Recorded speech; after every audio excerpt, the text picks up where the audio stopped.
Oh, yeah, me too. You're wasting my time.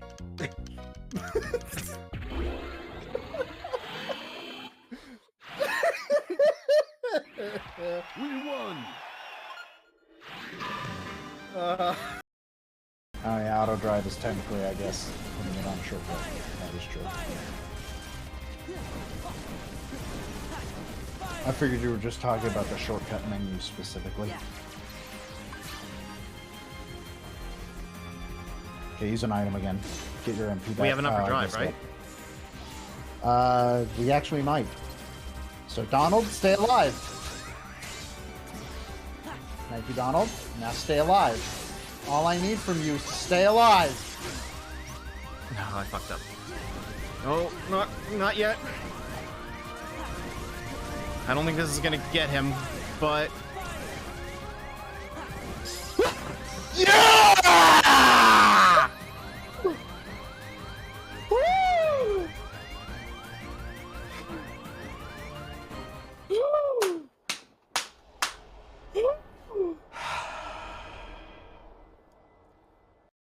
How when we were here as Sonic, I showed you how like there was a hitbox up here. Yeah. Is Knuckles why?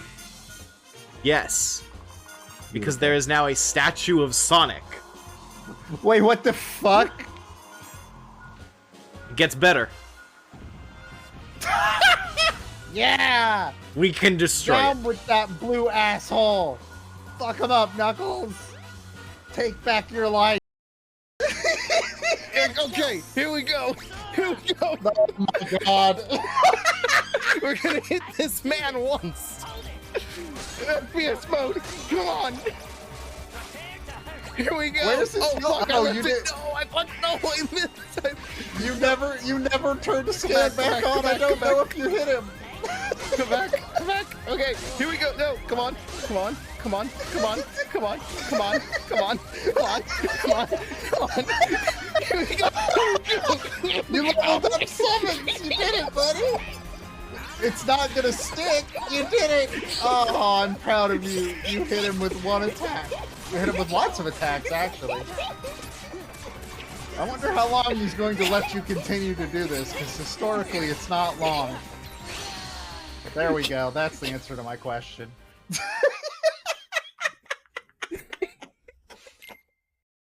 So, in universe, we're looking at the story here. So when we got to this navigation room just to the right of where I am, it told me to go over here. Which then sent me back around here to where I already was. At which point, Adam authorizes a new ability, and we go back here and use this ability. So to recap, literally nothing happens in this entire stretch of the map, and the only reason we had to go there was so that right here, Adam would authorize an ability that we had to use in a room that we were already in. That is this game's progression system. Big dripper. Yeah.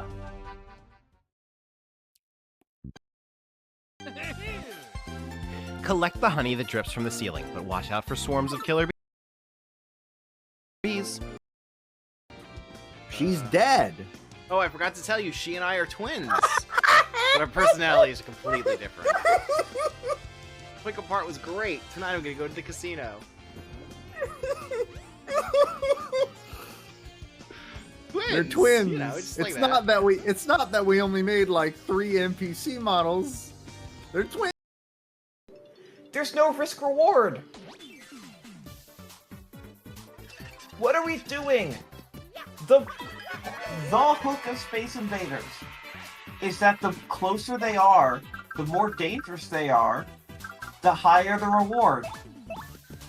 You also have your own bases that you can blow up to get earlier access, but then you lose the reward of having shelter. This has missed every point of Space Invaders game design of what makes that game good. Usually when it's a Space Invaders clone, they just clone it. Okay, but hear me out. There's a rotating grid in the background. Yeah, that makes people motion sick. Yeah.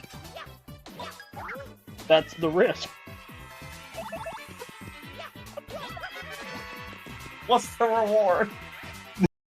Every dinosaur in the Mario game is wearing boots. Dinosaur? Yeah. Well, find the Oh, I key. thought we were talking about Wario, not Yoshi. No, Yoshi's wearing one, the Koopa's On the wearing one. key. No way. Thank Okay, that's God that practice. was practice. God, that was practice. Yeah, Goomba has a boot. Yeah, you're right. I was.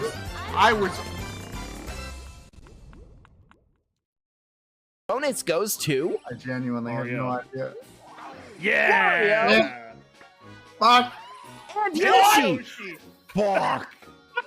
What? We tied now? I don't know. I don't remember how many He's- coins we all ended with. And last but not least, the third bonus is... I don't think I had enough. This bonus is for the fearless player who landed on the most Bowser spaces. I'm pretty And the sure that bonus was goes Yoshi, to- wasn't it? Oreo, right? Isn't that Oreo? Was It's Oreo. Yoshi! And Xander!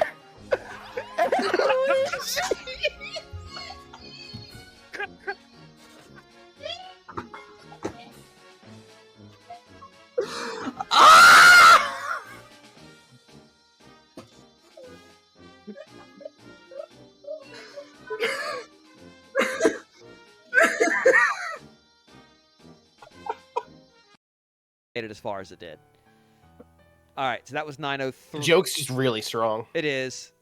It's the I had some inspiration from some professionals in the media. Let's put it that way. All right, here we go. All right, I'm gonna be here for the moment. Here it is. Here it is. Oh, I want to watch it in the stream happen. Yeah, there it goes.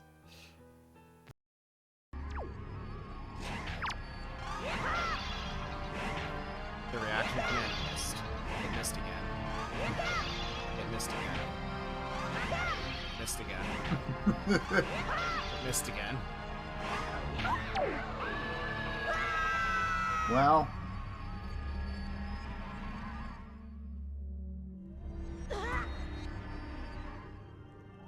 What did I do wrong?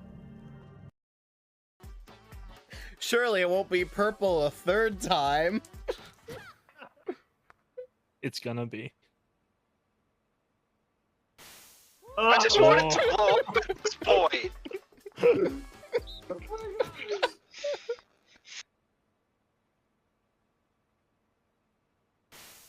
Oh my god!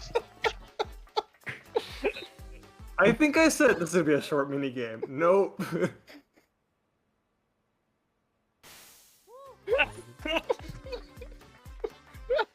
I think the game's doing this intentionally.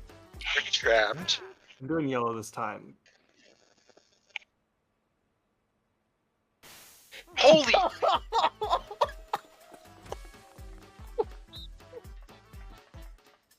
I wish there was a counter to tell you how many times we've done this. It's gotta been like 8 or 9 now, right? There we go. What did I try on that game? I don't know. Why did you try? Why do you try ever?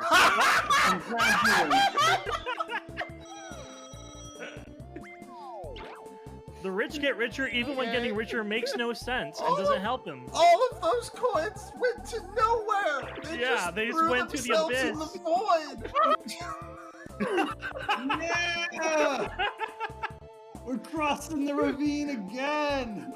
This is That's quintessential. Whoa! One more time! Xander moves to the other lane, and Matt gets more money. Roll a 1. 10 more turns. Oh god, there's still 10 more turns. Fuck. I've never been off of this path. I'm serious. This is the farthest I've been able to get. Damn scar. He says I have so much money, I'm literally causing deflation.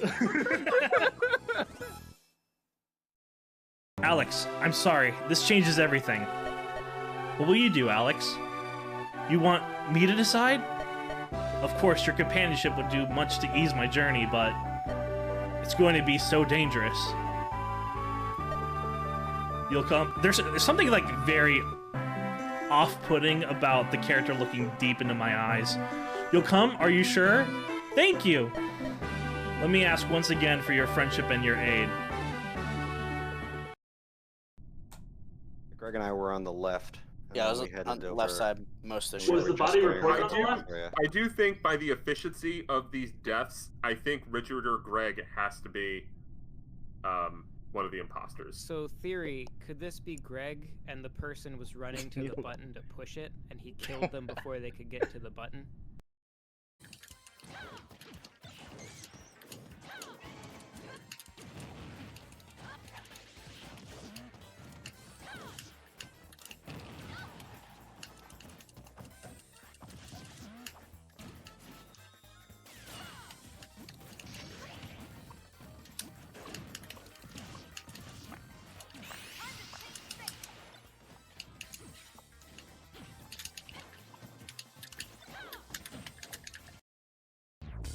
Security guard over.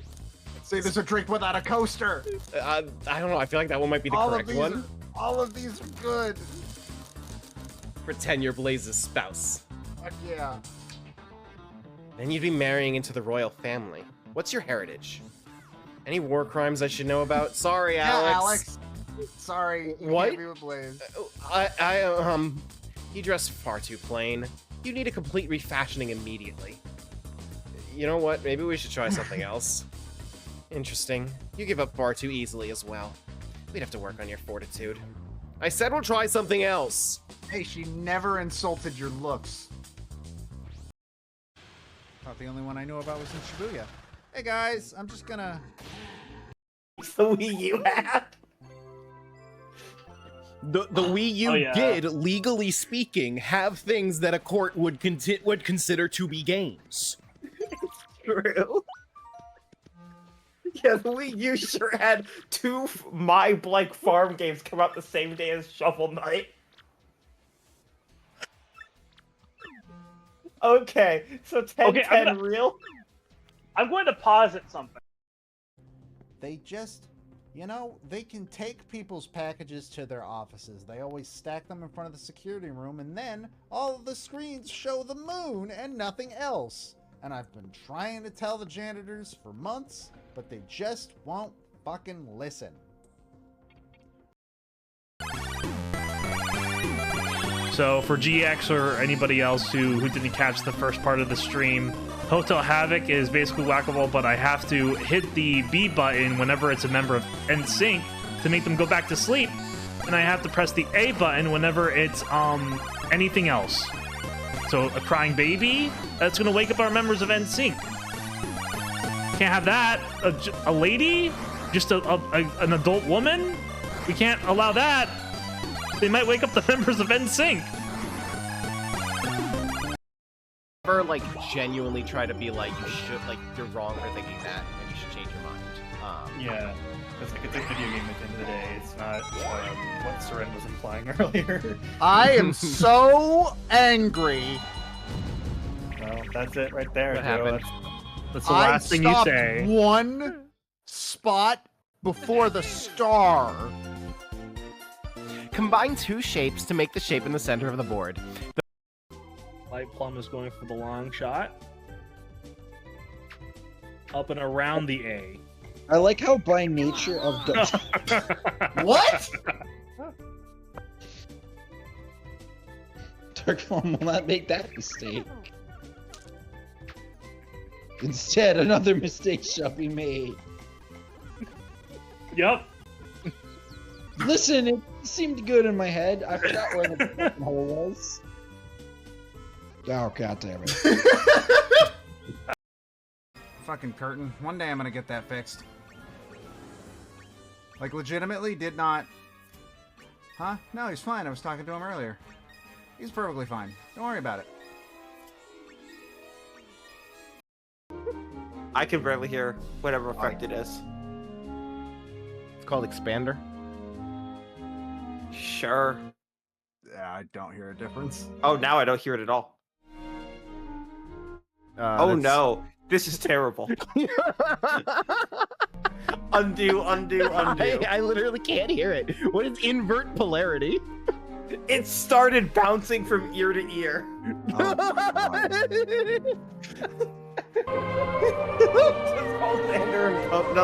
Okay.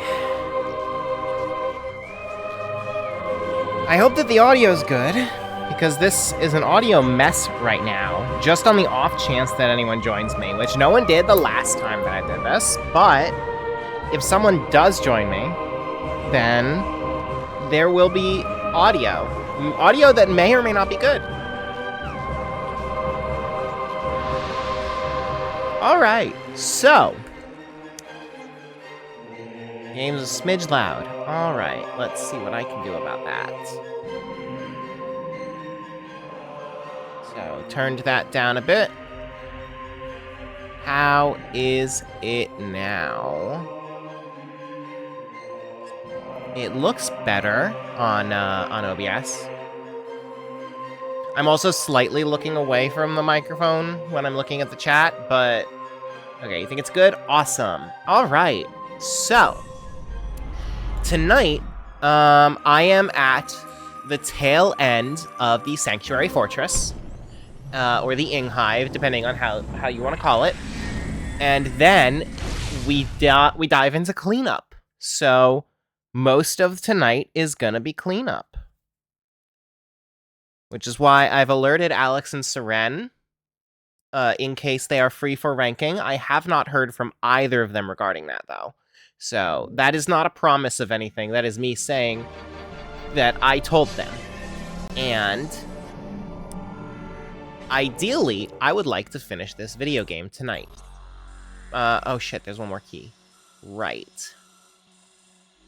But that is also not a promise. Right, I still don't have the Annihilator Beam. Oh, I thought I was a lot closer to the end of this than I actually am. Okay, so... where can I go that I haven't been? And more specifically, where am I? Okay, well, I clearly haven't been there. So what's the fastest way there? Up, hang a left, up. Okay.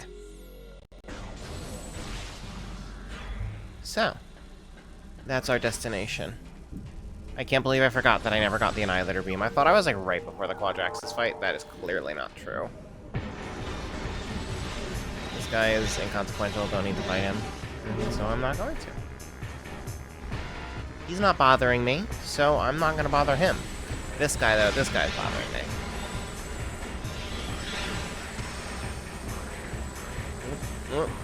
Okay.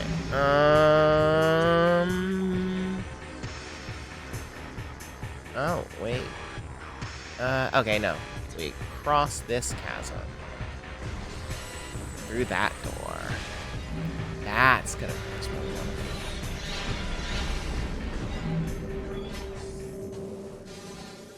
be. Okay. So I do have the screw attack.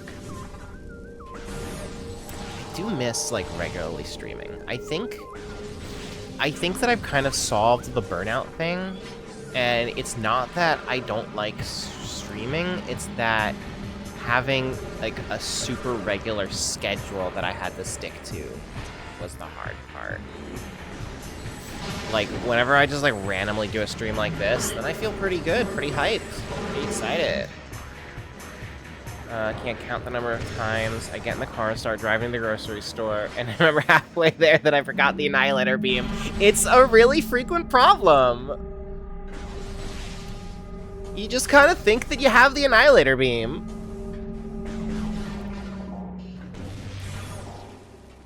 I'm always saying that I forgot the Annihilator Beam.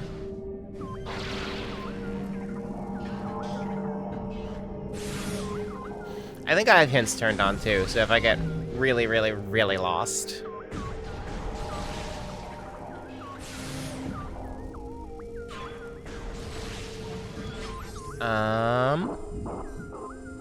Okay, I want to go up. So, how can I get up from here? Oh, is it this easy? It's this easy.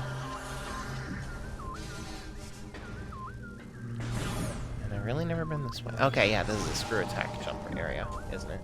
No, this is where the keys go. I've made a terrible mistake. Alright, so where have I not been? Okay, so right there is where the third key is. I need to come from somewhere else into there. Oh. Oh wait, is it literally just... I need to make it to Central Hive West Transport, don't I? I feel like I'm gonna need the Annihilator Beam, though. There's no way it's that simple. So where's the Annihilator Beam? I think this is where the screw attack was, I believe.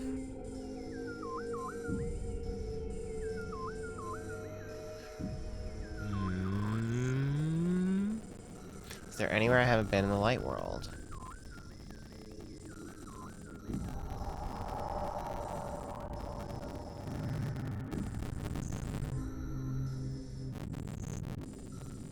Okay, well...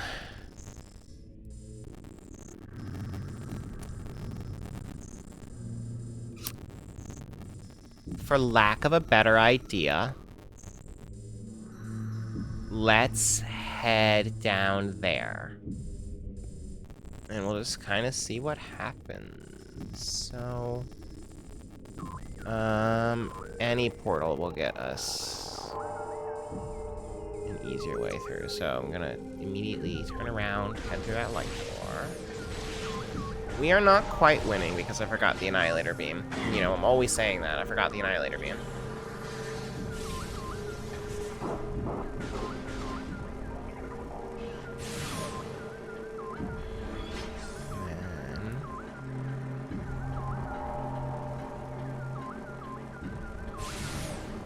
Portal here. Yeah, correct. Okay. And so...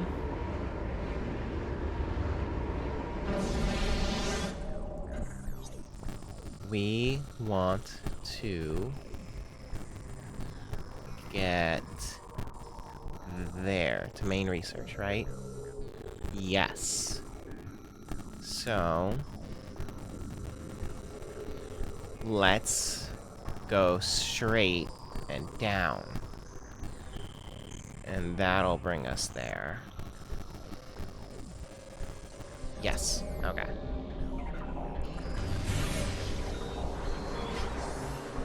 And who knows, maybe at some point the hint will show up and tell me I'm just fucking wrong.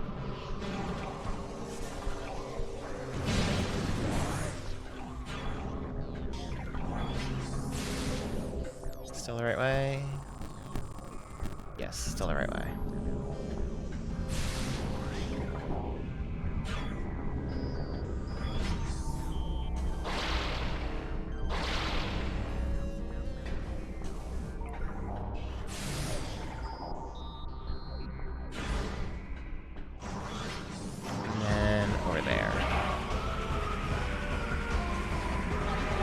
Whoops. Hate when that happens.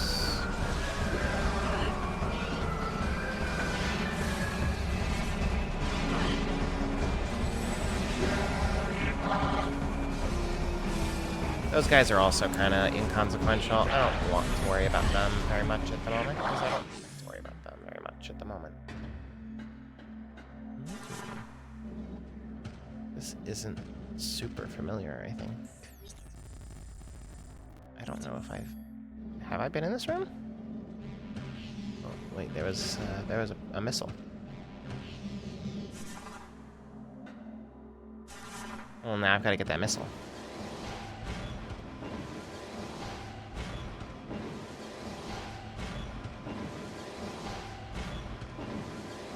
See, this is like a classic Mario Party minigame. It's specifically a minigame from Mario Party 1. I believe this is the way I need to go. There we go.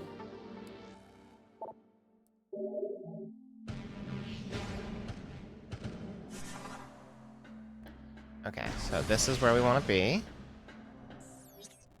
And we'll go through the portal right here.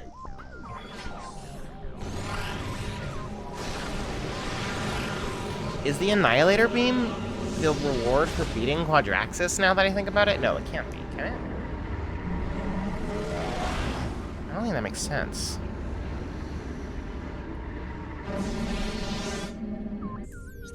Okay, now we want to go up.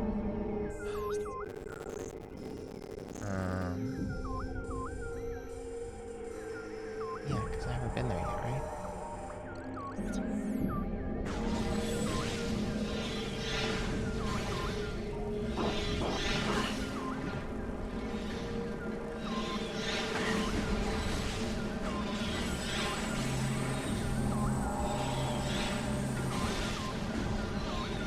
I don't want to waste ammo on you fucking little guys, but...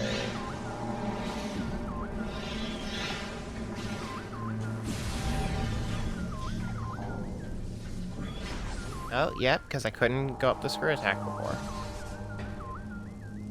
Evidently I can't, I still can't do it now. Oh my god, please.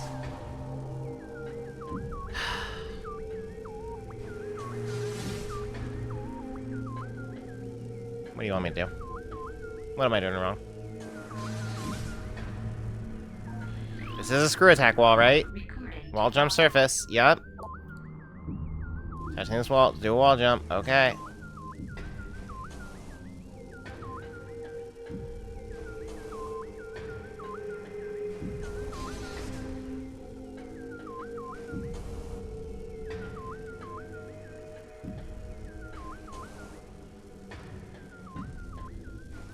This is fucking stupid.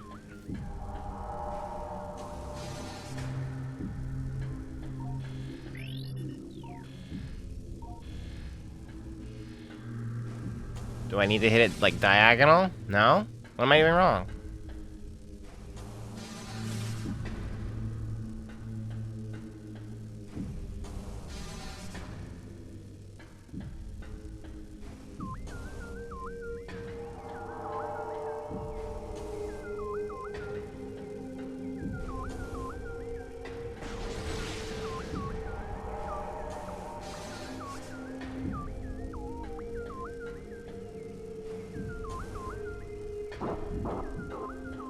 Do not make me look up a video.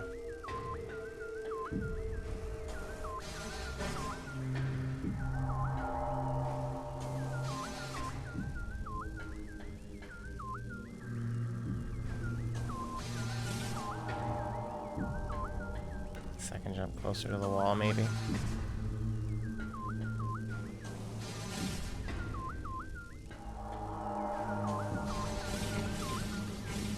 Oh, it's just stupid the way that it works. Okay.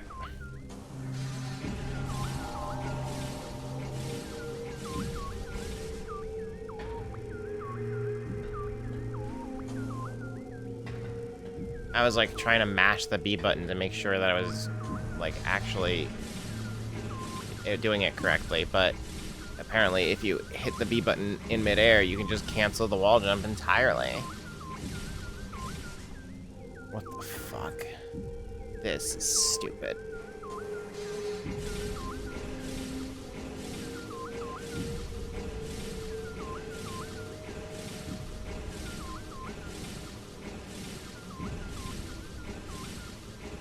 This is a poor implementation of a wall jump.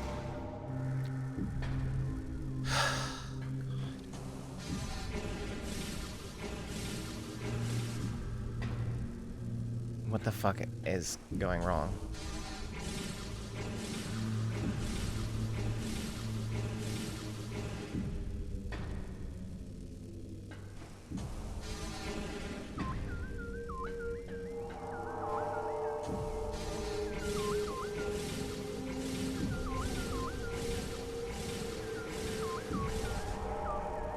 Oh no, I was having an issue with the buttons double clicking sometimes, and I've never had it matter during gameplay. Is that what's happening here?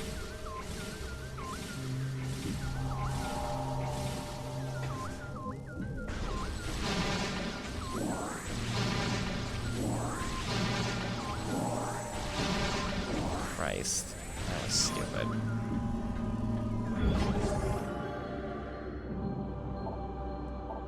Alright, well, we have all 3 Dark Temple keys, so... I guess the Annihilator Beam is the reward for beating Quadraxis. Which I kind of think is strange, but...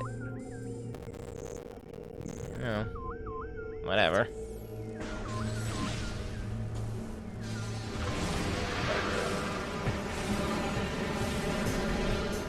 Fuck off.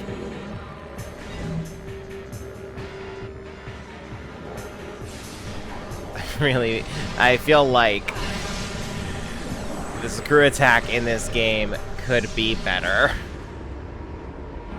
I appreciate the try, but please try again.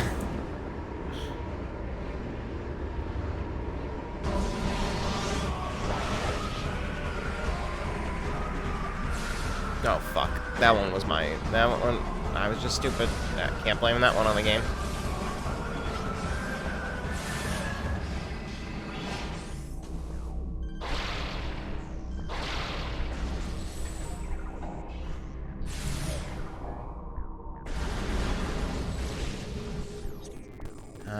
Okay, we'll want to go straight and hit the portal there. Right? Because then we'll be able to reach... Yes. Okay, that's how we get there.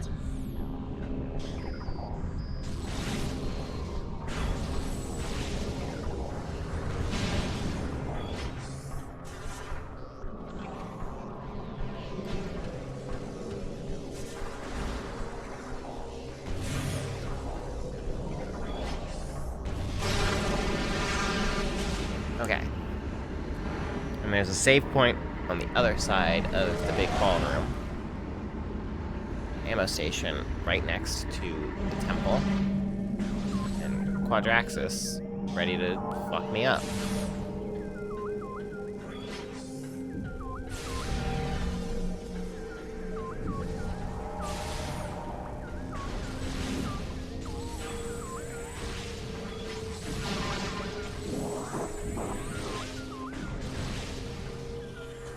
Safe station on the other side of this. Fuck off. I swear to God.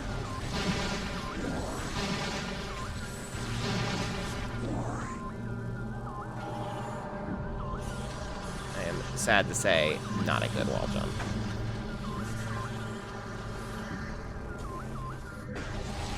If it was like a real wall jump that actually worked anywhere, that'd be a lot more interesting. But it's not.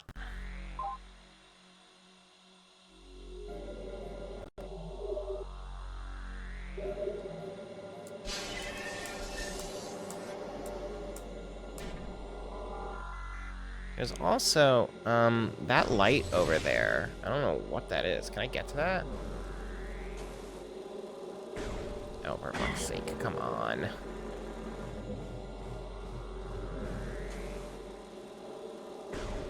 Why is it not even activating the screw attack?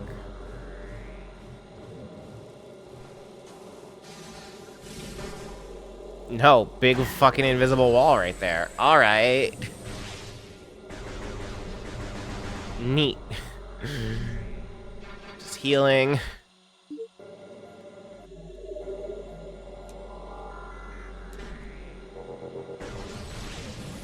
Alright. Now we go to fight Quadraxis.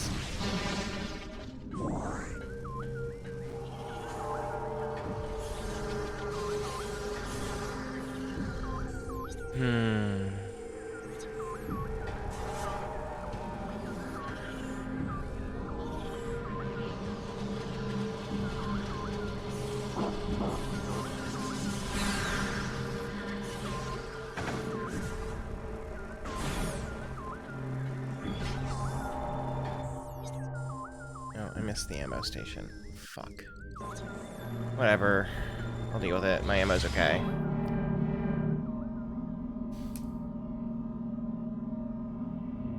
Quadra City DJs, as Joe called this guy.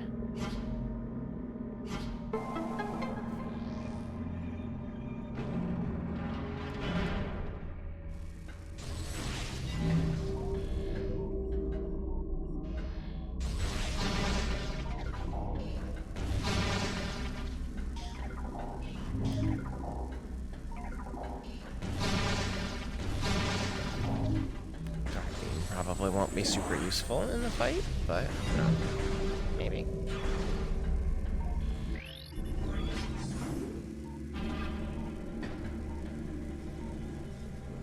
All right.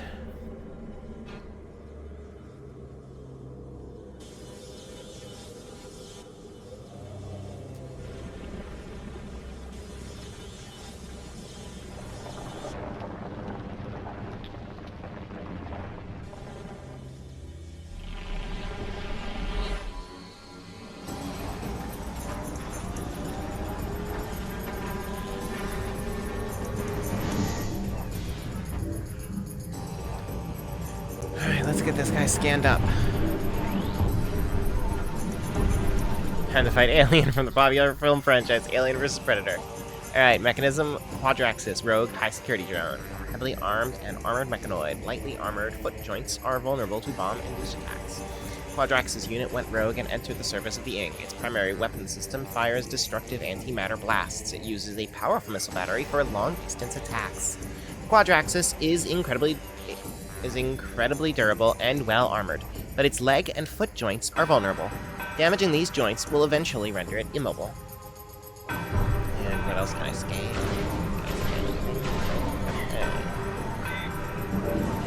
Okay.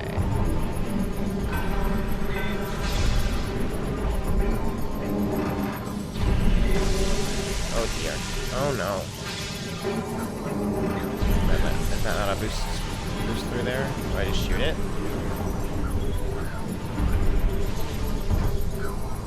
Sorry, what is... Bomb and boost attacks. Right. That's what happens when I'm focusing more on putting voice to something than to actually... this...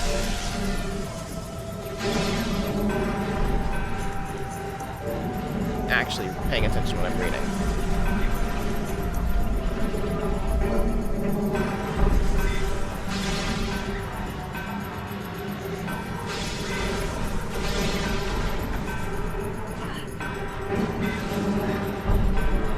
Isn't it supposed to be immobile?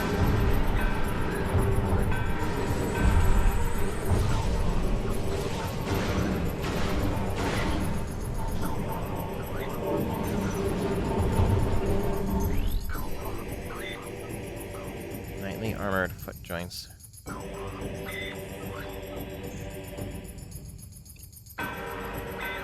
Leg and foot joints are vulnerable.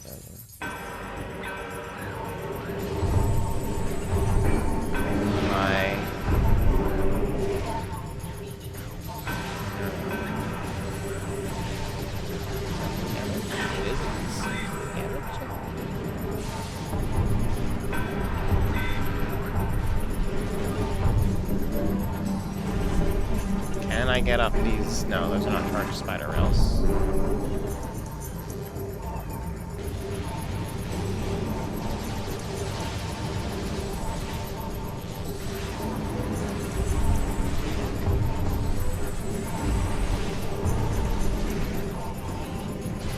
Okay, it's literally just I need to hit the one that's blue.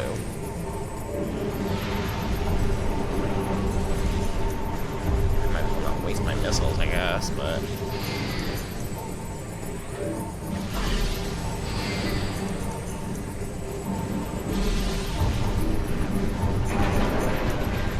Okay, finally did something.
this fight for it to be that fun.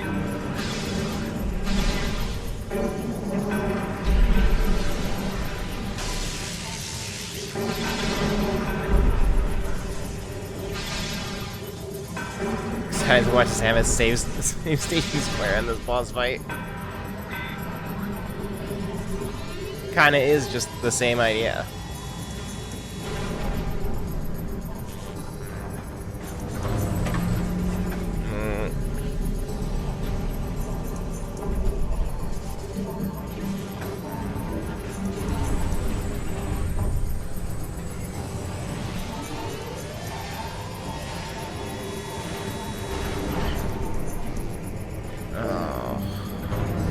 I was honestly planning on just tanking the damage so I could keep hitting him, but the amount of downtime that you have where your arm cannon is disabled really makes it not worth it.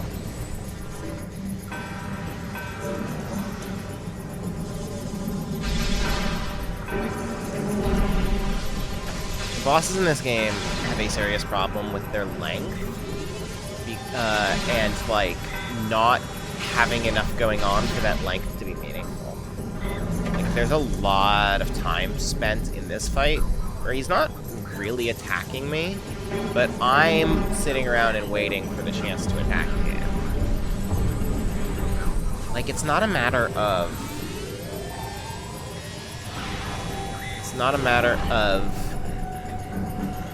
like me needing to like really get used to the fight or anything. It's just simply a matter of I kind of just need to stand around until the fight allows me to continue it.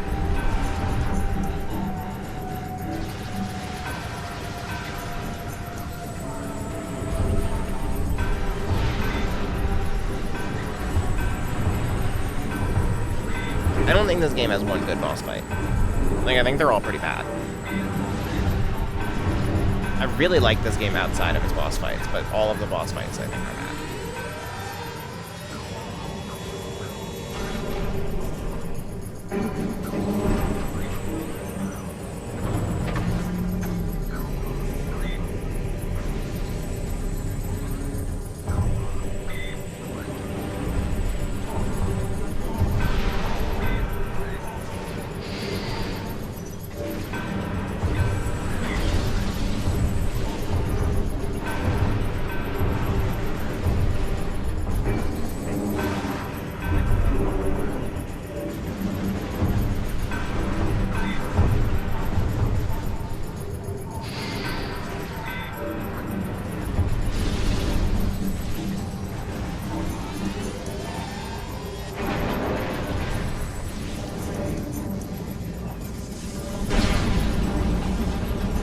Time for Dark Quadraxis.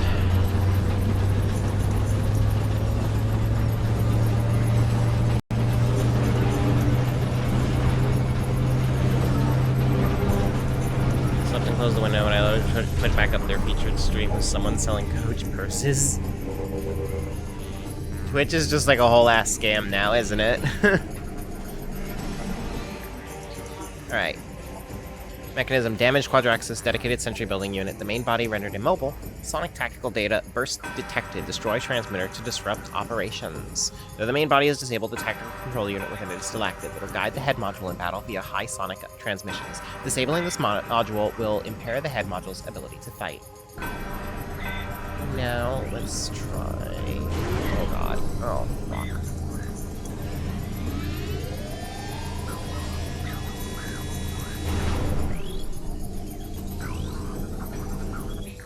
Alright. Shielded head module. Command module of the Guardian unit. Highly mobile and well armed. Impervious force shield protects it from harm, receiving tactical data via high sonic transmissions. The head module of the Quadraxis is highly mobile and well armed. It is shielded by an impervious force field. Tactical commands are sent to the module from the crippled main body. Sever this link to impair the head module's combat ability.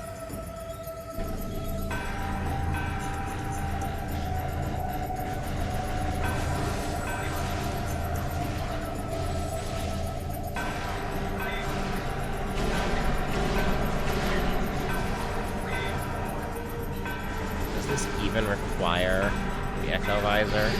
I don't think it does, if I'm being honest. You just need the Echo Visor to lock onto it.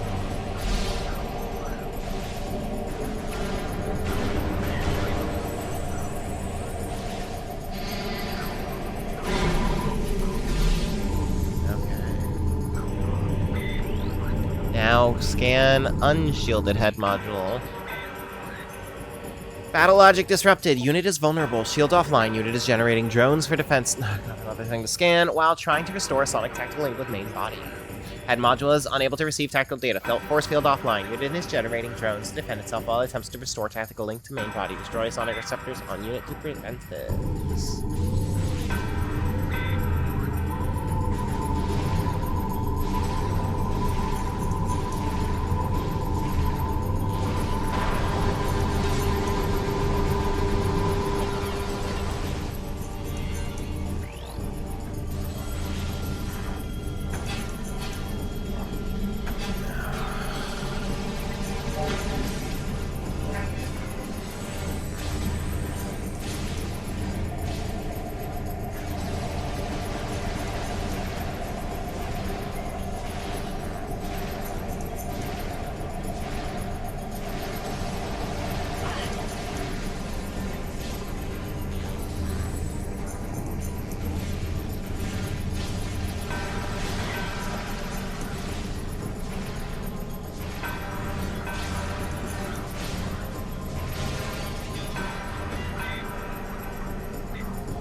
It's just fucking repetitive.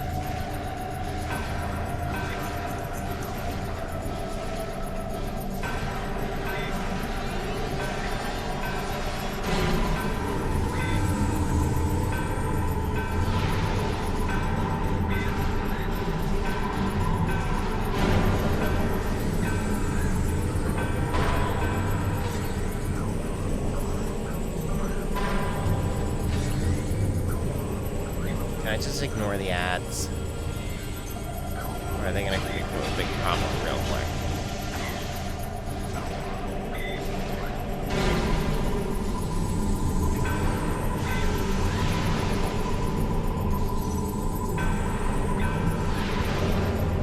Okay, thank God.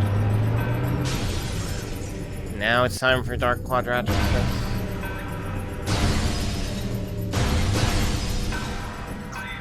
Still missing one scan. No, it's just scan the head again. Alright, final head module. Tactical ability reduced. Unit now vulnerable. Link to main body severed. 2 weak points detected. Target them with concussive blasts to damage the unit. Module has lost its tactical link to the main body. 2 points of structural weakness have been located on its hull. More fall bombs can cause damage to these areas. Scans indicate that the spider ball can attach to the module's outer hull. So how do I get them? That's the question.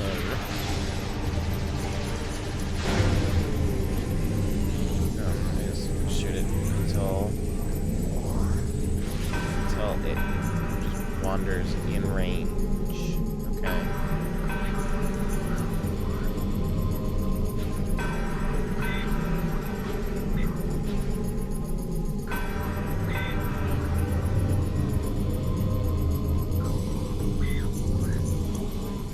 Are you fucking with me? You piece of shit.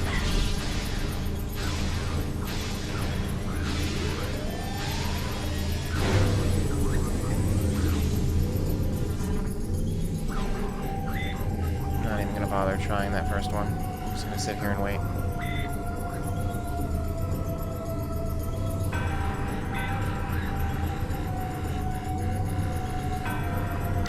going the other way. Are you fucking serious?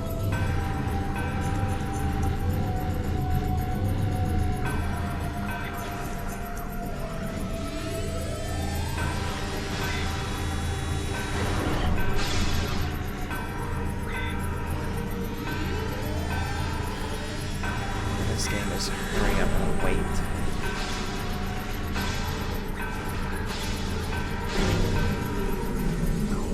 Which way is it going? This way.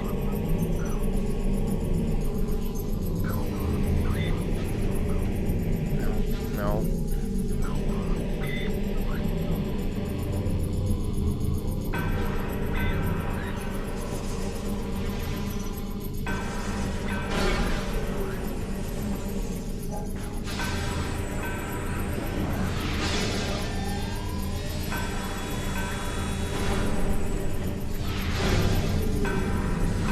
Which way is it going now? That way.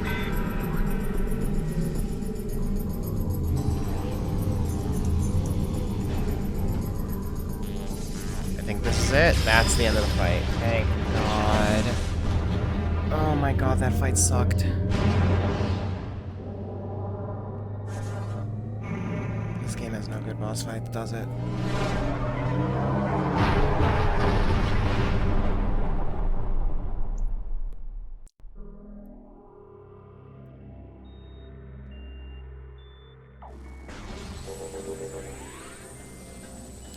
Give me those missiles, please. I would like them. Missiles are very good and cool.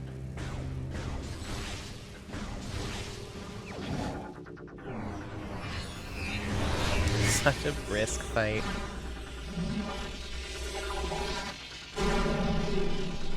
I also don't think that the fights are very good in the first Metroid Prime, but they are definitely worse in this one.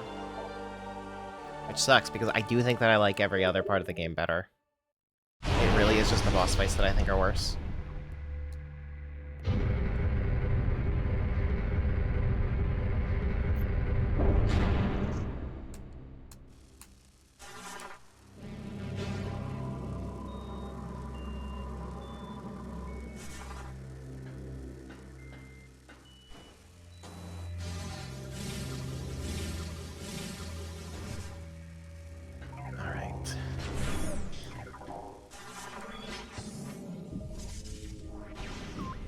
Getting the Annihilator Beam this late really makes it feel kind of useless.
Okay.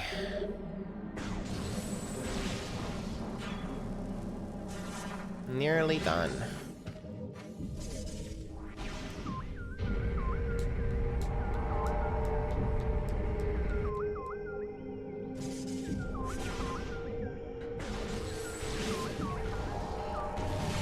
No.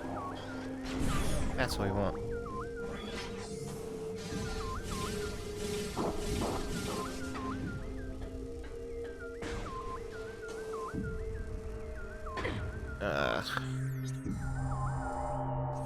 Oh, there is a door over there that works. Okay, might as well go that way, see what's there.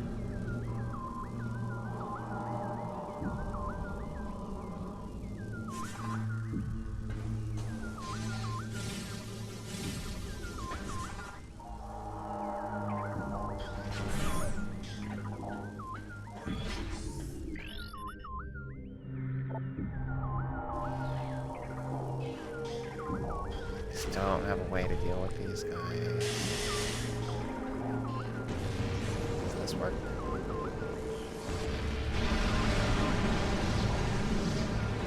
Nope.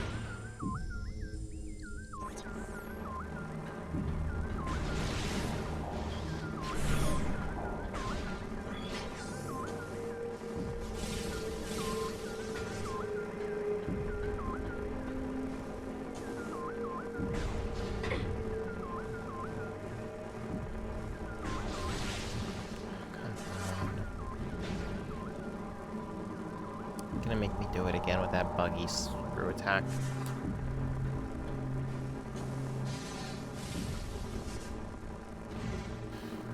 Yeah, it's definitely the thing that's making my controller double click sometimes.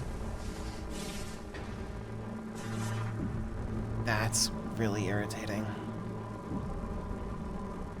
It's not the game's fault, probably the emulator's fault, but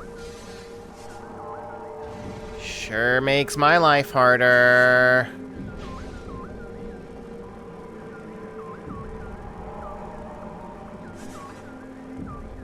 Why would they make that button cancel the screw attack? What use would I have to do that? Why would I want to cancel the screw attack? Oh, I have to go through the Annihilator Beam room? I don't have a way of defeating the Inkstorm, though. Unless the Annihilator Beam is just randomly supposed to be able to do it for me.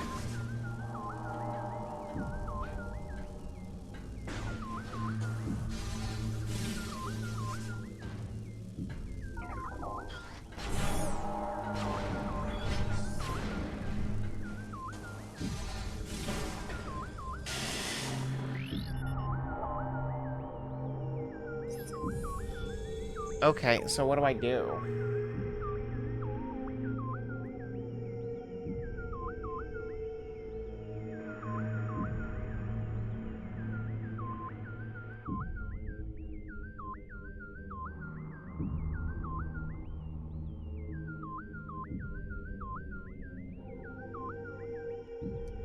Nothing. You need a light suit. So it just forces me to go through this and take damage? Why would it do that?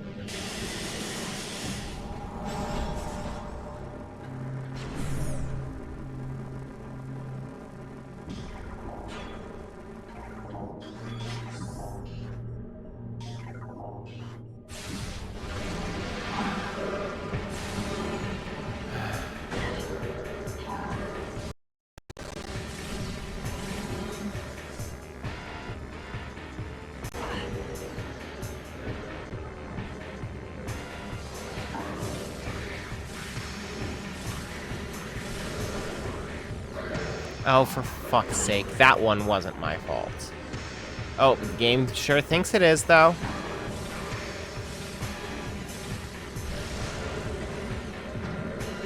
Might as well do this.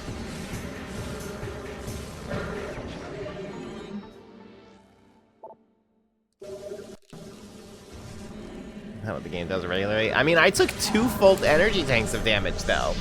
That's not just like the miasma slowly taking down your health. That's like, if you struggled with the Quadraxis fight and like barely made it through, you're kind of fucked, aren't you?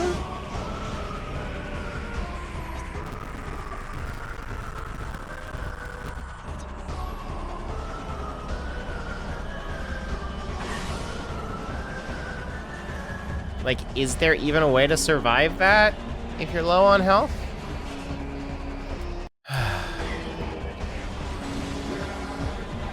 This controller issue is not the game's fault, but it sure does make me more angry about the way that they designed this screw attack.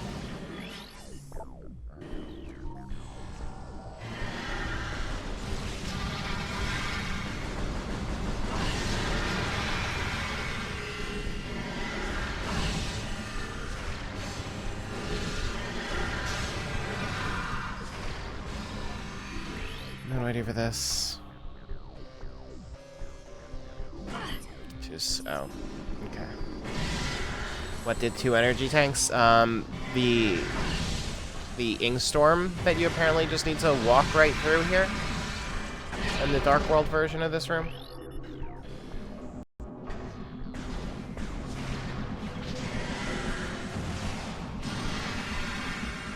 Are you going through Inkstorm? Because it was the only way through.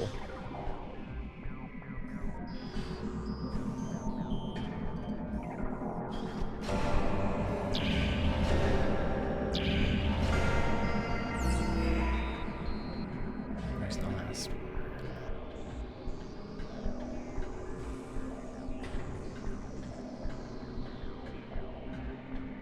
one? Is the last one the door itself?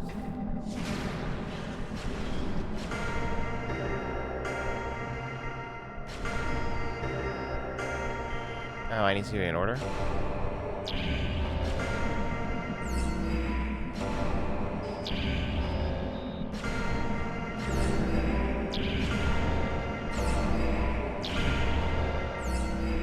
What?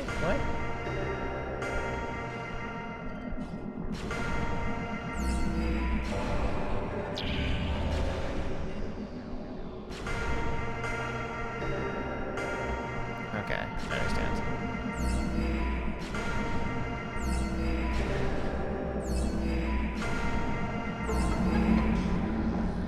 If you're not supposed to power through the Inkstorm, I don't know what else I was supposed to do there. Because... So we were right after Quadraxis. I couldn't get up here because the ledge was too high. And the only other way was through here, which was covered in Inkstorm.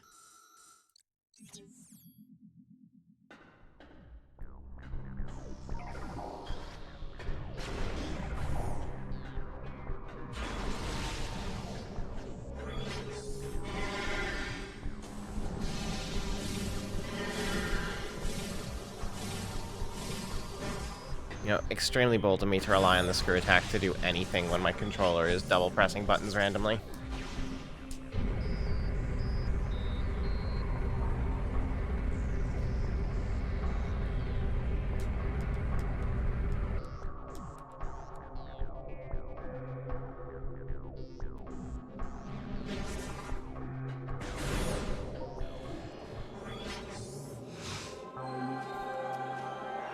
Alright.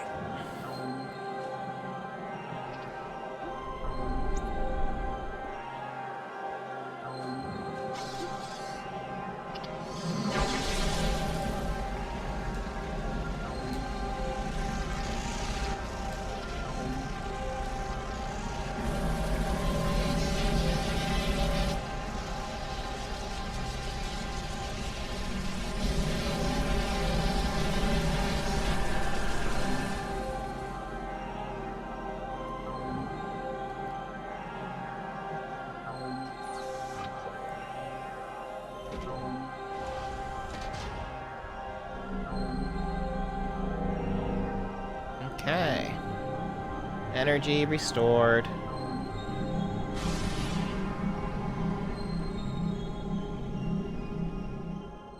Things are now super good to go.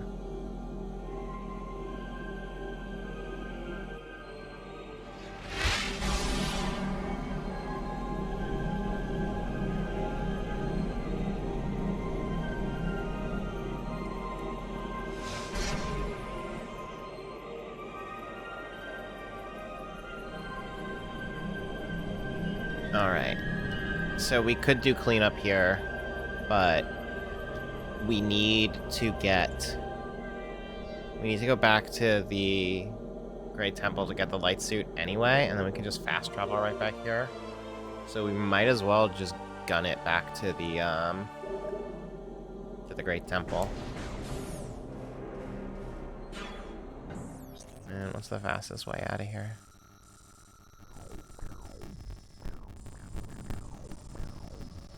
Nope.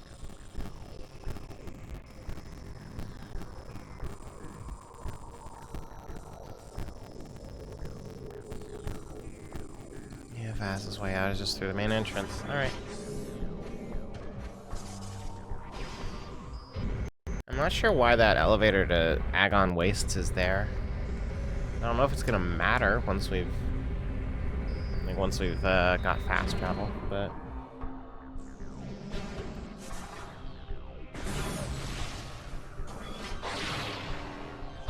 I do kind of wish that the game didn't end up having fast travel and just had like more like clever elevator locations. Fucking hell.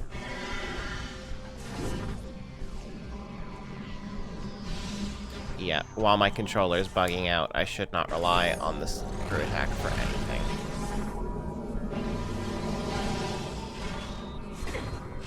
Which is not the game's fault, but it sure does suck.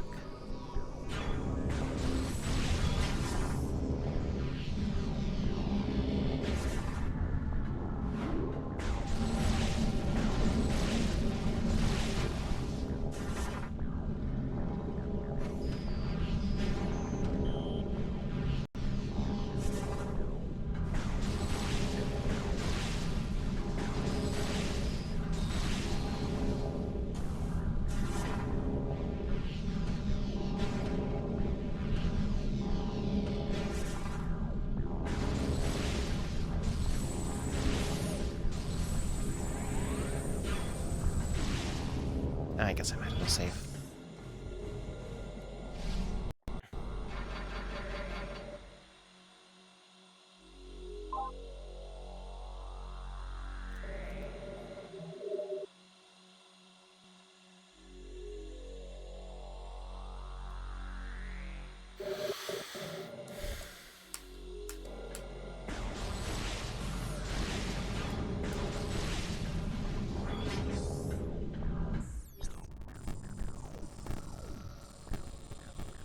I need to go down even further, I think. Or just go through the dark door there.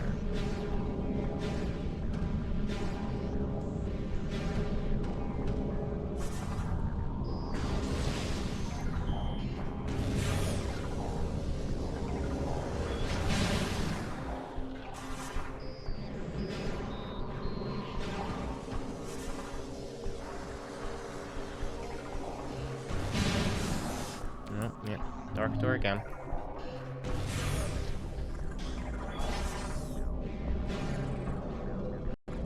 Alright, we're huffing it.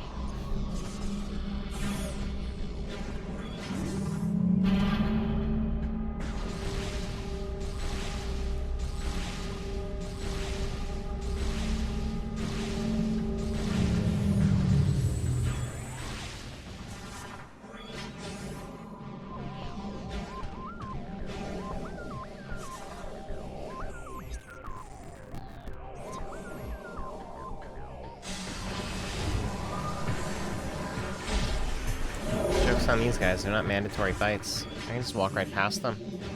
There's nothing they can do.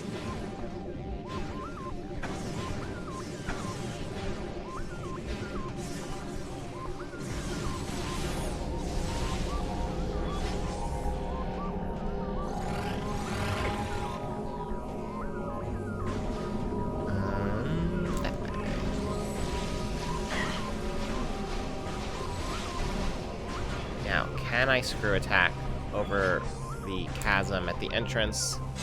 And is it worth it when my buttons are all fucked up?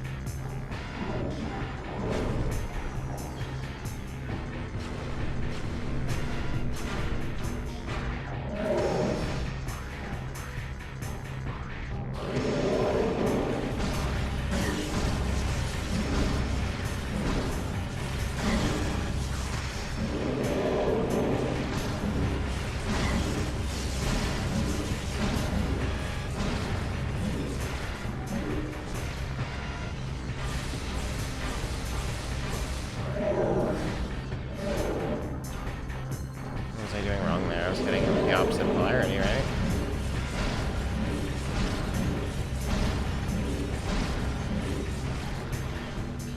Getting hit with the same polarity? Getting hit with the same polarity. Oh. Should have made me fight two at once. Would have been more interesting.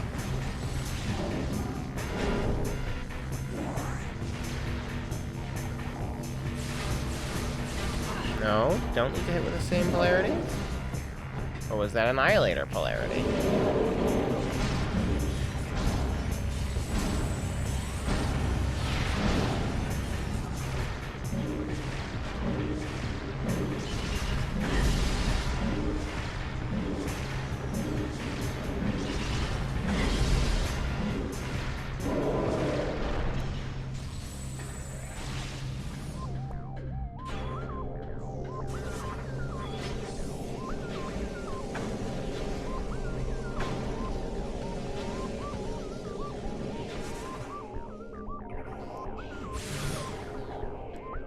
I don't think I can make this even if my controller doesn't fuck up. I need to do the first jump. Well, controller fucked up immediately. So that's neat. Okay, is the there we go.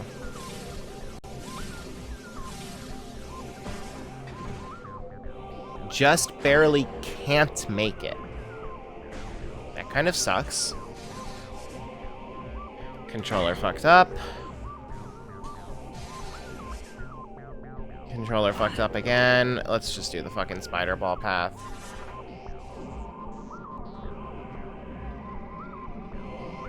Up until now, the controller double tapping sometimes really only affected me when I was like reading stuff in the scan log. And now it's definitely affecting me elsewhere. I'm using a real Wii Remote nunchuck.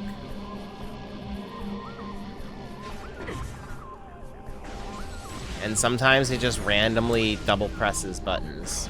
I was noticing this throughout the entire game on the scan logs, and it didn't really matter that much because there's the scan log. I can just reopen the log if it skipped through something. But now it's completely ruining the screw attack.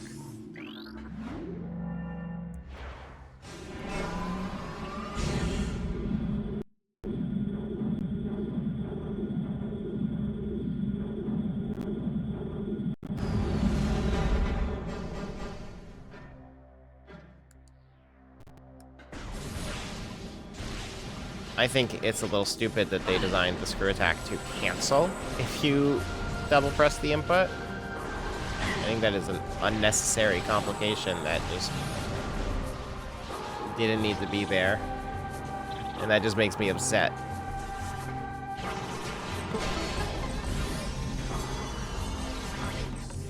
Where is this gonna lead me?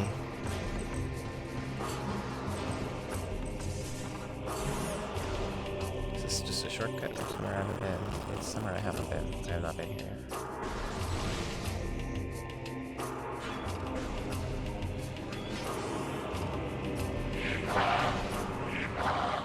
Oh, this looks like a whole thing. I'm trying to get to the temple because I'm going to take a bathroom break when I get to the temple. So...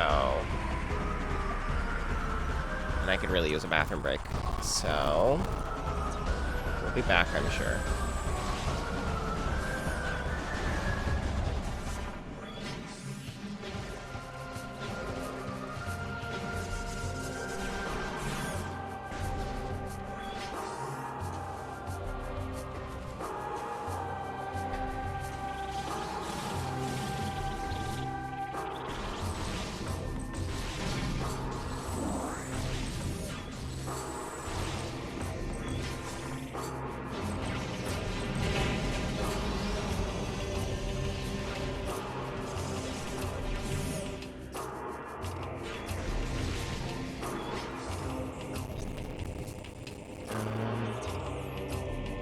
Yes, I might as well hit that little room I haven't been to while I'm here.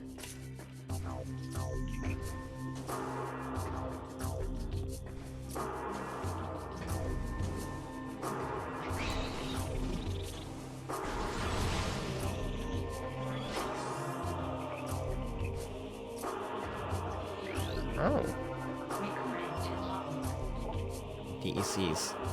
Diesel's testament.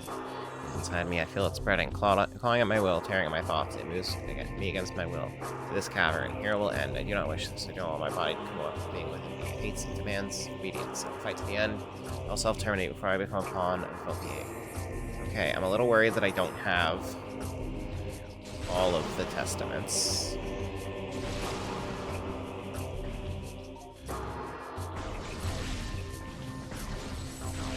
was hoping I would have all of them to make it easier, but...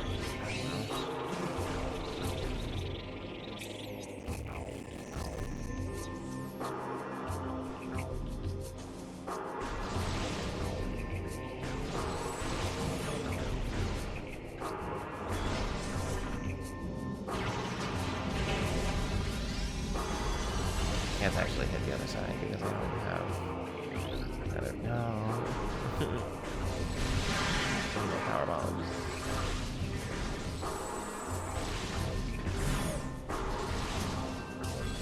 Power bomb? Power bomb.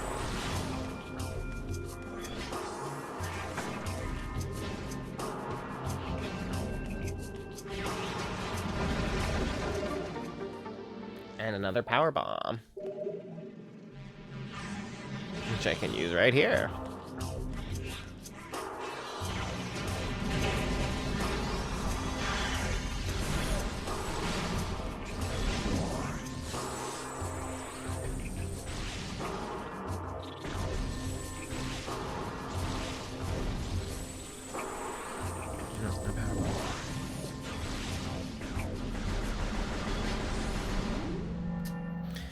Okay.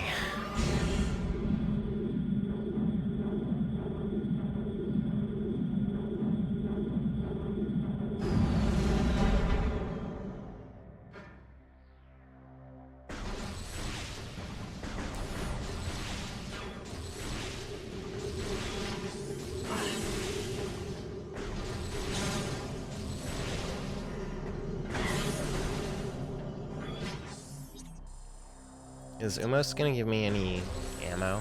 That'd be really nice if you did.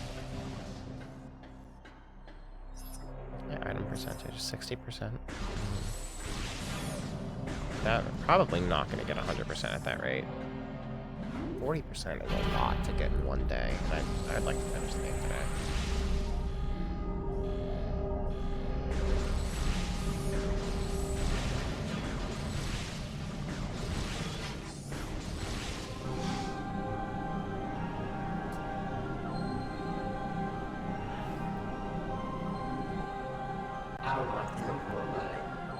Light of Ether shines from all three temples once more.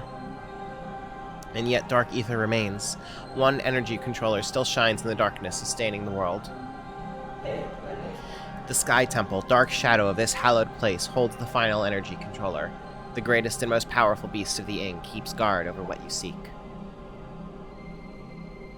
The 9 keys to the Sky Temple have been hidden in each land of the Dark World. Finding them will be perilous, but... I offer you this blessed suit of armor, energized by the light of ether itself. Its power will help you reach these final keys. May it serve you well in the darkness.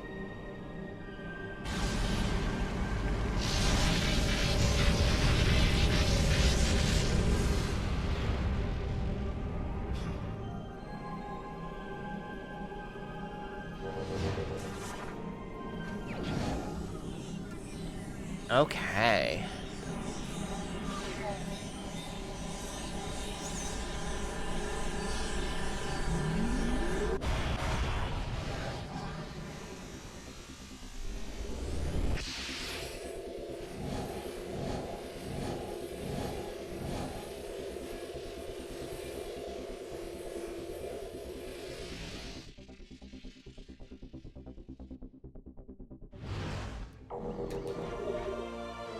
Light suit acquired.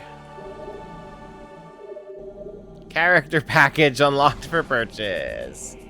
Okay, so I'm gonna run to the bathroom. So, be back in a minute.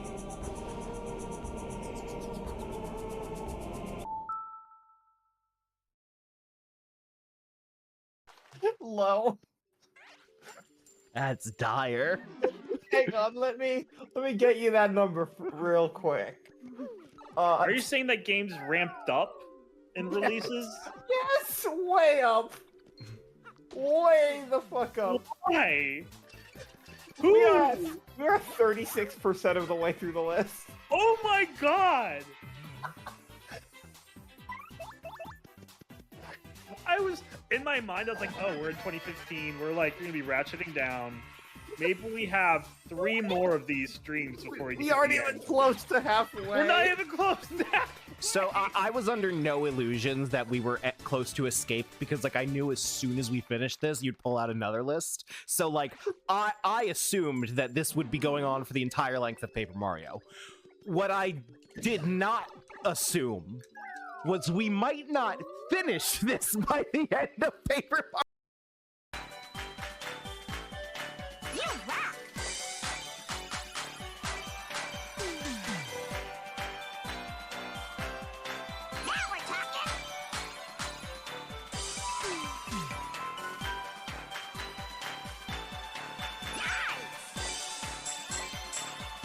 Imagine this being the first Kingdom Hearts stream you like, the first stream on this channel you tune into, and this is what's happening on screen.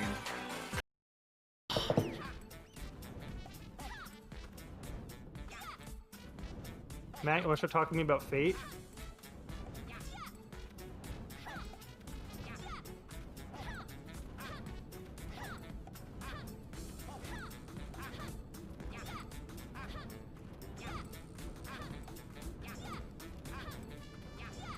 Will Matt win a minigame?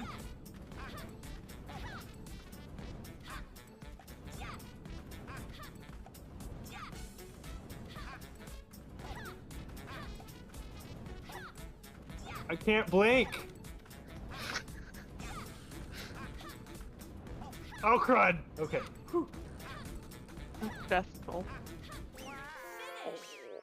So the thing about Fate Stay Night is Never mind. Never mind.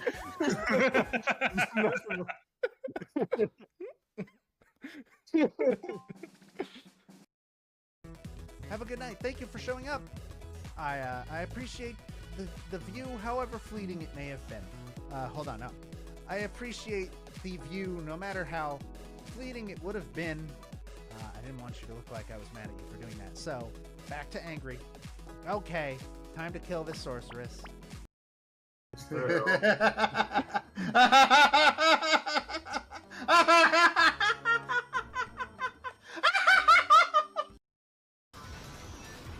clearly having... Oh, fuck! Not again! Oh, that fucking ice. Come on, come on. No. No! What was that? What was that? What was that? We did it! What was that? What the fuck was that?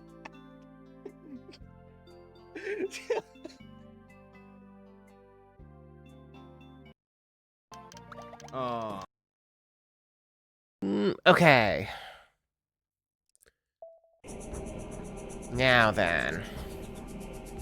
So, might as well get started for Agon Wastes.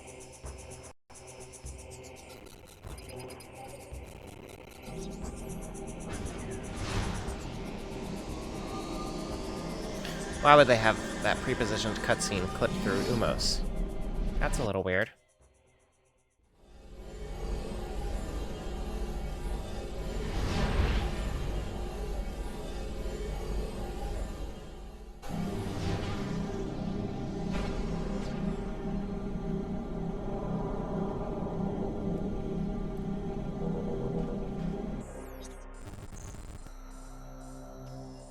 Okay, so first things first. Let's see if there's anywhere I just straight up haven't been. Okay. Way the hell over there.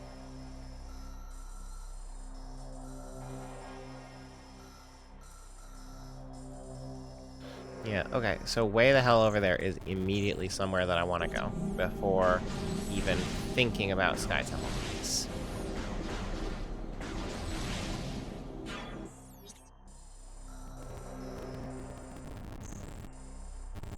Is there an ammo station anywhere here? Yeah, way the hell over there. Okay.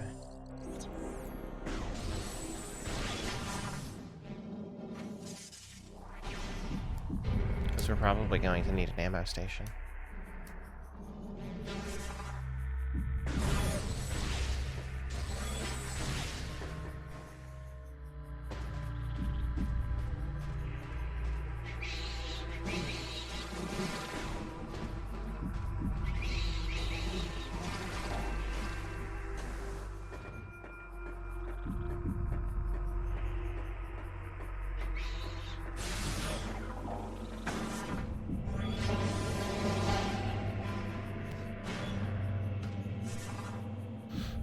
Okay.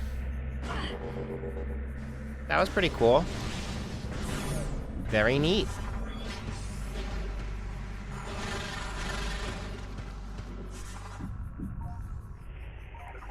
I should have stopped by Samus's ship.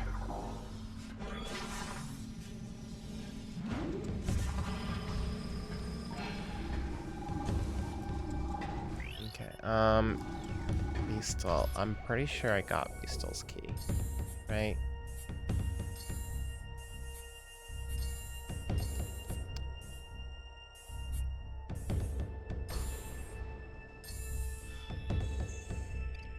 No, I did not get Beastal's key.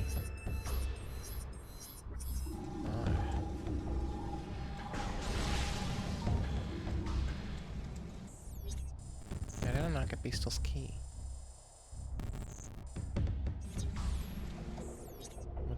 What does Beastal's testament say?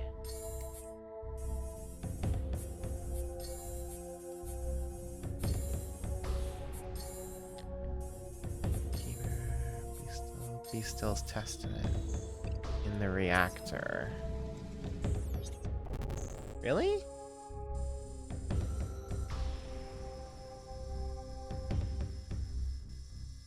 Is there another reactor here? No. How have I not gotten that then? I was here very recently.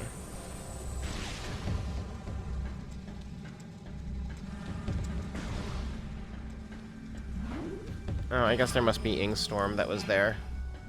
Just because they had no better way to force me out of getting that key early.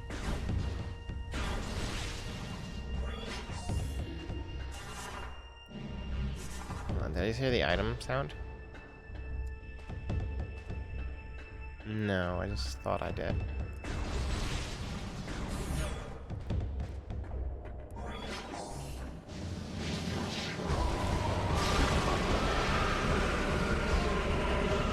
I don't care about the pirates.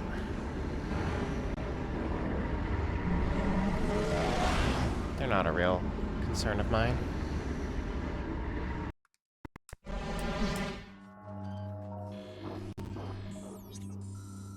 Okay, so...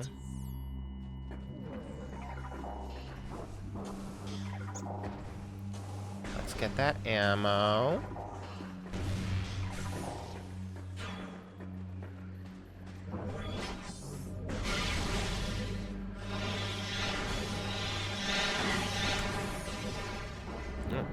I heard someone join.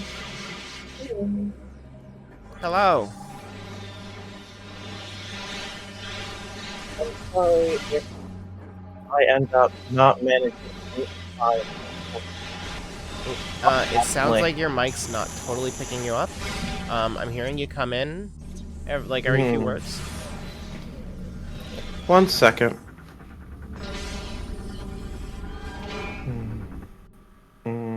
I heard the 1 second.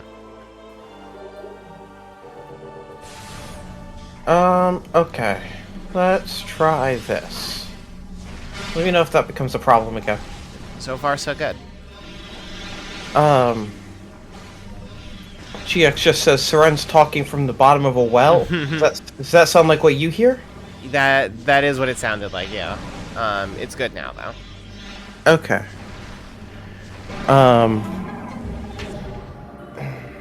Now I'm a bit loud. Loud now?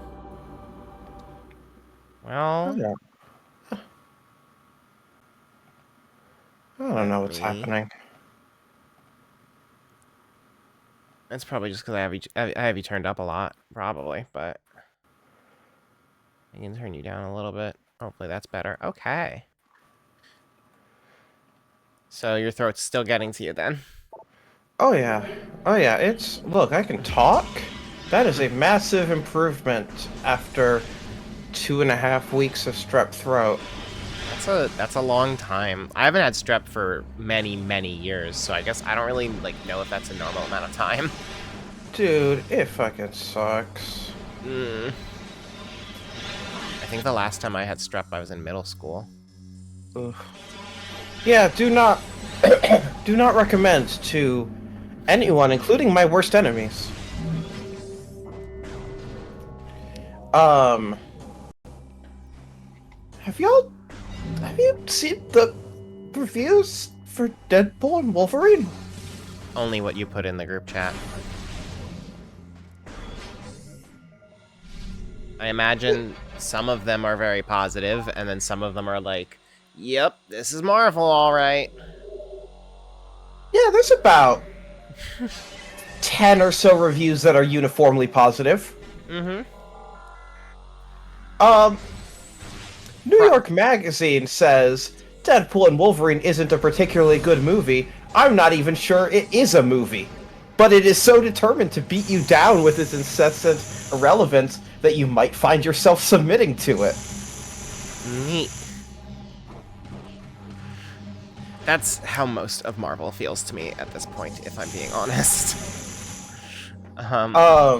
Here's one from IndieWire. Deadpool makes a very persuasive case that this should be the last superhero movie ever made. Christ. Okay. I'm guessing that this movie has very little substance outside of the cameos. The positive reviews mentioned fun things like, whoops, they forgot the story again. Mm-hmm.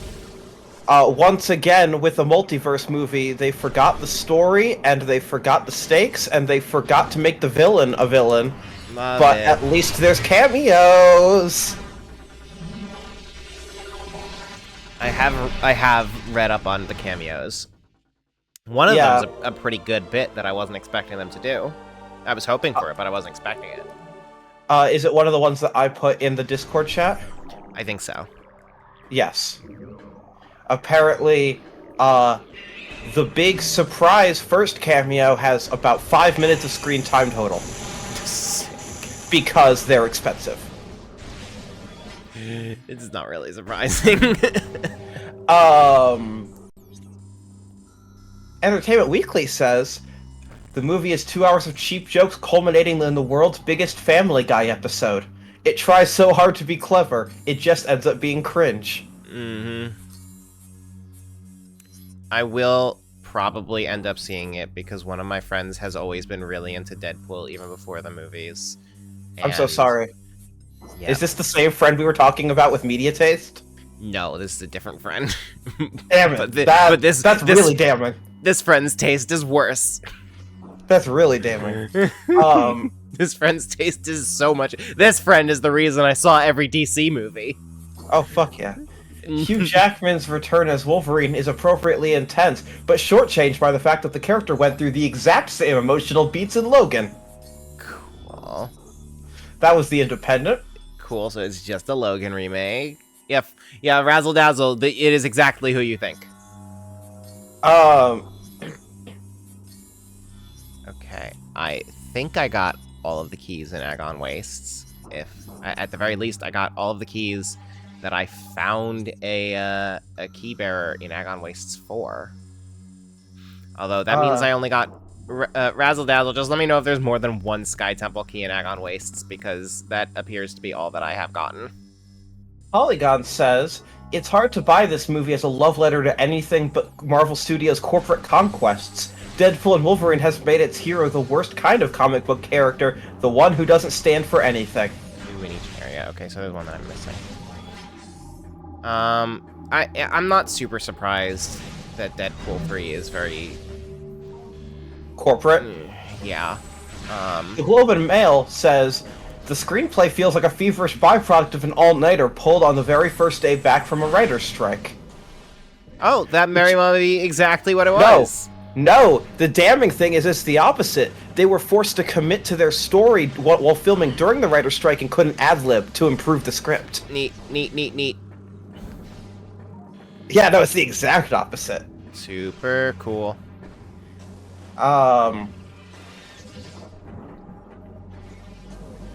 Chicago Tribune says, Reynolds retains his skittery comic timing, and Jackman, while tonally a little lost here, certainly put in his time with a personal trainer. But there isn't a single shot in Levy's film that flows excitingly into the next one. Oh yeah, by the way, also everyone is like, also Sean Levy sucks at making movies, in case you forgot.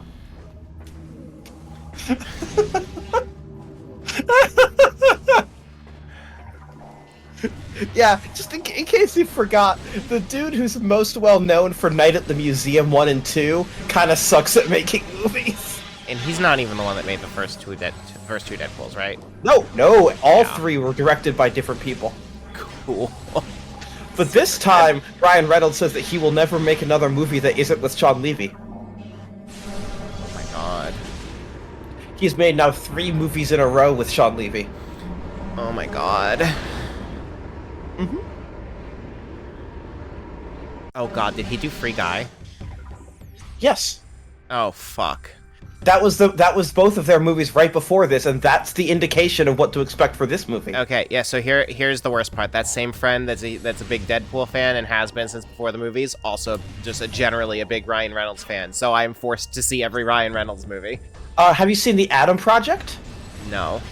Because that was the first Sean Levy collab with Ryan Reynolds, and is apparently worse than the Free Guy. Free Guy also had a Chris Evans cameo. I thought you weren't spoiling things. I did too. Whoops. My bad. That wasn't on purpose. None of you heard any of that.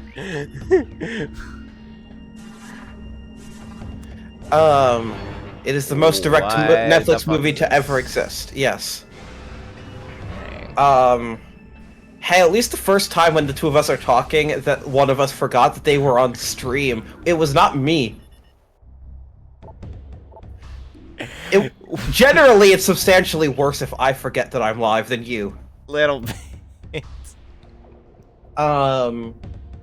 Observer says, Deadpool and Wolverine is every inch a post-peak Marvel movie, a parade of crowd-pleasing pops with practically no substance, guaranteeing $1 billion return and a shelf life of about 5 minutes. Oh my god. Oh my god, I didn't expect... I never expected the movie to be, like, especially good, but I don't think I was expecting this. The Irish Times. The creators of Deadpool will argue, lamely in my view, that by admitting the puerile nature of the humor they inure themselves to criticism in that area, but no such excuses are offered for the onanistic self-regard.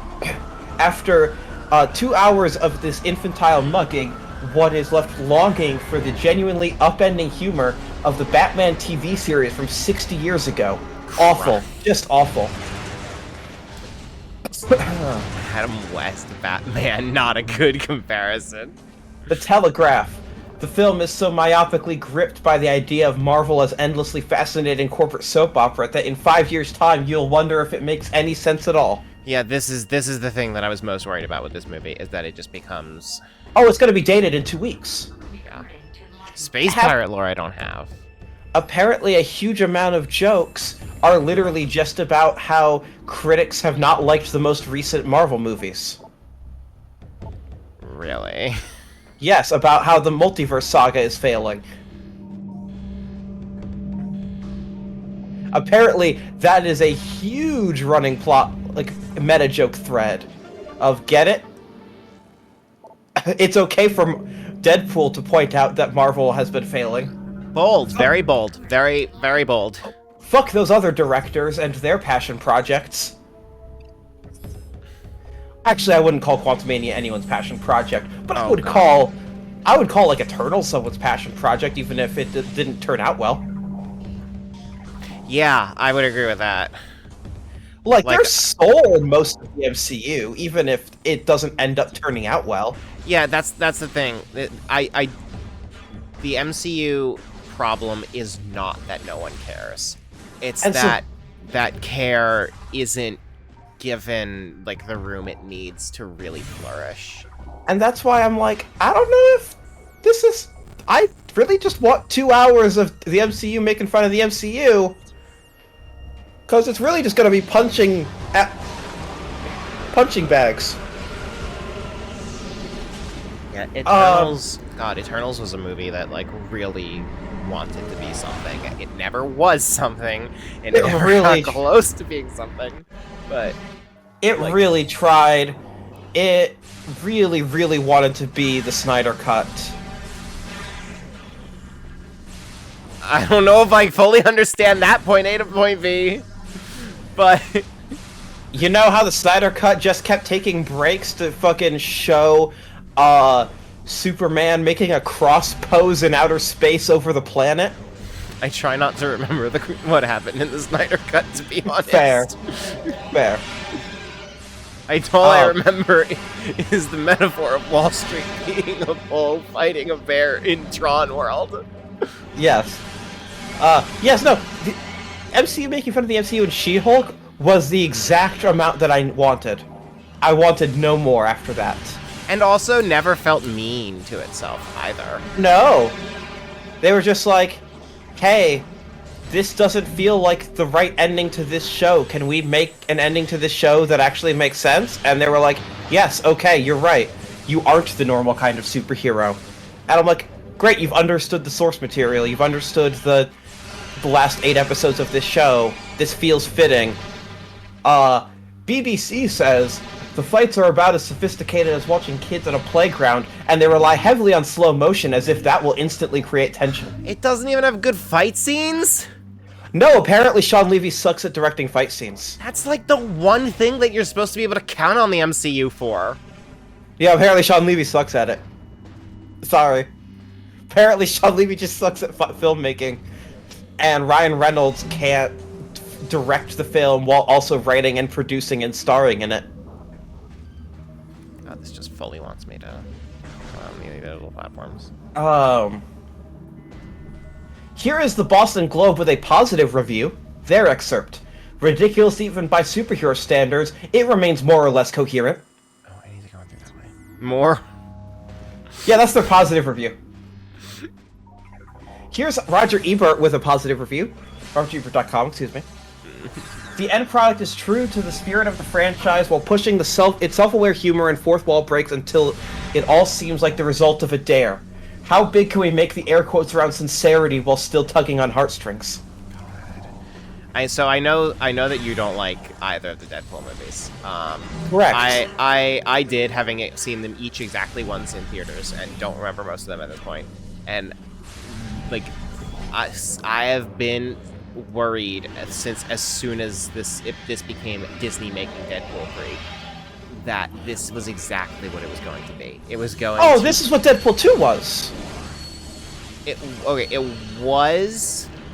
Deadpool 2 is an hour of punching down fat jokes surrounded by weird, we're gonna semi-lift this thing from the comics but also semi-not care about it. You know, I'm realizing I remember Deadpool 2 even less than Deadpool 1. Cause Fire Fist, Russell, the kid that they're protecting / trying to kill, is just a source of fat jokes. That's what that movie is. That does sound like Marvel. Not MCU this time, but that is just Marvel. No, that is Fox Marvel. That was the grand humor of Deadpool 2. Also, we're gonna murder the love interest right at the beginning of the movie, and then we're gonna release a PG-13 cut later, and in that PG-13 cut, we're gonna have Ryan Reynolds address on screen the fact that he learned what the concept of fridging was after releasing Deadpool 2. I never heard that part. Oh my god. Uh-huh. I've never heard. So all I know about the PG-13 cut is that it exists. I've never heard anything else about it. So the premise, the lampshade around the PG-13 cut, which is not available on Disney Plus because they're cowards, is they got Fred Savage, who played the kid from The Princess Bride, as well as the kid in The Wizard and all this other stuff. And they recreated the bedroom from The Princess Bride. And they chained him down, and Deadpool is forcibly reading him the story of Deadpool 2, cutting out anything that would be objectionable for a PG-13 rating, including most of the fight scenes, and most of everything that isn't fat jokes, honestly. And then they released it, and it is like, even with all the extra content filmed, it's like 35 minutes shorter. And has no pacing. It's very cynical. Sounds extremely bad. Like, more bad than usual.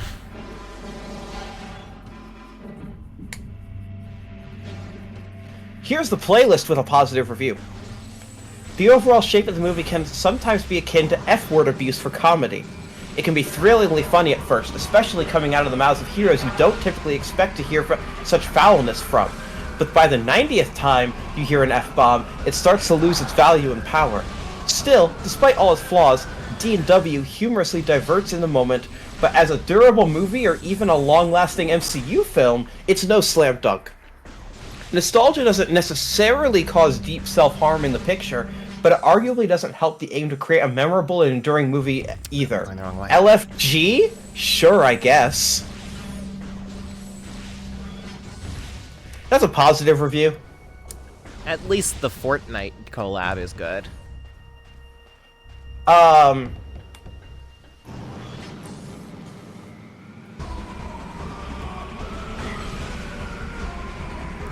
You haven't seen Deadpool yet, Fangs, because Deadpool's not out yet. Yeah, this is just a review embargo.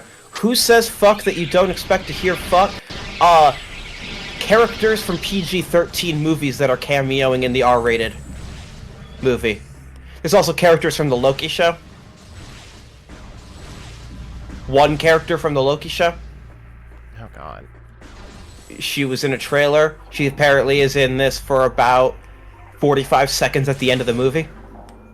Christ. She just shows up and is like, oh right, this is an interconnected universe. I don't mind spoiling that because Marvel put it in their own fucking trailer so that she could attend the premiere. Which is literally why of half the, like, 5 cameos were spoiled in the last week in trailers so that their actors could appear at the premiere. Oh my god, that's really funny, actually. Hunter B-15 from the Loki series is there. Right, I couldn't remember her name. Yes, she's there for about 45 seconds. To remind you that, yes, this is still the same TVA from Loki. Arizona Republic says, Easter eggs, cameos that left the audience gasping and cheering, a lot of meta jokes and digs at 20th Century Fox, ... It's the perfect way to wrap up the Deadpool franchise for good. Which feels optimistic, if I'm being honest. I know how this movie ends. It is not a promise that there are no more Deadpool movies. I feel like Deadpool's never been as good as I imagined he was when I first heard about him and had never actually seen him in anything.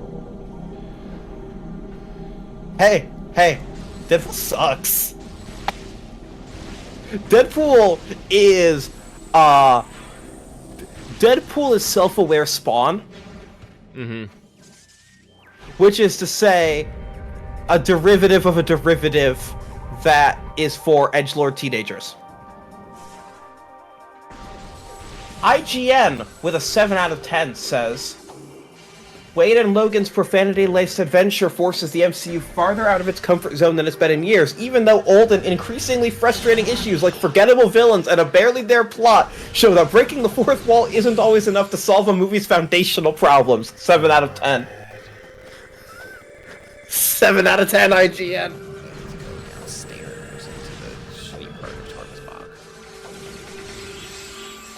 Chicago Sun-Times with a 7.5.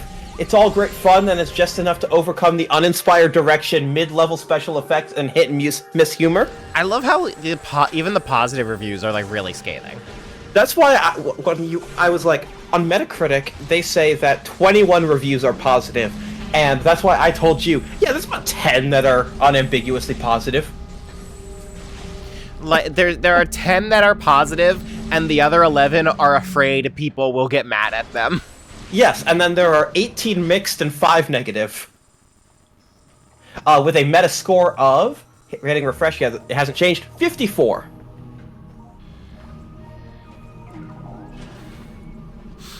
That is, I think that's worse than I expected.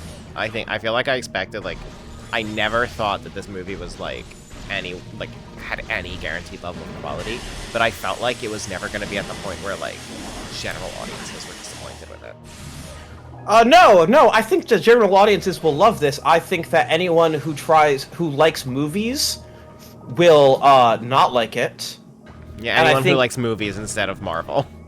Yeah, if you're coming in here for Marvel, I think that you're gonna have a fun time in the theater and then not think about this movie again. Which is kind of the point that I've managed to reach for most of the MCU, I think. Here's Slant Magazine lying. Deadpool and Wolverine doesn't flinch from speaking some measure of truth to power. What power? What power Disney. is speaking truth to? Disney! Because they said some Marvel movies were bad.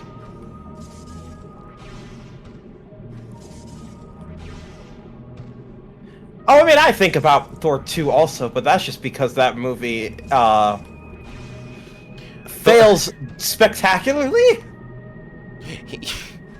I think about Secret Invasion because I'm broken. I feel like Deadpool would prefer for me to not think about it for the reasons I think about Thor 2. Exactly. No, they very much don't want me to think about it in that way. Here's an incredible review quote from Consequence that sums up one of the things I put in the Discord chat that I can't believe when I heard it from someone who saw it. Deadpool and Wolverine is serviceable in its worst moments, and a lot of fun when it's really cooking. Yet, if your expectations for Deadpool Wolverine include an explanation of where the Marvel Multiverse stands following the Disney-Fox merger, perhaps lower them. Oh, so my Marvel friends might not even like this. If you're hoping that this, like, either cleanly cuts off the Fox universe or integrates the Fox universe, lower your hopes. Wow, so they're not even, like, going to satisfy the Marvel brain rot part of my brain. My understanding is they end the movie with a no comment on that one.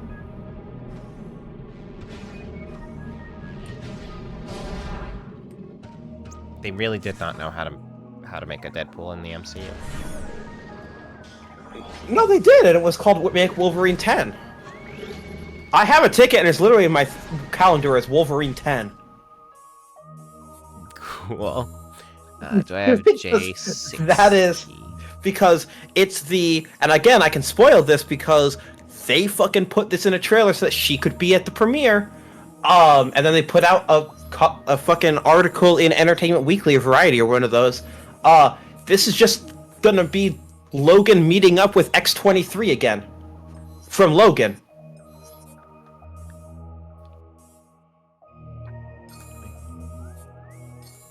Oh, no, I'm not looking at this guy's page. I'm an idiot. Keystart. Wait, is this my inventory, or is this... No, I clicked on Agon. Christ, why am I... Maybe I do have dyslexia. Maybe. The Daily Beast with an 8.3 says... Those who can't stand Deadpool or aren't educated in Marvel movie lore won't tolerate a second of it. God, this movie, it really does, like, it not even asks you to have, like, seen every single movie. It also asks you to be familiar with the behind-the-scenes meta stories of them. Yep. Yeah, because one of the fucking cameos is from something that, they fucking pull in a, Nick Cage Superman in this shit. Really? Yeah, let me message you what it is. I don't know. Yeah, I don't think I heard that one. Oh, maybe oh, okay, maybe I did. I heard of a cameo that might be... Oh, that character never actually appeared? Never. No, they never made that. I see. That was in production hell for 5 years, and then it got canceled. Yes. No, that's their Superman Nick Cage. Okay. See, that at you least don't know enough to be fully appreciative of this movie. That at least I could see kind of working. If you have never heard of that movie, the Nick Cage Superman was just like, what the fuck is Nicolas Cage doing here as a character I have not seen him as? Why is he fighting a giant spider? 1, 2, 3, 4, 5, 6, 7, 8. I would like to take back when I said there were 10 uniformly positive. There are 8.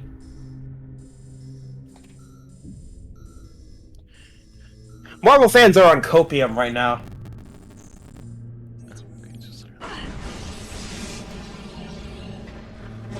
I mean, I'm sure my friends will inevitably defend the movie, say they don't understand the negative reviews. I'm gonna read you some incredible Reddit comments that I'm looking at right now. I'm going in with tempered expectations, and I'm sure it'll be fine. Ryan Reynolds hasn't failed us yet. It's officially certified he fails fresh. us quite often, actually. Yeah, at 79%. It's a pretty good score considering a lot of the bad reviews are from the normal superhero hate reviews. The Entertainment Weekly review is hilarious. One of their primary complaints is that they don't that it requires background knowledge. Like, does he know who goes to this movies? And there were too many jokes. It's a Deadpool movie. I don't know what to do with that. I want a true review, but I'm surprised EW published that review, and someone responded, "Does he know who goes to this movies?" with "Yes, a general audience." Good. It's amazing to me that people do not realize that Marvel movies make billions of dollars and need general audiences. Yeah, you know what the minimum, the fucking minimum is? The Marvels. Yeah. And what did that make? Nothing. It lost money. A massive amount of money. Not what it made. Like, what was the box office? The absolute floor there was $206 million. Yeah, even that is not like niche indie movie or like really focused, targeted shit. Yes. Also, the Marvels, best fucking Marvel movie I've seen in a long time. I did like it. Probably since maybe Shang-Chi? I think it was a little messy in ways that I did not like, but the fact that that was the worst performing Marvel movie in the same year as Quantumania. Yeah. Yeah, because people got burned off Quantumania and then didn't return for the Woman movie. Yeah. Also, the fact that the Marvels, I can forgive a lot of messiness if your movie is 105 minutes long. Yeah, that's a good runtime. If your movie is 105 minutes long, fuck, I'll forgive a lot.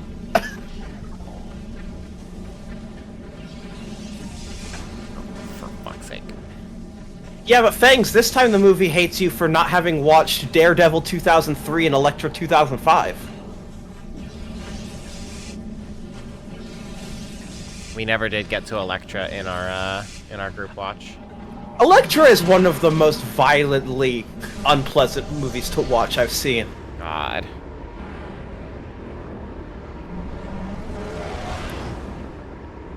It is very funny, like, how early that group watch of the non-Marvel Marvel movies burnt out, and yet we still hit most of the ones that actually matter for Deadpool. Like, even though we didn't watch Elektra, we still saw Daredevil to see that character. I don't know which version it is because they completely rebooted the character for Elektra. That's hilarious. Love that. It's wholly uninterested in Daredevil. There's no continuity between Daredevil and Elektra. It's so funny. It's the same actress though, right? Yes, still Jennifer Garner. Even more confusing. Yes. They gave up halfway through making that movie. Oh my god. Jennifer Garner wanted Ben Affleck in the movie, but they were dating at the time, so the studio said no, because if they broke up, then it would negatively impact the movie. Okay. 2003 to 2005 was a different time.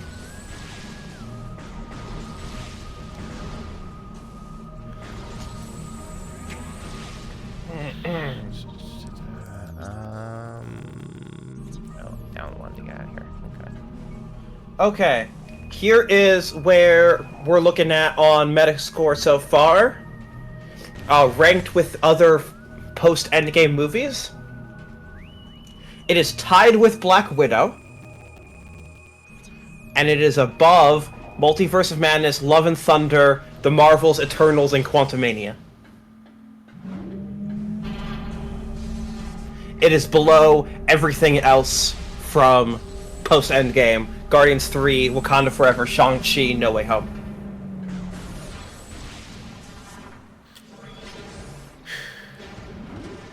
I think the MCU can just stop. No, they have Hall H from San Diego Comic-Con this weekend, where they're going to announce the next 5 years of plans. Oh Christ, that's this weekend? Yes, and they're going to rename Kang Dynasty to get rid of Kang, and they're going to announce what the replacement's going to be. Which is going to be a more... Why can't they just recast Kang? I'm sure they will, but they also want to downplay him. Because no one cares about Kang. They thought that people were going to flock to Ant-Man, fall in love with Kang, and then carry that momentum all the way to Avengers. That was their plan. Guess how that turned out? Yeah, it turned out the only thing that people liked about Kang turned out to be the biggest problem. Yep. No one gave a shit about the character. People liked the actor, and then they very much did not like the actor a week later. Oh no, I'm missing one of the key bearers still. That's gonna suck. So, yes, my guess, my uninformed guess, I have not been told this by someone at Marvel, is that they are going to try to hard pivot Avengers 5 to be about Doctor Doom instead, because Doctor Doom will be introduced right before Avengers. He is also the next Fortnite season. Oh.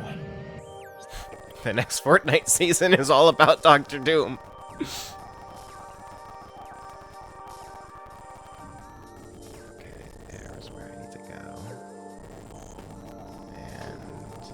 Through that portal. So go through here, take a left. Alright. Key hunting is going a lot smoother than I expected it to. I expected there to be like a high chance that I don't actually finish the game tonight. I feel like there is now a fairly high chance that I do finish it tonight. I'm like close to half the keys already. Hell yeah.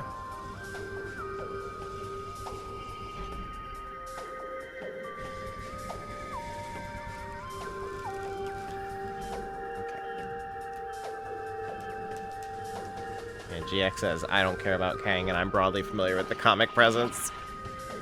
I mean, yes.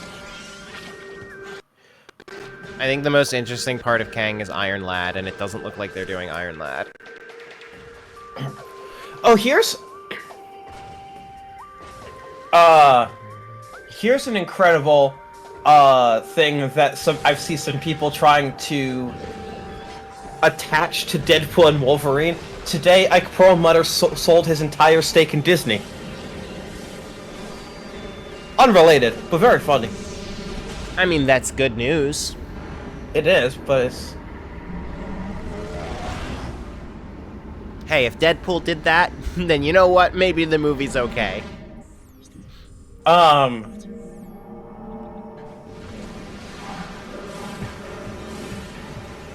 Apparently, Marvel kept trying... Also news from today. Apparently, Marvel kept trying to cut Captain America fucks out of She-Hulk, and then the editors just kept adding it back in and seeing how long they could leave it in. Because they were like, I don't know if we want Captain America fucks in the show, and they're like, that's really important though. Also, apparently they legitimately recorded that line while drunk. Love that. They were just drunk and improvising. That's fun. Man, it sucks that the MCU can't be good like She-Hulk.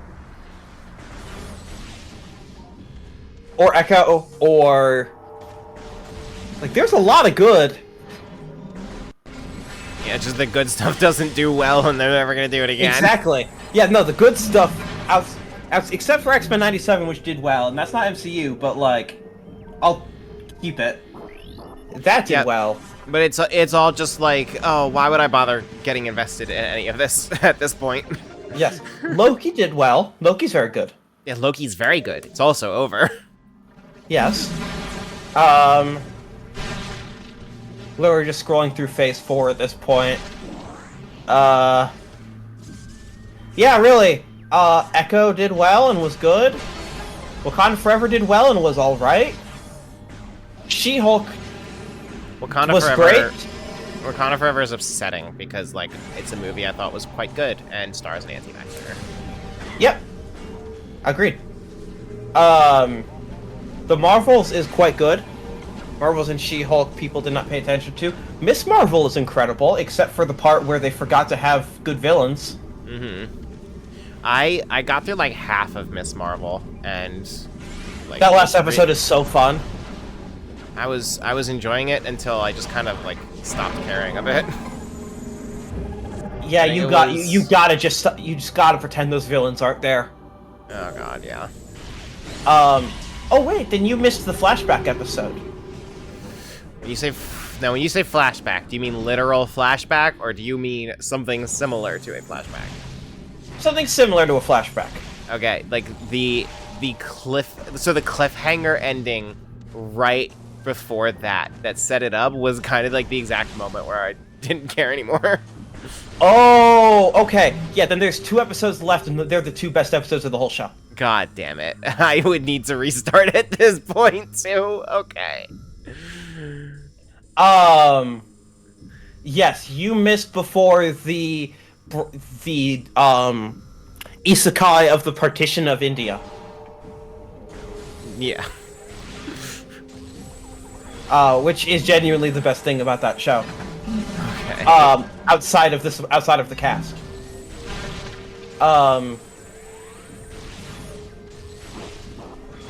Yeah, I don't know. It's a... Remember I Am Groot?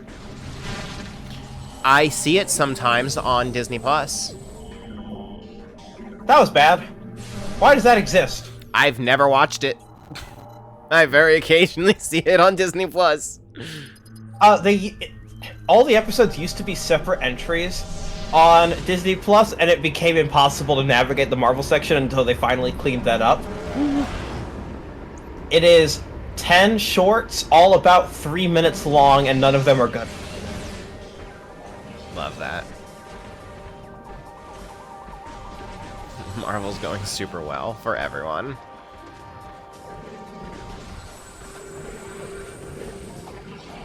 Joe says, God, I got sick of that fucking reminder every time I loaded up the game. Oh, I should turn off the hint system. I turned it on literally just because I thought I needed the Annihilator Beam.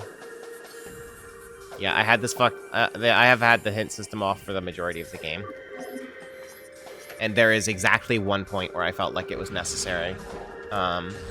Which is, like, the most inexplicable point in the whole game. You see that Marvel released a new cut of the Captain America trailer to remove the presidential assassination attempt? Love that. Took them a while to get there.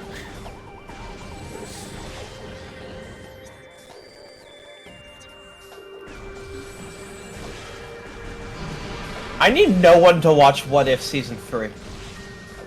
Yeah, Captain America, that movie just is like super cursed with real world events. Oh, what, Sabra? Well, that and then the assassination. Yes. I don't know. I would simply have known what you were doing when you brought Saber in for some reason. Oh, I would too. Just but make an OC. That's such an own goal. It is, but before things heated up, I feel like there was enough ignorance on the subject that they could have gotten away with it. Like, I'll admit I was ignorant enough that they could have gotten away with it in my opinion. Okay. I now understand how fucking wrong I was to be that ignorant. Yes. Myself and most of the people that I know were mad about that character 15 years ago. Mm-hmm. So... But I think before things heated up, they could have gotten away with it. Maybe. They absolutely cannot now. Like, I'll be surprised if that character's still in the movie at all. They are crucial to that movie's plot, from my understanding. So they have that movie has had 3 sets of reshoots, each longer and more drastic than the last. And my understanding is that in the most recent one, they tried to remove as many of her scenes as possible. So that's like a load-bearing movie, right? Like, the MCU needs that movie to be good. Yes. Yes, no, this movie is going to have a tremendously inflated budget, but it also needs to... It needs to hit. It's their new Captain America. It's the new leader of the Avengers. It needs to fucking hit. And guess what? Guess what? They already had to cut 6 villains from the movie in reshoots. Oh my god, they're so cooked. The entire Serpent Society, which had a bunch of expensive pro wrestlers like Seth Rollins take time off from wrestling to go film the movie, and test audiences hated all of them so much that they scrapped the entire Serpent Society from the movie. This is going to be as disjointed as Falcon and Winter Soldier, isn't it? One can only hope. Okay, so I have one of the keys here, and I need the other one. Yeah, multiple ways of reshoots are always a good sign of vision. You're so right. Okay, let me just double check the keys that I have. Dark type of keys. The menu in this game's fucking terrible. Okay, yes, I have one key here, and I have 2 for Torvus, 2 for Agon.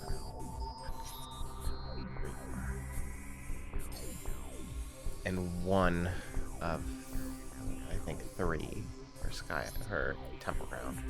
1, 2, 3, 4, 5, 6, 7, 8, 9. Okay, yes. Okay. Just had to figure out what I did and did not have. Christ, what key do I have here? So, the director of Captain America Brave New World has directed 3 movies. 2 of them, he was director, screenwriter, and producer. And all 3 of them, very well received. 1 of them, he was only the director. Immensely negatively received. He's only the director of Brave New World. The movie he directed, without having written it, The Cloverfield Paradox. 22% on Rotten Tomatoes. Wasn't part of that movie that J.J. Abrams' fault? Yes. Well, yes. But also, like, I remember hearing that it's a fine movie, just not remotely what people expected from the name and the marketing. I don't know if that's true. No. Okay. No. Okay. Fuck, the one that I'm missing is here. I'm gonna just be flying blind. Oh, fuck, he could be anywhere.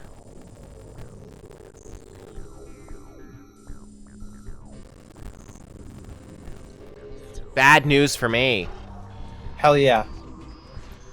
Ooh. Oh, right. There are clues. There are clues.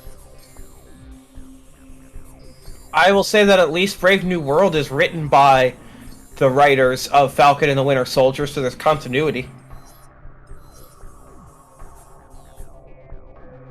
That's good. Yep. Okay, Contract 2. Okay. J. Gates closing. Sealing the scorched land for our holy ground. DSL I have. I think EMDA I have. Esters. I don't think I have Esters. Looking down at the Great Bridge of a Holy Fortress. Okay, that's the... Hey, Mackie, shut the fuck up challenge. What did he say? Apparently, when asked to describe his performance in the new Captain America, he said that it was like the Tupac song "Hit 'Em Up." Okay. What does that even mean?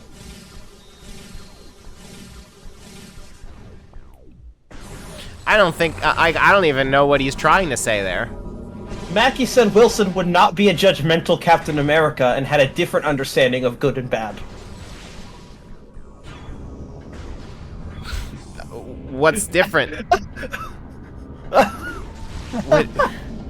what was Chris Evans' Captain America? Apparently judgmental. Was he?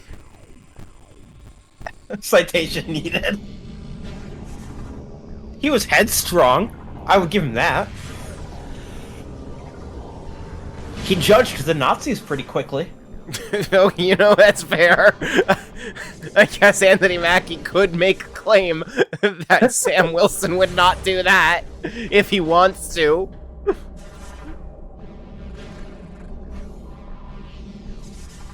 I don't think he wants to. I don't think he won't. Dude!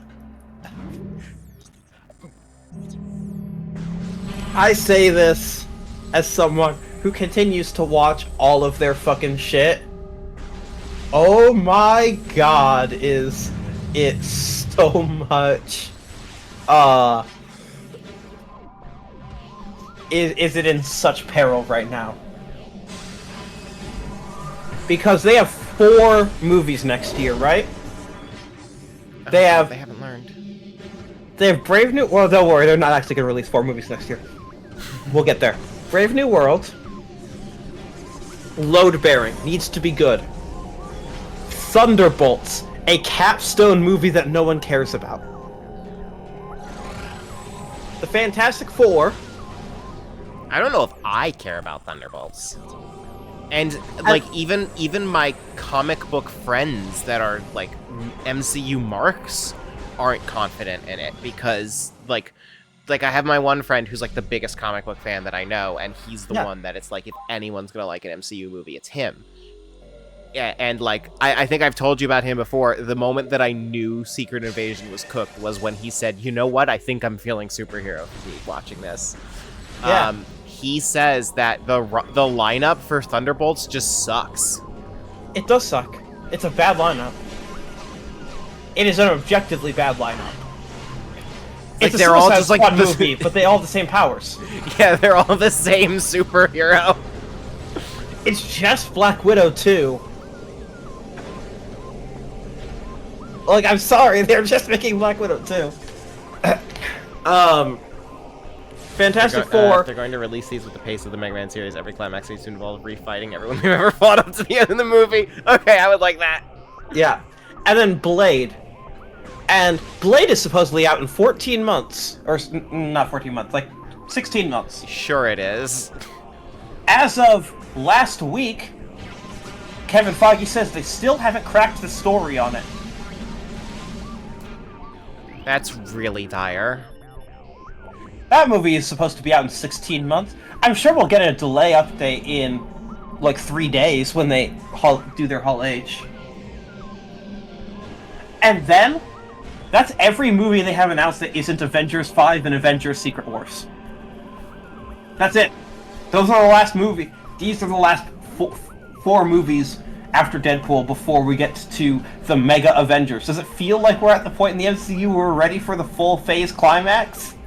Full story arc climax? I will admit, I am at the point in the MCU where I'm ready for literally anything to happen. Yeah, Thunderbolts has an asterisk on it.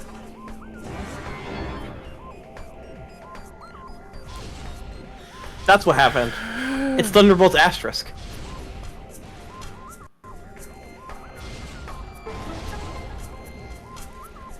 Thunderbolts asterisk is most likely called that because it's gonna have a different name at the end credits, and that's probably gonna be Dark Avengers, which is truly what they should have just called the movie up front.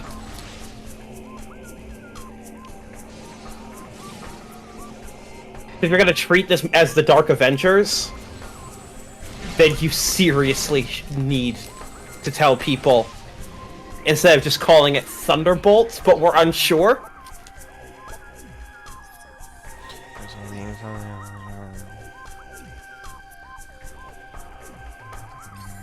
Oops, shit.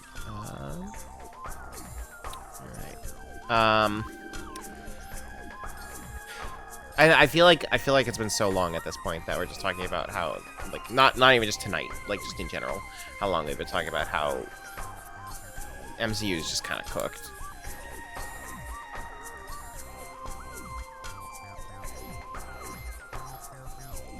But hear me out. Agatha all along seems real fun. That is good. Did you watch that trailer? I don't even remember. I don't remember. I remember you saying good things about it, and that might have just been enough for me to be like, okay, I'll try it out. You should genuinely, you should just pause and just go watch that trailer right now. Like, don't share it, but I want to see you watch that trailer. It's short. I feel like I must have watched it at some point. I don't know when I'm gonna get out of watching it right now, but I'll open it.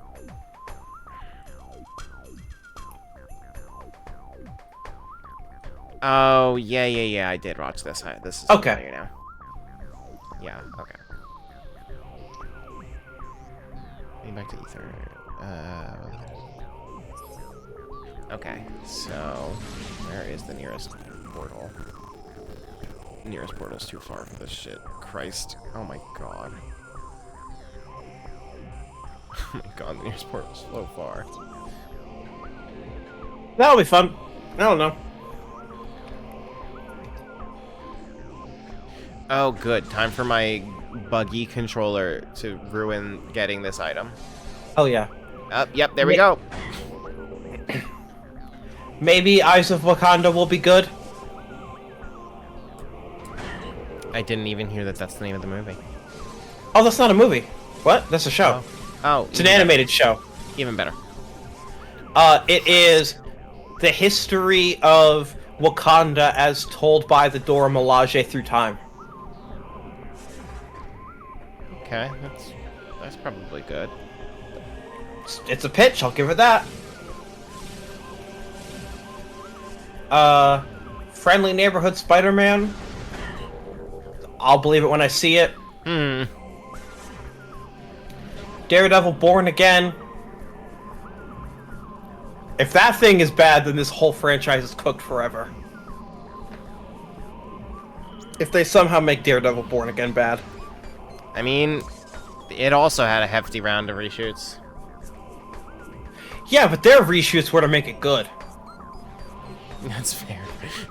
Everyone involved, including Kevin Feige, was like, "You're gonna be so glad we did these reshoots because we thought we were cooking, and then the strike happened, and we got to see what we had shot, and we were not cooking."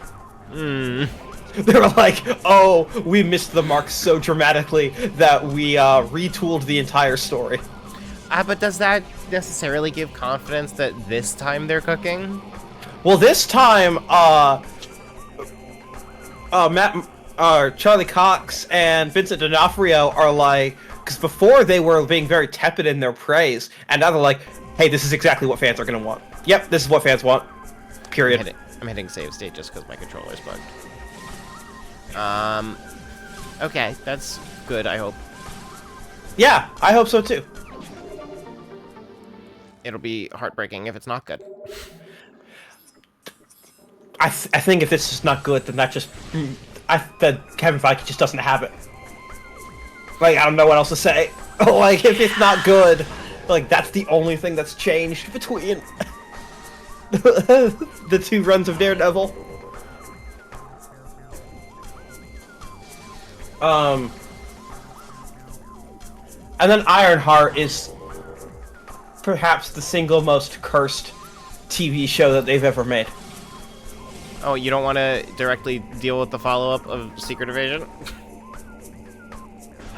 Melanie. Yeah? They shot Ironheart 2 years ago. Love that. They can't do reshoots because the actors don't look like the previous footage anymore. Love that. It's been sitting in the can for years, and they have no release plans for it. Even better. Because it needs to tie in to Armor Wars.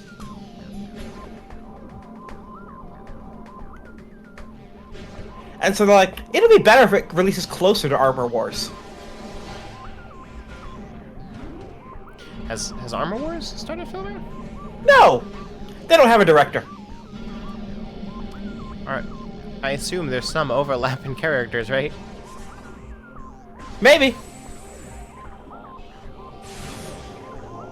Can't we just make Marvel Discourse into a movie? At this point, it might be an improvement. Here's my question. Why can't we just cancel Armor Wars? Because that is the dealing with the Fallout Secret Invasion movie. You know, I don't know why I thought Armor Wars is what you were talking about at first. Yeah, no, Ironheart is just literally Riri Williams from Wakanda Forever, fighting against Mephisto. That's a choice. That whole show is technology versus magic. Okay, I kind of get that.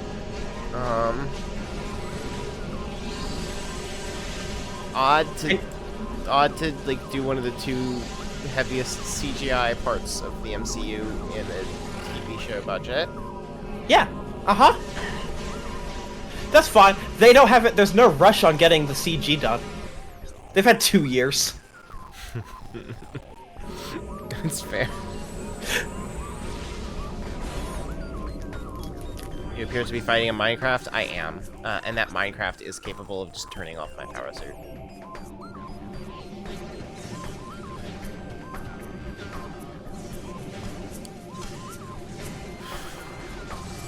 So, like, whose fault is this at this point?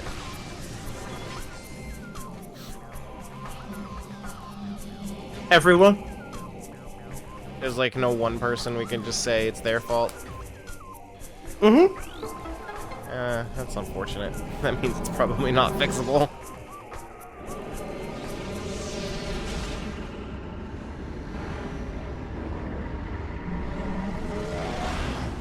Well, at least I've got more than half of the Sky Temple keys. That's pretty good news. Gotta take wins where we can get them. Yeah, GX points out capitalism, the need to make the number higher than it was at this point last year, no matter what. We do need a number to go up. That's why the number of output went up. And then they didn't have as much time per project to really think about it. A lot of other numbers seem to go down. Yeah, so a lot of other numbers go down when the output goes up. Whoop, expected there to be a floor there, not gonna lie.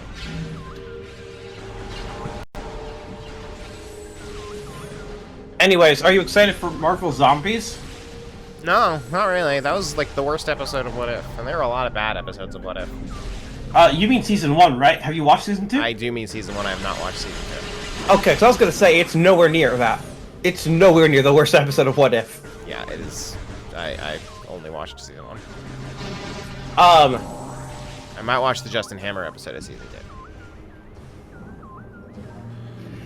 The only thing that's interesting to me about Marvel Zombies is the cast. Because I just want to see these characters team up. Like any Marvel characters team up. And this is legitimately might be the only place I get to see some of these characters interact with each other. And that makes me sad. Because they've already recorded this. This is for sure.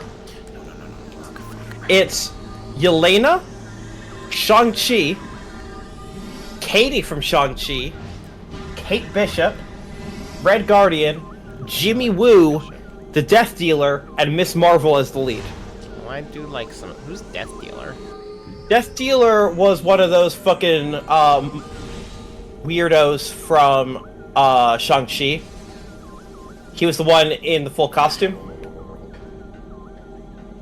I only vaguely remember. He was the first person killed by the Dweller in Darkness, prompting the Ten Rings into forming a truce with the Ta Lo villagers. Says Wikipedia.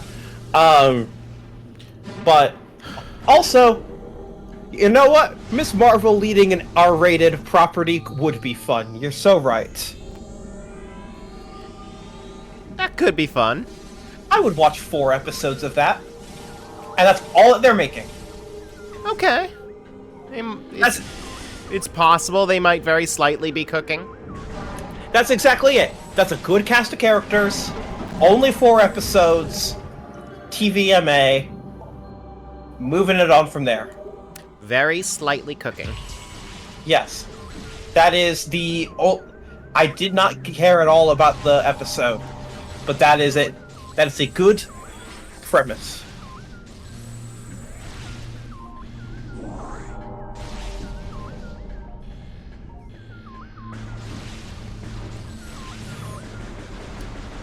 And then it's just gonna be like Walking Dead, I guess. Oh yes, no, like whatever's actually gonna happen in that show, who fucking cares? But maybe I shouldn't just randomly press buttons before my screen fades back in. But Jimmy Woo as one of the only zombie survivors is a fun concept. That is good. I'm all for more Jimmy Woo.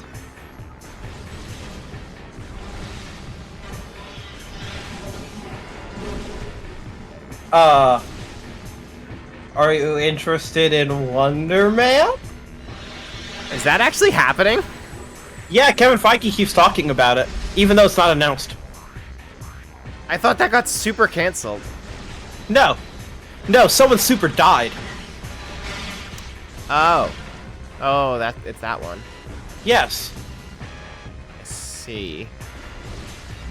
And it didn't get super canceled. No. Since they hadn't like announced it yet, that seems pretty easy to super cancel. Yeah, but they like it. Also, they have Yahya Abdul-Mateen II. Starring? Or is it the third? Did I just fuck up his name? No, it's the second. Who is an incredible actor that you know from his incredible role as Black Manta in the Aquaman movies. I do know him from that. That is probably his worst roles of all time. He delivered a good performance, though. Yes. He is, wait, I'm sorry, Josh Gad is in this show? Alright, never mind, canceled it. Yeah. I just went to the Wikipedia and saw that Josh Gad has been cast in an undisclosed role, and my interest has plummeted.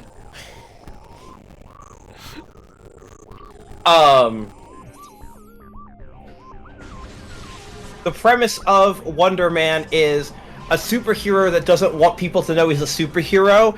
That's most of them. Takes on a job as a stuntman in Hollywood to use his powers surreptitiously. That's who Wonder Man is. I know. It's very. The only place I have seen Wonder Man is Marvel Snap. No, he's not in Marvel Snap. I know him from a worse mobile game. One that has Oh, yeah. one that has not existed for many years. Fuck yeah. I know him from Marvel's Avengers Academy. Fuck yeah. I Anyways, loved that when it existed. Wonder Man is apparently Until it 10 became episodes.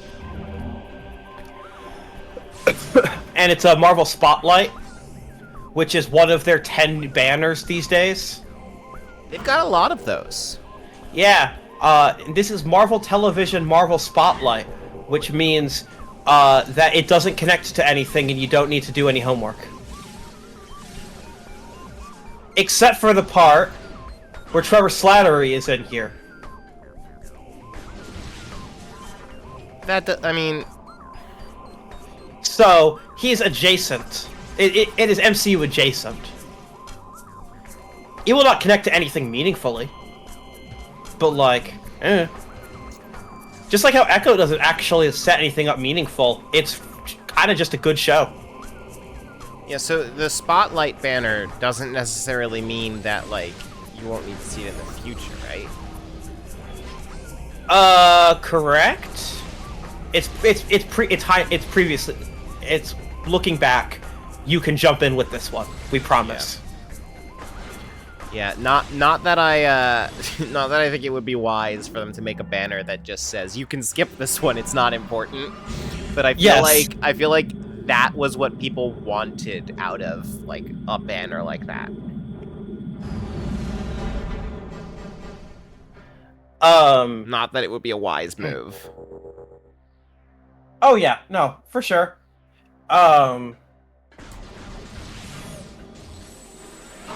But it's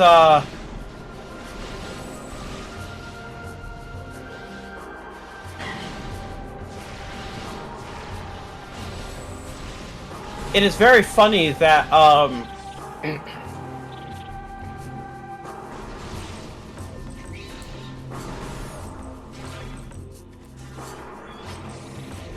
Wonder Man keeps what did Kevin Feige say about this exactly? Because Marvel decided in their infinite wisdom that they don't have enough marketing channels, and so they started a podcast. And what? I've never heard of this. This started like a month ago, the official Marvel podcast. It has 4 episodes. Is it good? No. It's just marketing. It's just, here's 30 minutes of people talking about,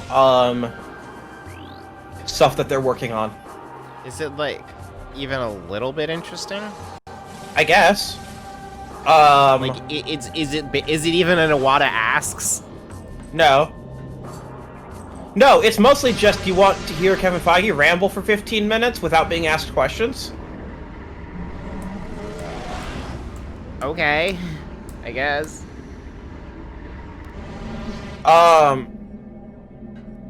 So I'm trying to find in the transcript, but my Control F is not finding. Maybe there it a is. performance art. All right.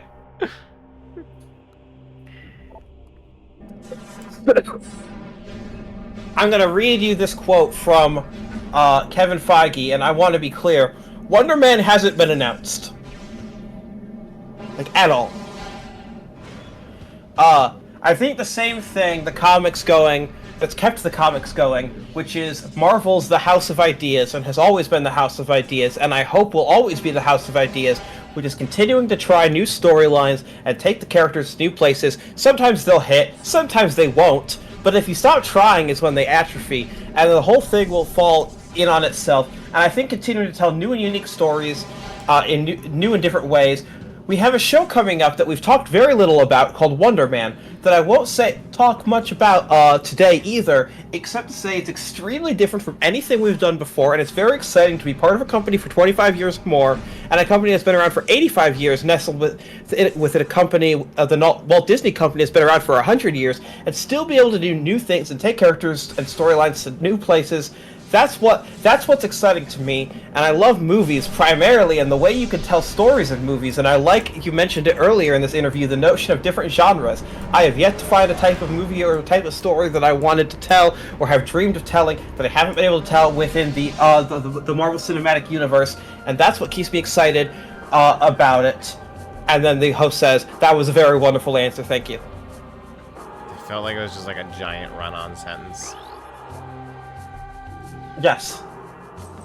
So, basically saying, yeah, not every idea hits, but also, someone asked him, I will say, this is very funny.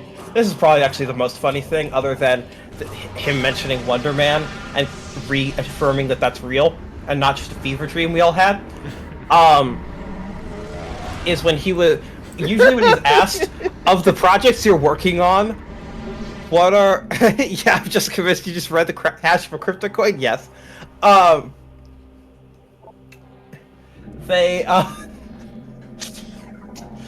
Usually when people ask, what movie are you working on that you're most excited about? He usually says the next one coming out, go to theaters and go see it, or the next show coming out, or the one I'm here to promote. And this time, he said, normally I say that, but this time I'm going to be honest and say, it's Fantastic Four. Fuck all the movies between now and Fantastic Four. They're not as interesting to me as Fantastic Four. Well, that's good to know.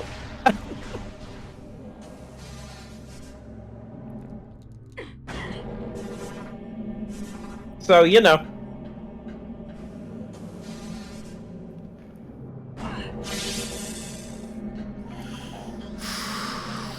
Boy. Sure. This... I don't know if it's my controller or the emulator that's fucking up, but like every now and then it just double clicks the button that I'm pressing, and that really sure doesn't work with the way that the screw attack's designed in this video game. Nope.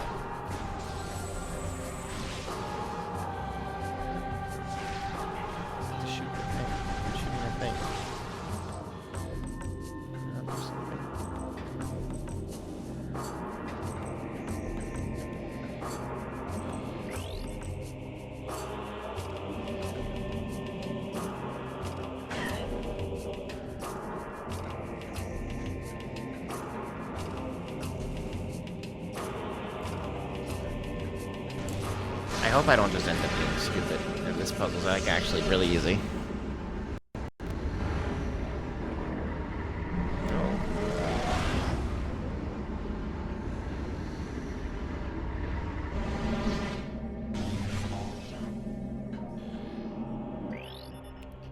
Okay, manipulate this ring to be in sync with the other rings to activate the unit's control interface. Target that interface device attached to the circle.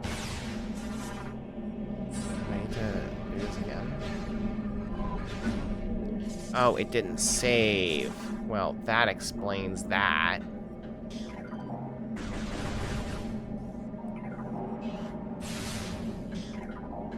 Oh god, do all 4 of them need to be lined up first? Probably.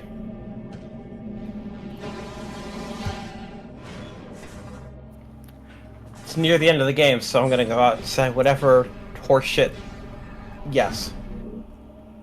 Technically, this one is something from earlier that I just missed. Mm.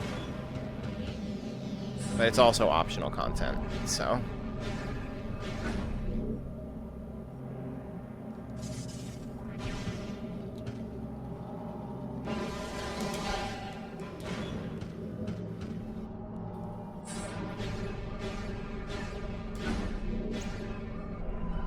Nope, stay there.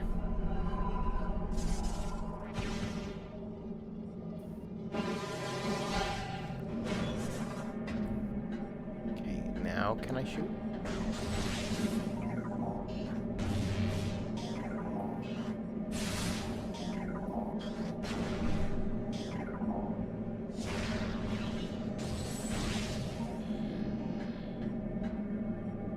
Do I need to rotate the other 2 even more?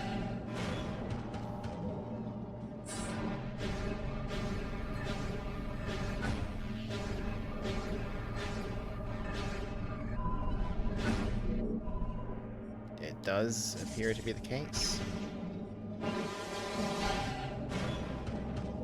Well, if Marvel's doing badly, Star Wars is kind of on the up and up at least. I hope. On what metric? Might I ask? Any metric. I'm begging you. Well, the Acolyte was real good.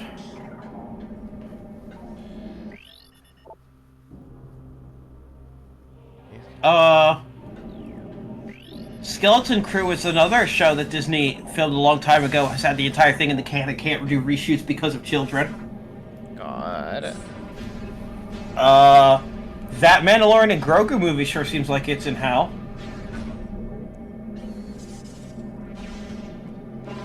Like, what could the premise of that movie possibly be? 4 more episodes of The Mandalorian. No. Because here's the thing. I legitimately thought that they were announcing that movie for like a couple years in advance, and that this would there would be like another season of Mandalorian that would, I don't know, set something up. Skeleton Crew would come out. Maybe that would tie into the Mandoverse in some way. And then Ahsoka Season 2 would come out. And then the Mando movie would cap it all off. Instead, it seems like Oh, fuck, I'm an idiot. It seems like the next piece of content in the Mandoverse, unless they actually get off their ass and put out Skeleton Crew, is this Mando movie, which will, I guess, be relatively self-contained. And then Ahsoka Season 2 will come out, and then maybe something else, and then Filoni actually gets to end the Mandoverse with the Heir to the Empire movie. So it's good, at least, that Favreau doesn't get to cap off the Mandoverse. GX says the premise is the moment in Freakazoid where they explain Toyetic.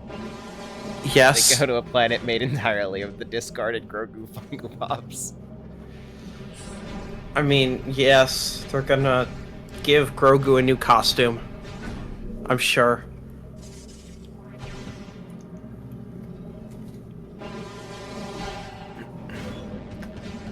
Andor Season 2's next year. That's good. That finished. Cool. That finished its reshoots. Its reshoots were entirely based on the strike. Okay, that's good news. That's hopefully gonna be good. There you go. I don't have faith in anything nowadays, though. You should save state. I like to live dangerously.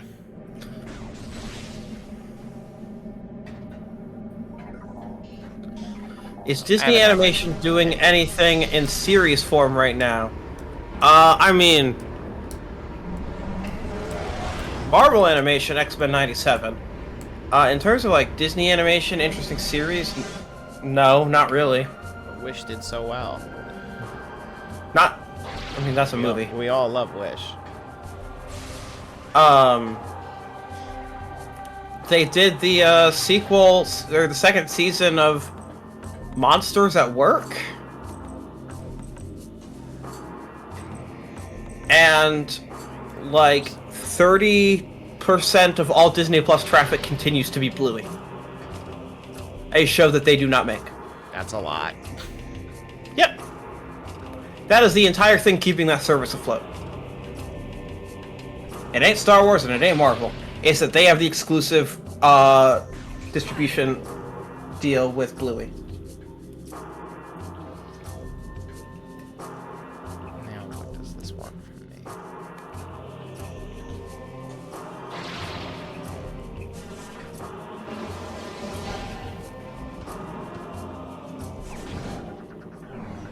Okay, I guess that's what it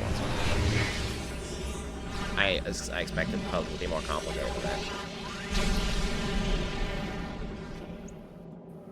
What are you looking at, Suki? Oh, you mean the Descendants? They just put out that new Descendants, but that's not animated. Still gotta watch that.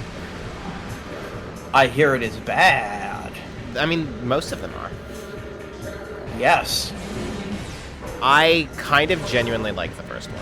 I think the first one was actually kind of good. And they got progressively worse from there. Okay.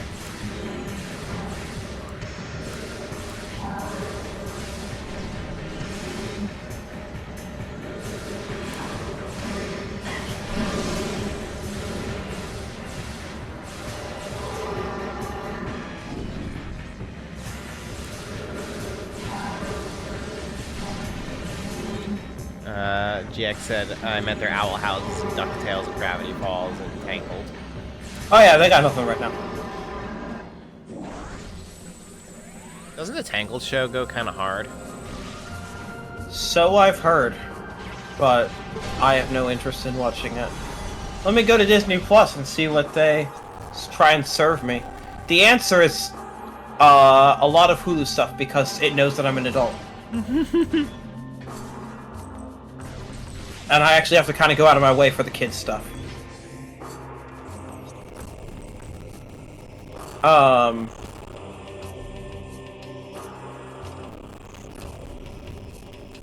I clicked on the Disney tab, and this is what it's got for me.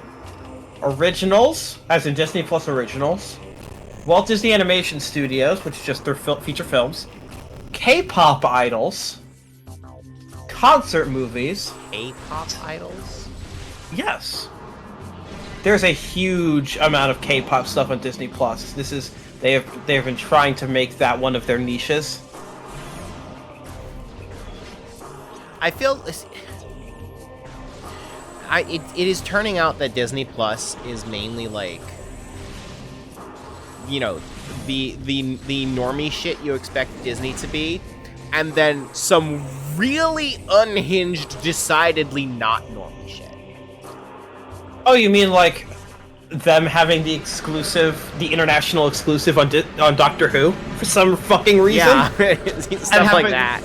And having funded it such that now it's in 4K HDR and doesn't have cringeworthy special effects? Cringeworthy special effects are the best part, though. But they don't have any of the classic series. That's all on BritBox. BBC doesn't even have all the classic series. I mean, BBC has all the classic series that they can have is on iPlayer in the UK. I'm trying to find this anime tab again, but it vanished like the next day, and I haven't been able to find it since. It's very funny because it's very, it went on for way too long. Like it was just a damning amount of like, oh, you really have a Crunchyroll co-stream deal with like half this shit. Which is funny because they very occasionally have the exclusive rights to something. GX, I will normally agree, but this last season was like the first good season in over a decade or some shit. So like, I kind of will take a step back. I just want every alien to look like a guy in the shittiest rubber suit I've ever seen. Oh, there's an episode like that. They kind of do that on purpose. Asking. Dot and Bubble is kind of like that.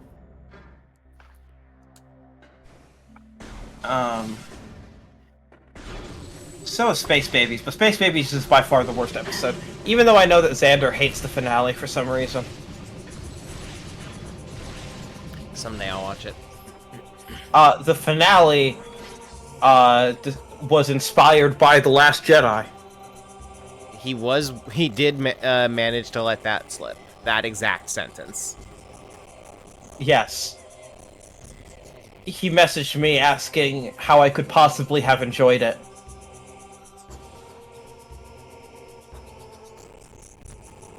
I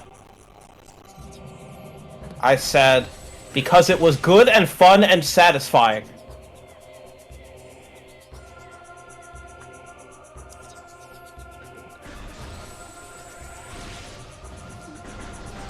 Well, that's fine, because he's excited because Stephen Moffat is writing the Christmas special, and then I said, well, I wish you luck with your Christmas special that I probably won't watch.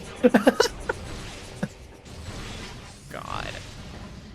That is apparently Stephen Moffat's final anything with Doctor Who is going to be this Christmas special. Christ. I mean, so I do remember him having good episodes when he was not in charge. Maybe Yes. it'll be one of those. He wrote one acceptable episode when he was not in charge, except for the part where he only has 5 ideas. That's kind of true. That's really so many.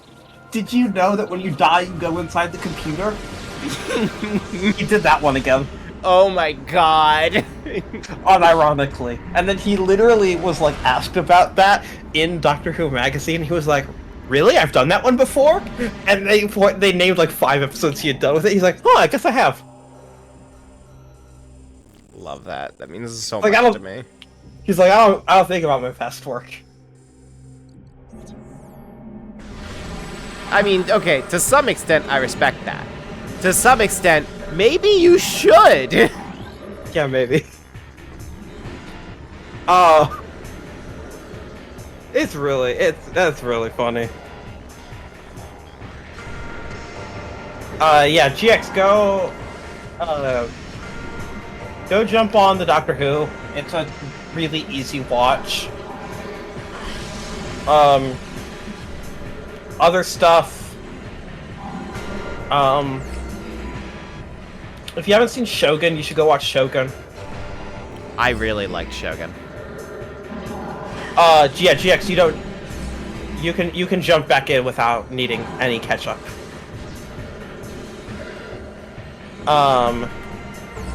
Shogun was really good, and I'm super worried that like they adapted the entire book and are planned on continuing still. They sure do have a second season planned. For some reason, like not a single person I know is worried about that. No, I mean I'm worried. As long as I'm not the only one. I heard that announced, and I was like, I mean they're gonna Game of Thrones it? Yeah. GX, I have no interest in this because I'm lesbian, but I've heard that Kite Man Hell Yeah is pretty good on Max.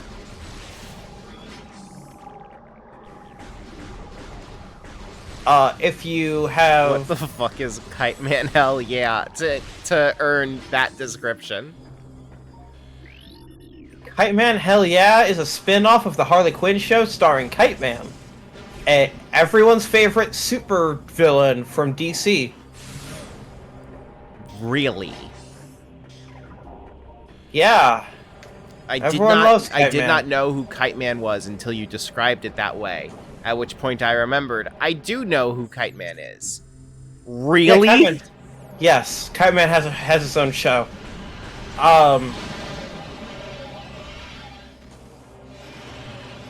That does sound like something for straight people.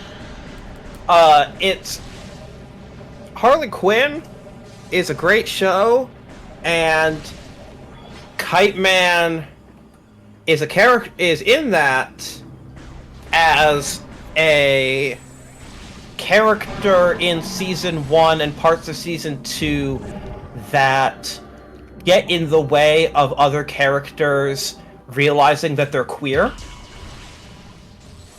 And for some reason they then went and gave Kite Man a show. And I don't get that one. The straights really do want that, huh? Oh god. So there are exactly 2 kinds of people that would watch that. Number 1, hardcore comic book fans that just want to see their Blorbos on screen. And number 2, people I don't want to be catered to. I know people in that first camp, and they are enjoying the show. Here is... I fear people in the second camp.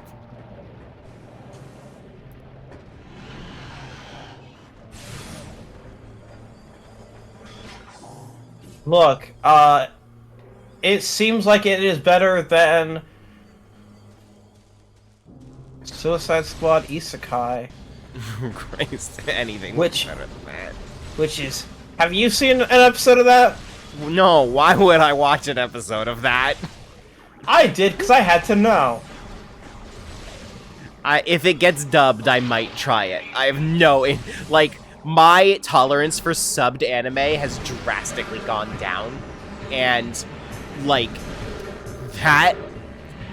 the premise of Suicide Squad Isekai does not come anywhere close to clearing my threshold for do I give a shit. Here's the thing about Suicide Squad Isekai. If you're wondering if it's more Suicide Squad or more Isekai, there's a very firm answer. I'm almost more interested in more Isekai. But, like, more Isekai is still not a good thing. I just think it's the better of the two. It's 99% Isekai, 1% remembering that it has DC connections. Christ, good. They Maybe don't give I a should shit try about it the then. fact that it's based on the Suicide Squad. They're like, oh shit, is that an orc? And one of the characters says, this is an Isekai. And other characters are like, what the fuck is an Isekai? But Clayface is like, don't you know? Webster's Dictionary defines Isekai as... And Peacemaker is like, shut up, nerd. Important question, is it stupid or does it care? I couldn't tell. It's anime, it's tough to tell. Very blurry line there. I'll say that it was such absolute trash that I found it hard to sit through one episode. Oh, so it's an isekai. They don't even get isekai for the first half of the first episode, and that was bad too. Christ, I can't tell if it's good or not. No. But yeah, no. Like seriously though, if you GX, if you have not seen the Harley Quinn show, you need to watch the Harley Quinn show. I need to watch the Harley Quinn show. It's like been on the periphery of like do I?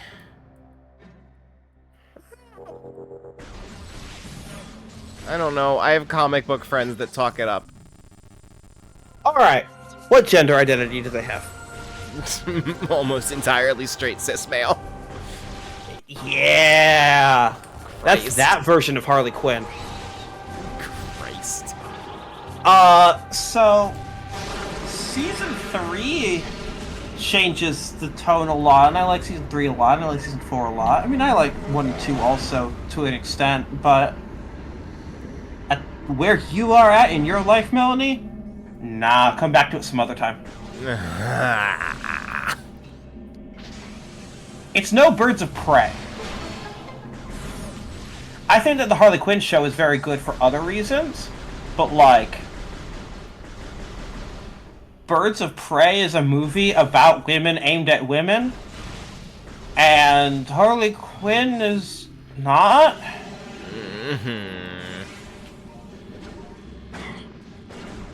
Harley Quinn assumes that it's going to have a predominantly male audience, and it wants to be feminine and feminist and queer, and it is all of those things. But like, you know, Joker, main character, that kind of stuff. Christ. I feel like though at sometimes I'm also like I'm happy with scraps sometimes. Right, but there's so many feasts. Why would you go for scraps? Because I want to fit in with my friends who talk about comic books. I've tried so hard to like comic books and I just don't.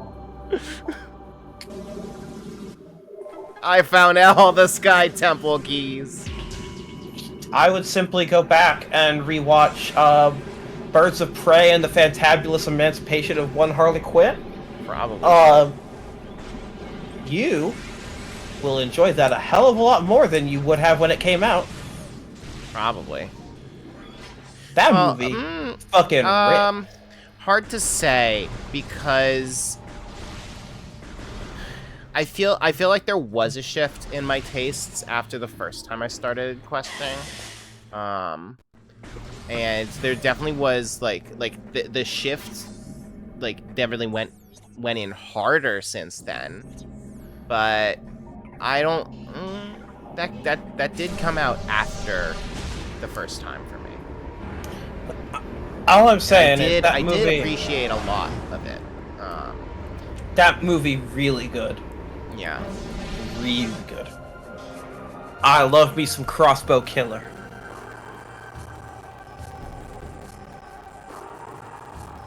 Okay.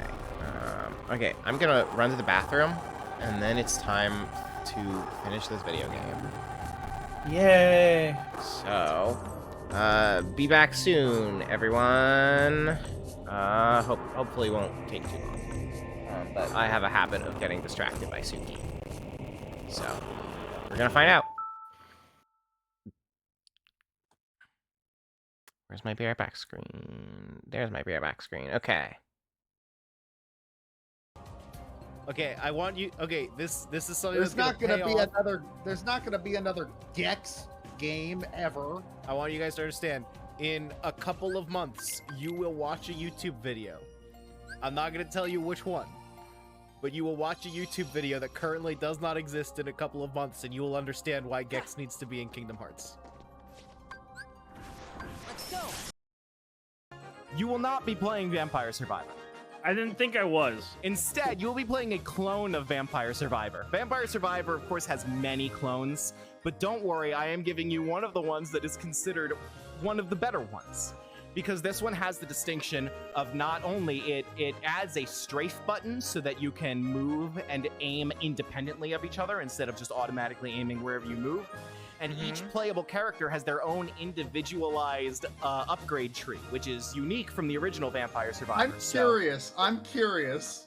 Does Alex know where this is going? What is the name of this game? Okay, never mind. So you will be playing the Vampire Survivor clone that's getting an update in a week. I forgot about that. It is called Hollow Cure.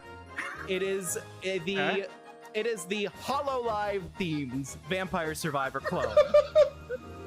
Yeah, there it is. That's Alex. the word I was looking for.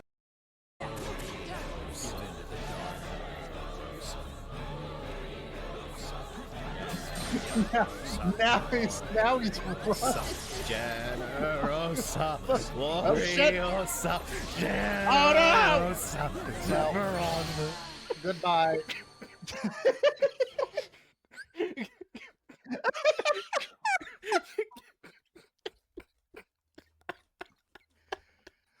Real talk. Until. Well, now that we know it can see my feet. I was betting that we would lose like somebody like Barter or Dorcas, like just some rando, because we have a lot of bench warmers, but we did not lose a bench warmer. We absolutely did not lose a bench warmer. So I hope Alex, what happens y'all if are happy. What happens if you just lose and the run becomes impossible? So the nice thing about Fire Emblem 7 is that the characters that they give you as you go further on, they actually become better. I hope Soul's the imposter. I hope Akili is an imposter.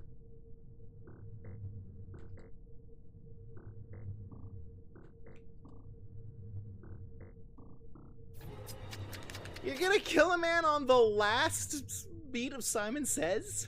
Are you serious? Fuck. I'm texting him. Cannot believe this.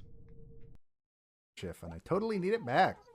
Don't you hate it when someone borrows something of yours but never returns it? I'll kill her! I'll take her down! Cats are the natural predators of birds, and I will teach her that lesson!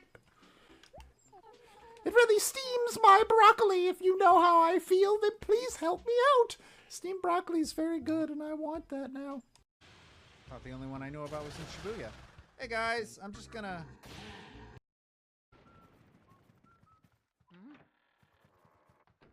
Maybe I'll find another... That's a dumb fake door! Fuck!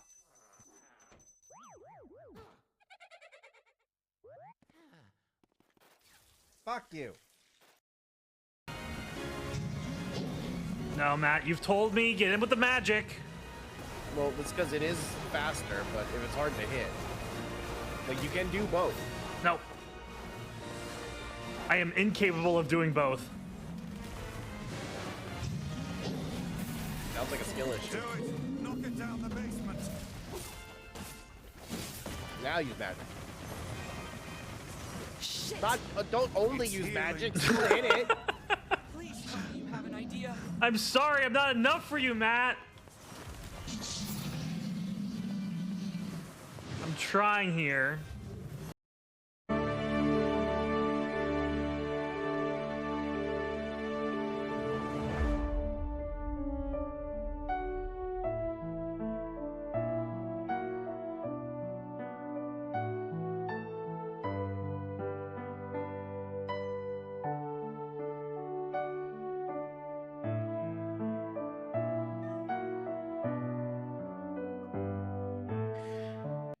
Okay, time to finish this video game. And actually, out of curiosity, real quick, I'm gonna check when did we start this for Smashterpieces? How too long has this been? The final Paper Mario episode was on May 5th. Could be worse. Could be a lot worse. All right. Thanks is back too. That's perfect. We are winning. We are on our way to the end of the game, which, let's see, what is the best way to get there?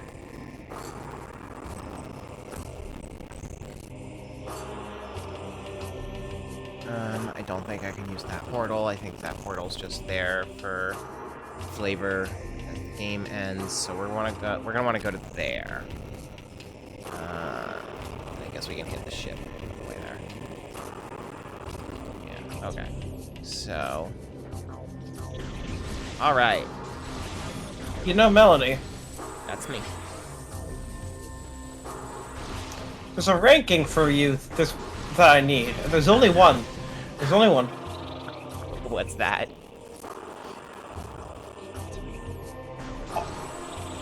On my Melanie ranks Kingdom Hearts games as components based on the worlds.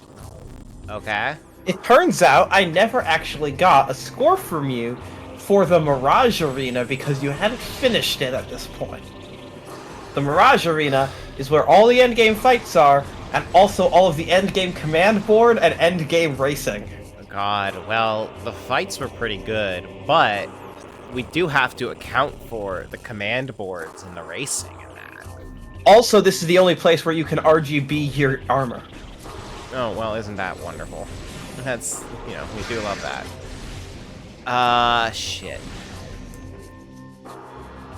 Okay, this one's kind of hard to like put a number on, I think, because if I were to judge it based on like pure percentage of playtime, the vast majority of playtime there sucks.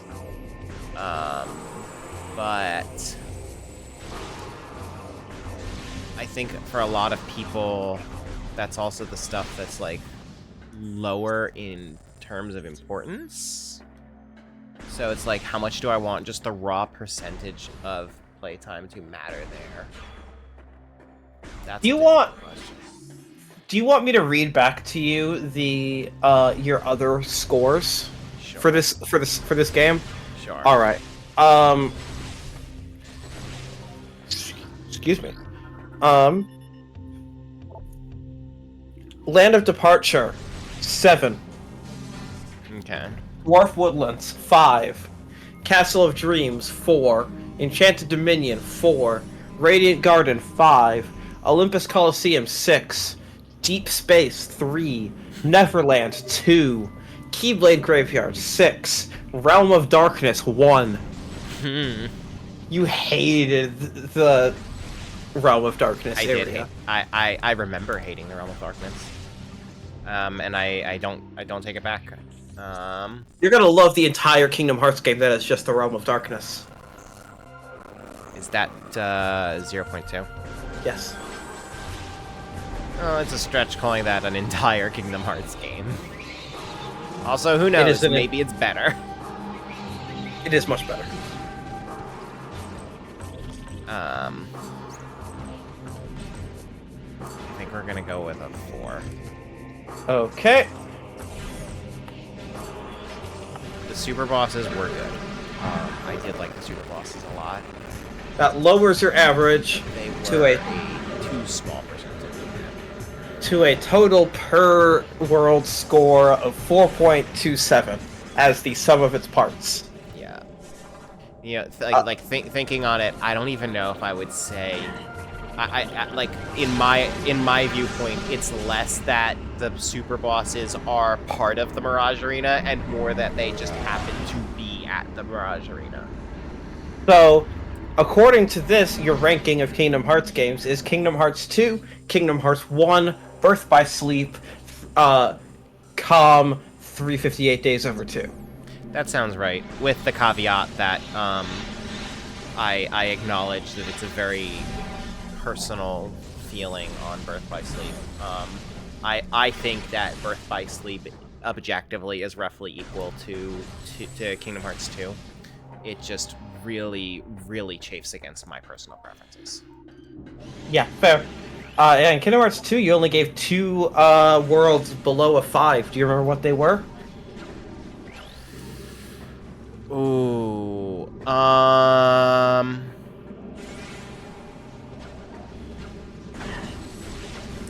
in Kingdom Hearts 2, one of them's gotta be Lion King. Yep, you gave that a 3. That's your lowest. Yeah, I hate that one. Every time I You gave another one a 4. I want to die.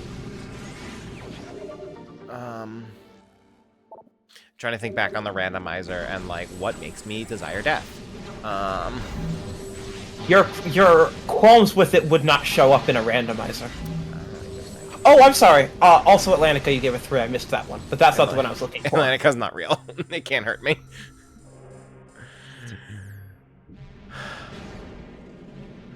Was it 100 Acre Wood? No, you gave that a 9. Yeah, I do remember. You fucking loved that. Yeah. You were so hyped for Winnie the Pooh. Yeah, it's just so removed from the randomizer that I don't remember it. Okay, problems that Your issues with it were in the cutscenes. In the cutscenes. Ooh. That was so long ago. Oh god, that was a lifetime ago. I didn't even live here yet.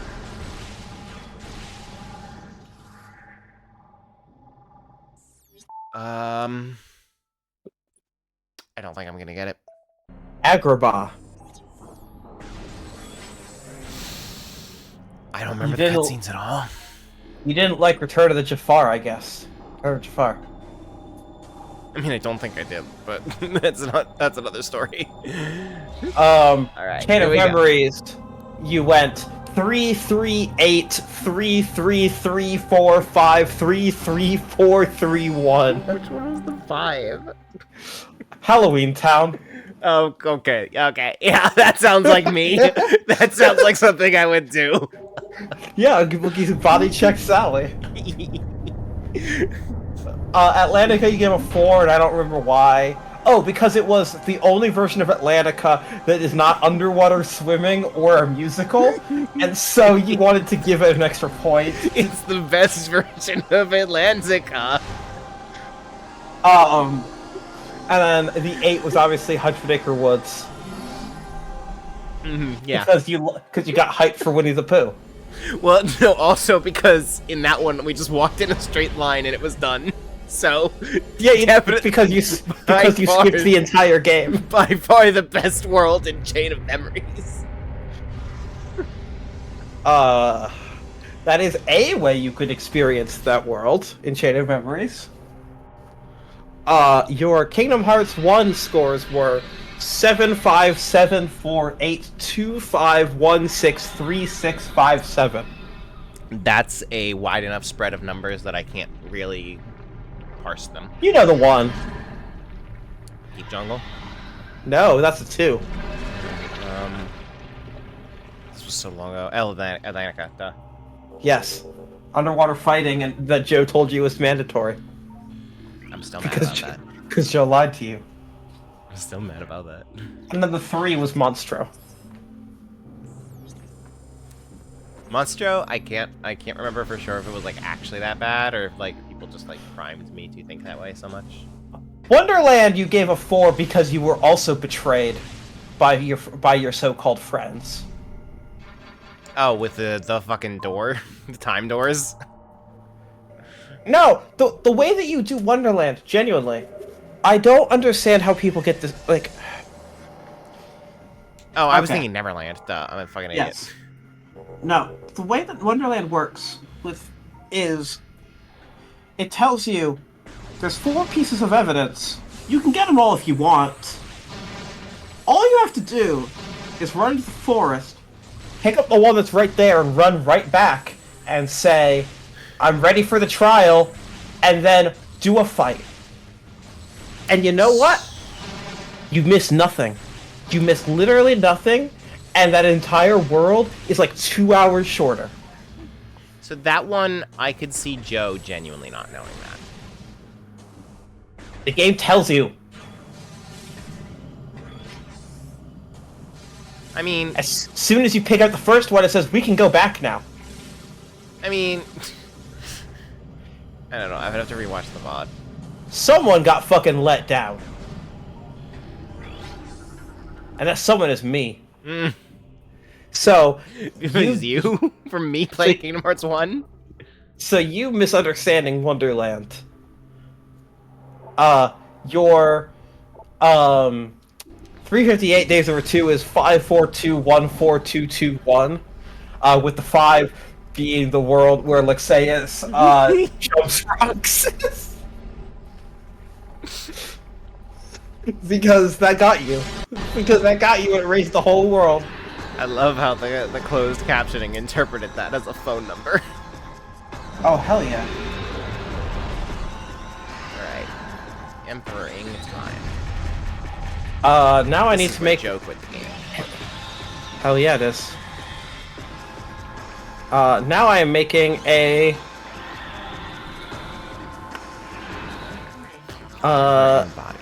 sheet in this spreadsheet for... coded.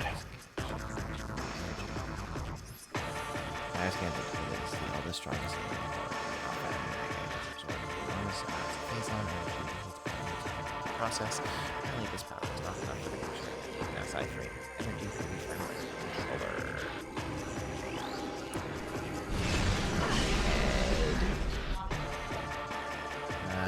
Target will form numerous tentacles to defend itself, eliminate them to use its defenses, like its brother, the Emperor, is a metamorph.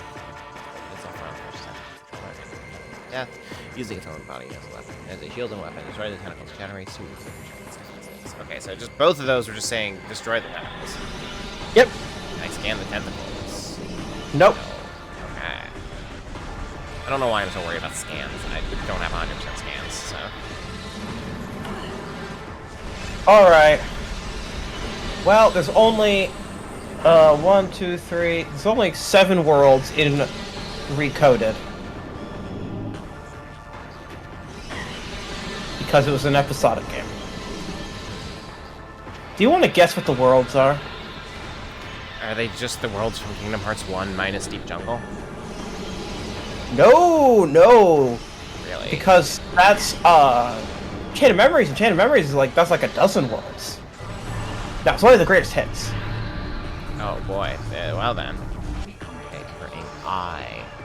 Unstabling biomass, central eye protected by a button barrier shield. Shield does not provide complete coverage, however. Okay, so it's Parasite Queen. It's fucking Parasite Queen. Okay. So one of the worlds that you are like, you can't have a Kingdom Hearts game without worlds. Olympus. Yep. And? Fuck. Neverland? Yep. No, not Neverland. Sorry, not Neverland. I thought you said Wonderland. Oh, I mean, you can have a Kingdom Hearts game without Wonderland. They've made a couple. Yeah. You're missing a couple very obvious ones. I'm sure one of the towns is in it. A Twilight or Traverse. I assume Traverse? Yes, Traverse Town.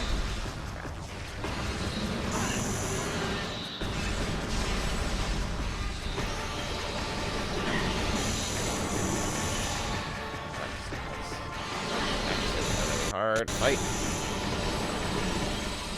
And then I'm not focusing on dodge its attacks. Just like stand real close to it. No, do not stand close to it. That's not a good plan.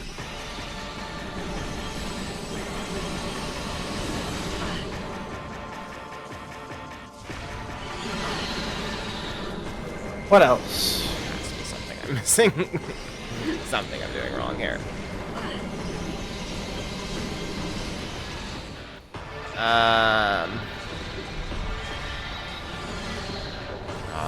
Is Agrippa in it? Absolutely. That's the obvious one that I was waiting for you to get. Agrippa's in 2 minutes. Yep. Why is... There we go. No, tentacles again. This is where I die.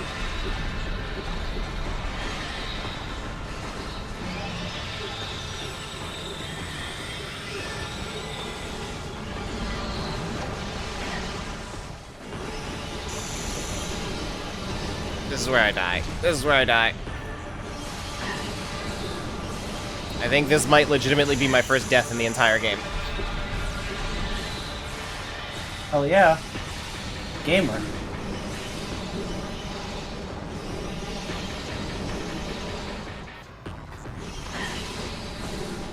It's okay though. If Joe can win this fight, then I definitely can.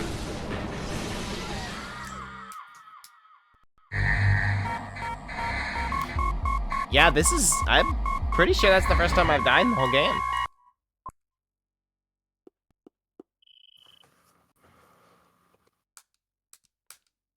Yeah, okay. There's gotta be some trick to avoiding that tentacles. I just need to figure it out. Okay, what did I say? Traverse Town, You said Traverse Town, Agrippa, Olympus, and, Wonderland. Oh, fuck, I didn't mean to stand on that. God damn it. There are 3 other worlds. Trying to, like, run through Kingdom Hearts 1 in my head. Is Neverland in it? Nope. I already guessed that. Halloween Town? Nope. That'll be too fun. It sucks. It's very sad knowing. I think... have I seen 100% of the Halloween towns in Kingdom Hearts? Yep. Oh, that's so sad.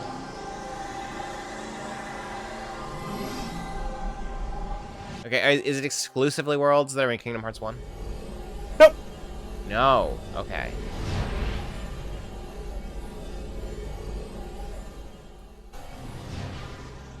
So then what would be something from Kingdom Hearts 2? Oh, is Twilight Town in it? Nope. You already guessed that.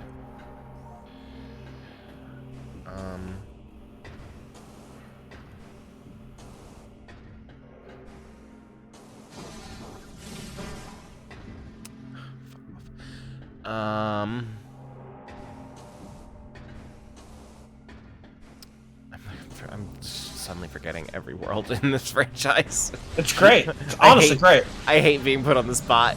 It never goes well.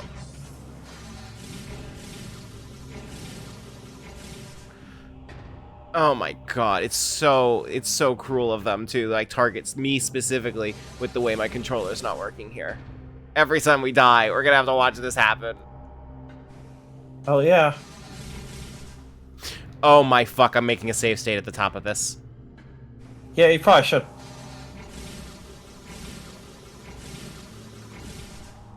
Oh my fucking god! This is not the game's fault. This is my broken ass controller. Fuck!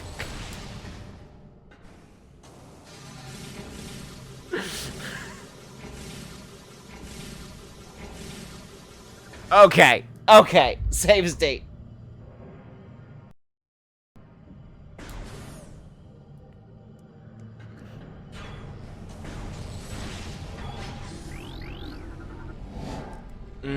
Okay,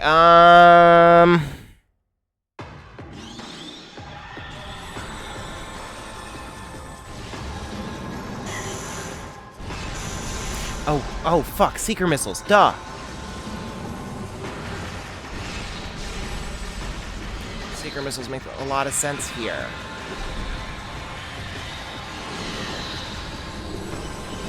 There we go. This took... Oh, didn't mean a super missile. Whoops.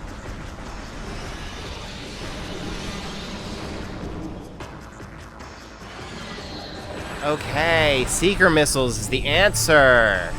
All right. And still gonna waste all my missile ammo there on this very poorly defined shield. Okay, what the fuck is Kingdom Hearts? Is Tron? Is Tron Nope. in... Oh, that feels like, based on the very little I know about coded, that makes sense.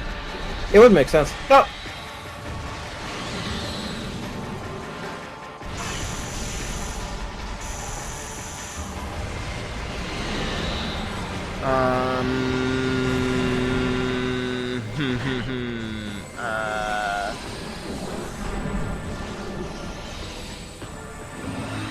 Hollow Bastion? Yeah, there you go. Okay. How many There's are one there? of them. 2. Are any of them from Birth by Sleep? Nope. Oh, God. If I say no, you're gonna hold it against me, and if I say yes, you're gonna hold it against me even more, so I'm gonna say no.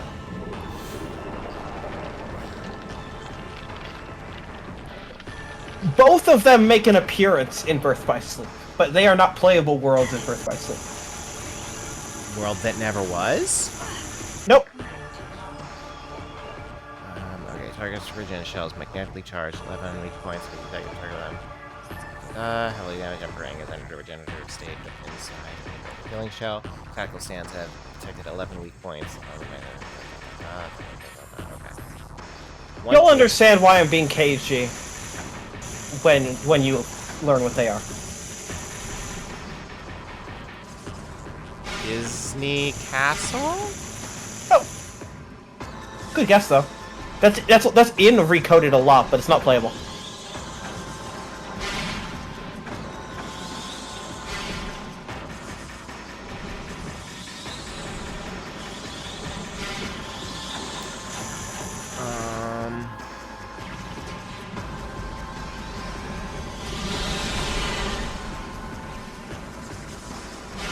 God, I need to like bomb these multiple times, huh?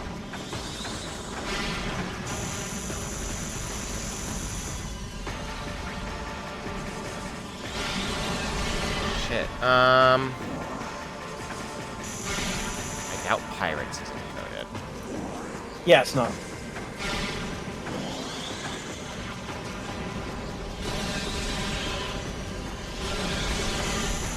Just gonna burn my power bombs here. It's not like I'm gonna use them at any other point during this fight.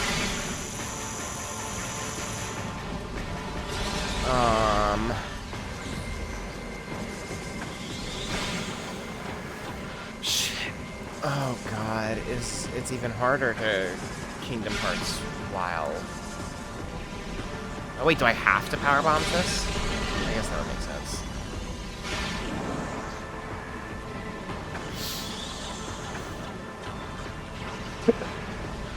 This is hard. This is really hard.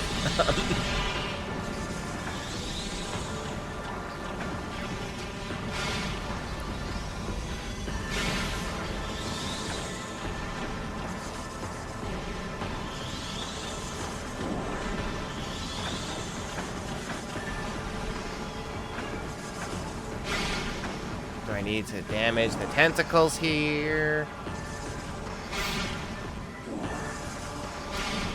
Fuck, I can't remember Kingdom Hearts. Fuck, I can't even remember what I've successfully guessed. Here's your list. Traverse Town, Wonderland, Olympus Coliseum, Agrabah, Hollow Bastion. I mean, you've guessed a lot else, but you said successfully guessed. Did I say Atlantica? No, you haven't. Is that your guess? Yeah. No. No, you're done with Atlantica forever. Thank God. Yeah, they're done bringing that back. Until Kingdom Hearts 4 decides that it wants a lot of live-action remakes of animated movies for story reasons. Full Kingdom Hearts games are now Worlds of Kingdom Hearts games. That would be so good. I'm struggling so much to remember Kingdom Hearts 1. GX, that is a pretty apt description of Recoded.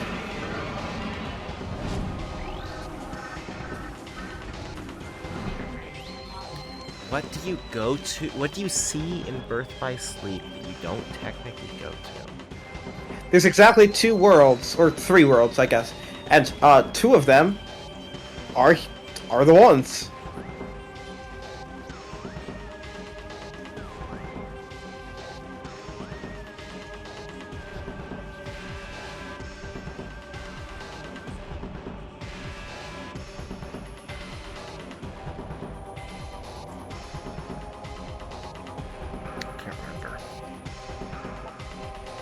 Mutant Emperor Ing, further praise on Mutant Choose on the heard. Creatures its heart is light or dark. Find a way to change the heart to one of these colors.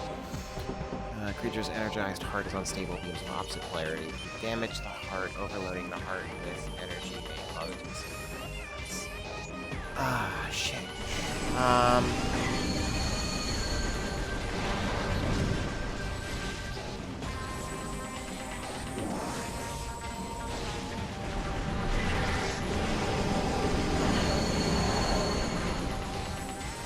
Worlds in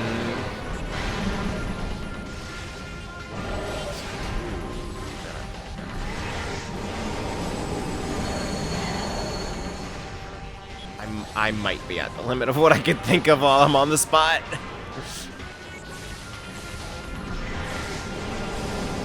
The cognitive load of like being in this boss fight sure isn't helping.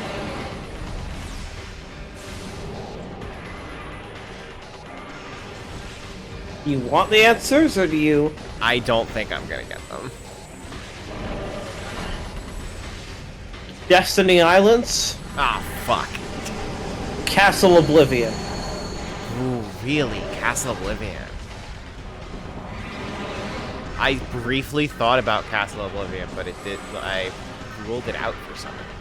Both of those are shown, because Land of Departure becomes Castle Oblivion, and Destiny Islands is visited one time by each of the characters, so that they can look at the Kingdom Hearts 1 cast as children.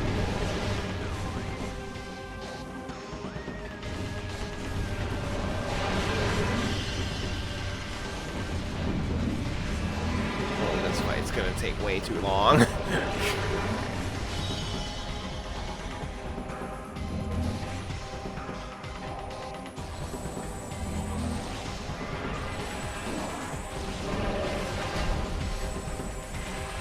Metroid and bosses that take too long, say it ain't so.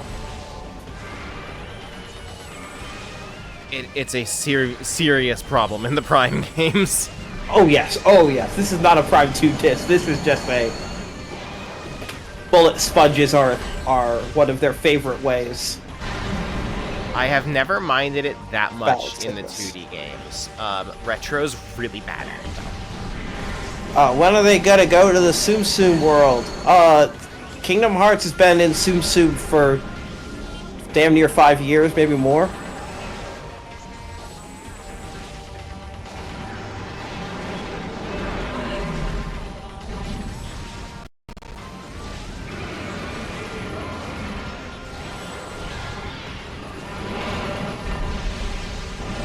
I don't know. You'd have to ask the Line Corporation. The Line Corporation makes Tsum Tsum? I never knew that. They make the Tsum Tsum game. No. Disney makes Tsum Tsum, but the Line Corporation makes the Tsum Tsum mobile game. Okay, the worst part, Prime 1 and 2 both have this problem severely. I assume Prime 3 does, but I don't remember. Where there are large periods of time where I can't hit the boss and he's not trying to hit me. We're just sitting there staring at each other. Why does Retro have that problem so much? Great question. They have that problem in Donkey Kong Country Returns also.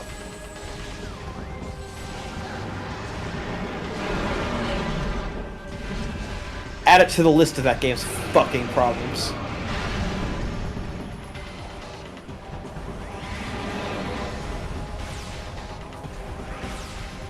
I hate that this guy's leg is in the way. This game does not have one good boss fight.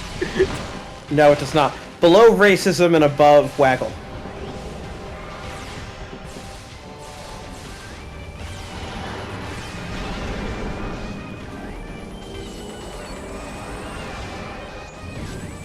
Give me some health restores, please. Remember how Metroid Dread gave you health restores in between phases? That was nice. I clicked onto the end of your Discord to see what people were talking about. People are posting Deadpool and Wolverine reviews. Oh, what's the Discord saying about them? Come on. I'm not gonna share individuals' opinions because no, just Mr. Glove Glove. Yes, yes. I know. It sparked. Other people decided to engage him this time, though. It would be inappropriate for me, as a member of staff, to comment. Yep. Chaos sends this great screenshot, though, of a review quote that I didn't read because I thought it was too harsh, but I'll say it anyway. Like a serial murderer wistfully eulogizing his victims, it's both a victory lap for corporate consolidation and for the fans' nostalgia trip that puts it closer in spirit to Rise of Skywalker than No Way Home. Oh, Christ.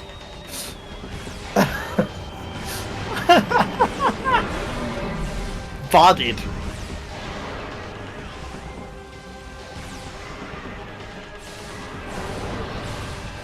Putting that out there. I'm gonna go see it on Thursday, and I can't wait to tally y'all in the Bastoon platoon. I am purposefully going in a mostly empty audience so that I do not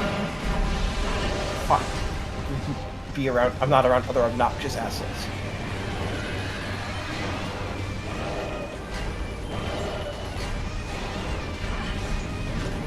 This is not the run. Just see. Oh. Oh.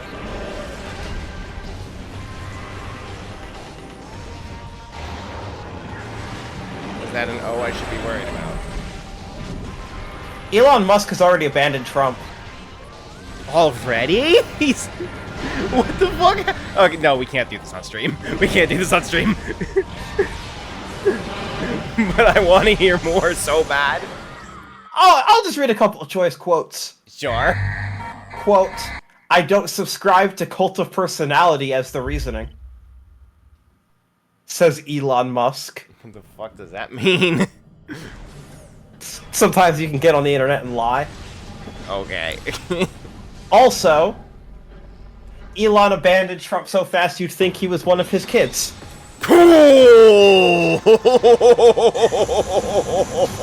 is the post that I saw about that I'm reposting on Blue Sky right now.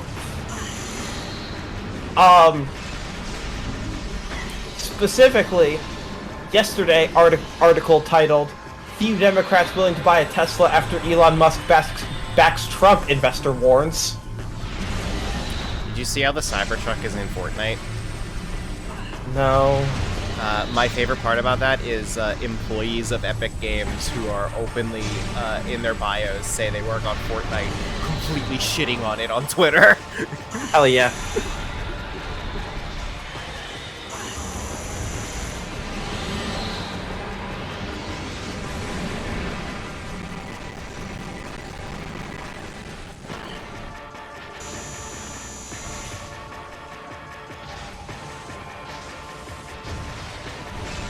Genuinely, I would have believed sooner that Fortnite was playable in a Tesla than a Tesla was playable in Fortnite. Yeah, it's Tim Sweeney. Yeah. Sure is. least phase 1 is stupid easy. Anyways, I wonder why they keep posting job listings non-stop for producers over there. I wonder what could possibly be happen at that company that every producer leaves immediately. One of life's greatest mysteries.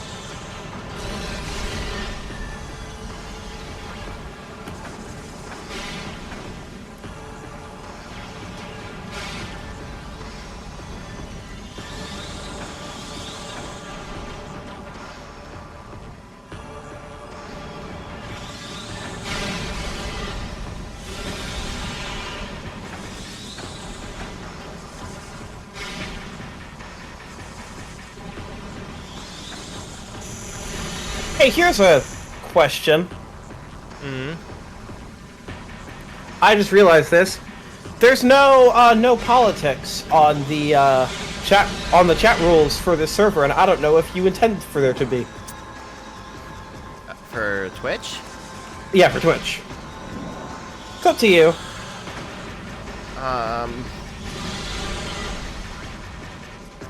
I don't know. We're more. I'm more in control of what gets talked about here than I am on the Discord, but.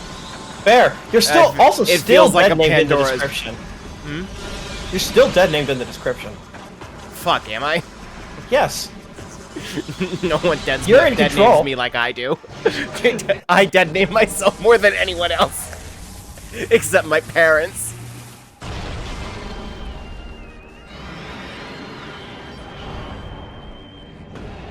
Christ. Anyways, I sent in Discord the thing that I was gonna bring up before deciding maybe I don't want to. Yeah, politics feels like a Pandora's box I don't want to open for Twitch, I think. Yeah, fair. Because it's like, I don't want to get to the point where random people in chat are asking me about politics. Whoops. I did not mean to activate a screw attack there. And oh my god, why does he need to have this center leg here?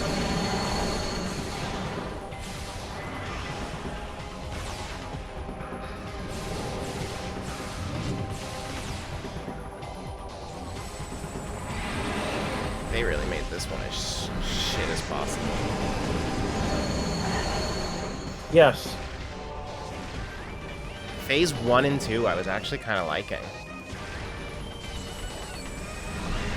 And then Phase 3 is just like, what the fuck is happening? Why am I doing this? It's like I could technically use the missile combos here, but it's so hard to hit. Like, I don't think that did any damage.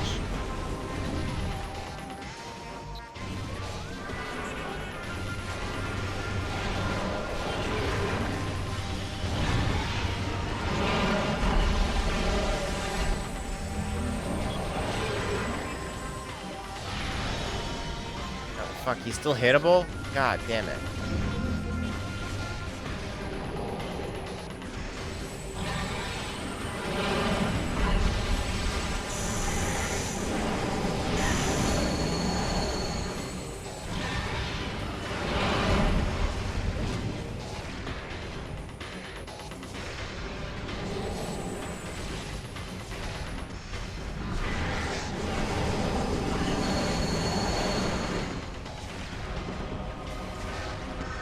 Jurassic, I hate boss fights where you need to just sit around and wait until you're allowed to hit them. I strongly prefer boss fights where you can always hit them, and you just need to decide when it's safe to do so.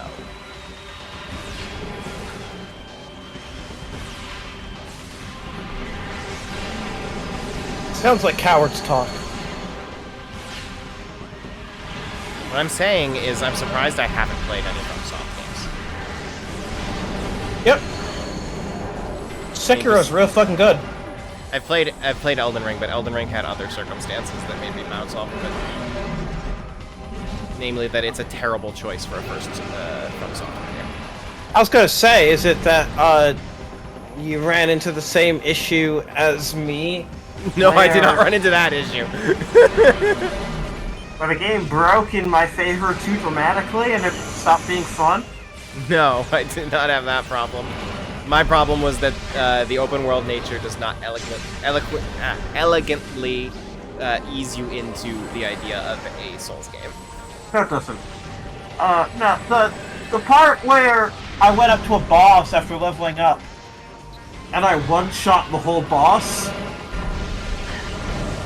really took the wind out of my sails on that game. That's really not why I bought the game, was to one-shot. Anyways, GX is necking you. What's he saying? Regarding your preference on boss fights, but you loved Sonic Superstars. That does sound like something that I would be quoted as saying.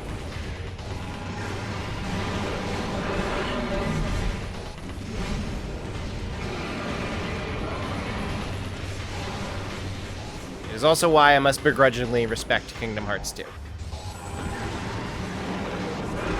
And most Kingdom Hearts games. They all do bosses like that.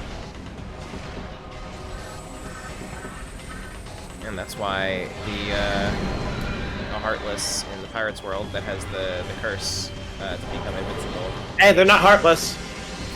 Whatever. It's Disney characters. No, the boss fight on the second that one's a Oh, Heartless. that's easy. Yeah, I just hate it. It's like 2 timing minigames. I just hate it.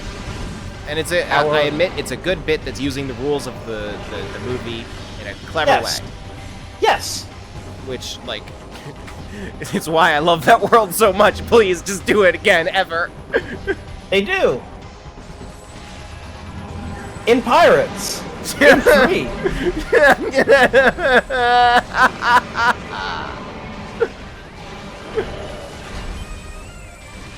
Does the Toy Story world do it?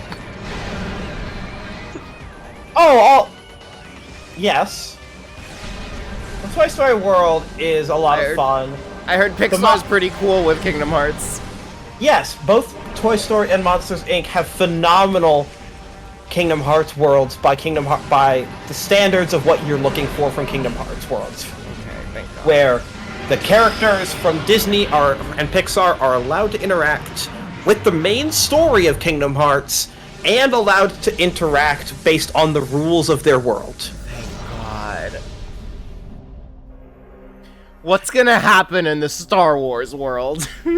Yeah, no idea. But I can tell you that the Kingdom of Corona is much less. Oh God, is that Tangled or is that Frozen? Oh, that's Tangled. Arendelle is Frozen.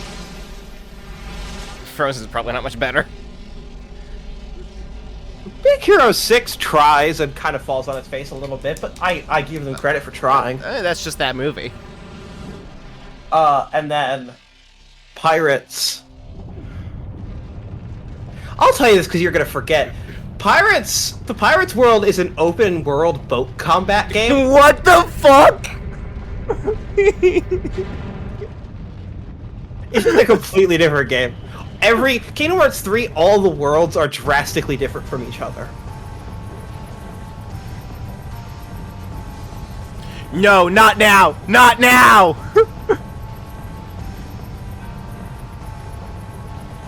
Yeah, Melanie, you are gonna fucking love Kingdom Hearts 3. Like, holy shit, you are gonna love that game. I hope so. I hope it makes this all worth it. You only have 3 more games before 3. God, there's like a non-zero chance that I play 4 at release. A low chance, but non-zero. In Kingdom Hearts 4, do we go to Inside Out World and get to control 5 Sora emotions running around Sora's head? Maybe Inside Out? There's a couple other Pixar worlds I feel like they would tap into before that. Like Incredibles. I think a lot about, like, with regards to Star Wars, how, like, in the trailer, people were pretty sure that we saw an AT-ST foot on Endor. Yep. And, like, I think about that, like, oh, the climax of Return of the Jedi is kind of just a Kingdom Hearts plot. Yes. That's kind of exactly what that is. I would also not be too upset, even though I don't like the movie at all, if they did Monsters University, so that they could, instead of doing what they frequently do, where Sora, Donald, and Goofy visit a world later, and like live through a sequel story. The idea prequel, that'd be weird. Of the characters not recognizing them, but they know the characters before the characters have met. That's weird. Target's phase energy weapon. Yeah, I would kind of respect that, honestly. Power, fatal exposure, visible to your dark visor. Scans indicate that Dark Samus has absorbed tremendous level of phase on her body. Too much, perhaps. She can vent phase on energy and constructive blast between shields to sword over maintains ability. Exposure to phase on visible to the dark visor. These abilities are already hard. But so, you know what? You know what they should do? And Melanie, you're gonna hate this, but truly, finding Nemo so they can bring underwater combat back finally. It's been long enough. I'm sure they can nail it this time.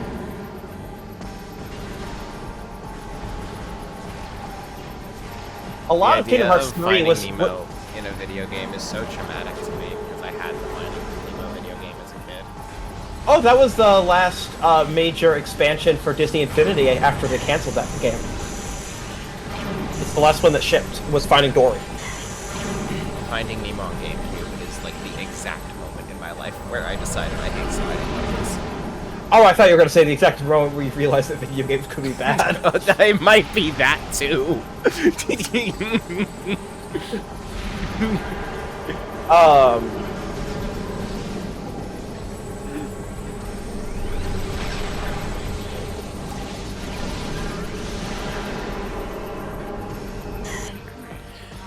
Dark Samus 4.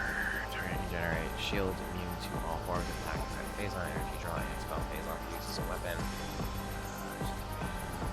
No, it's probably going to be Incredibles. I could maybe genuinely see them doing Cars if they want to do a full transformation world. And then, yeah, Return of the Jedi, Avengers 1 probably.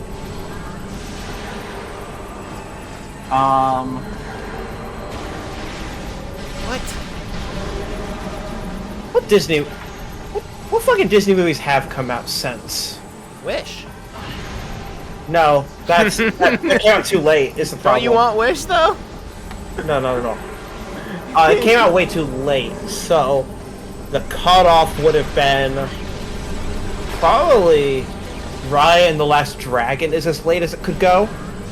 Maybe Encanto.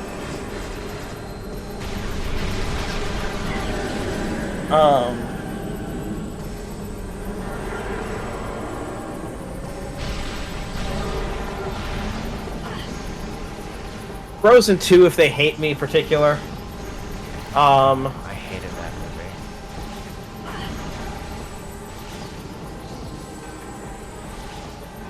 Oh no, they're gonna do it. No. This list was a mistake. Because I know what it's gonna be. What will it be? It's gonna be Ralph Breaks the Internet. No. Wreck-It Ralph has already been a world. It's been a load-bearing world in Kingdom Hearts lore. Genuinely.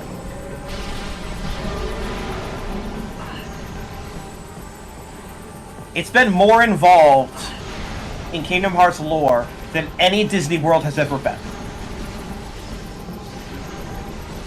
I'm so terrified. And then they'll do... We're gonna get Gal Gadot in Kingdom Hearts. God, I hope not. And then, are we gonna get Ukulele Singer? And then, Moana. It took me a moment to realize you were not talking about the video game Ukulele. No, I was talking about the very poorly aged cameo. Oh fuck, she was in that movie. She was in that movie, yes. Yes, the one who sang the apology. Colleen Ballinger, that's it. Anyways.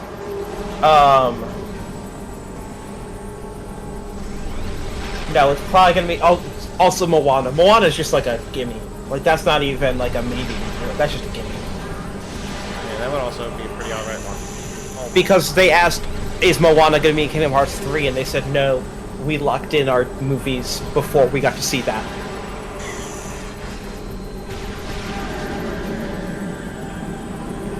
I might pull this off. This is close. My health is real low. Time is real low.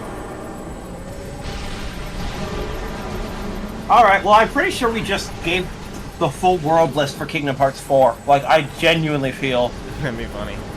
Like that, like, I'm pretty fucking confident in that.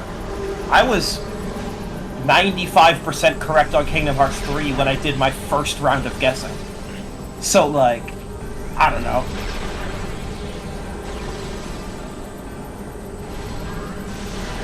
There's one I got wrong. What was it? No!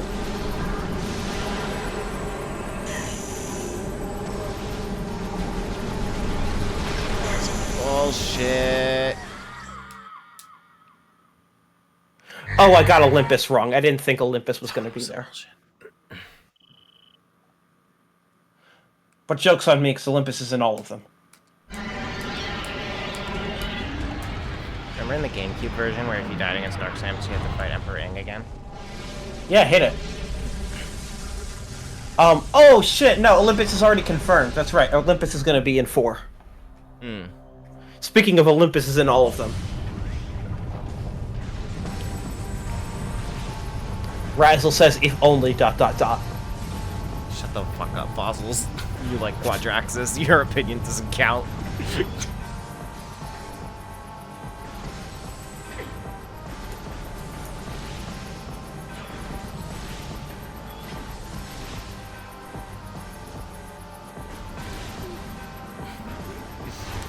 Wait, he's sick though. Someone in that equation is sick, I agree. Give us Muppets World, you count. I mean, look, I would love Kingdom Hearts Muppets. I've wanted that since they bought Muppets. But I do think Emperor Ing is better than Quadraxis. I think that Sora is probably the human friend and Donald and Goofy are Muppets. That would be so good. But I'm so on board for that. Especially because they're going with a more photorealistic art style this time.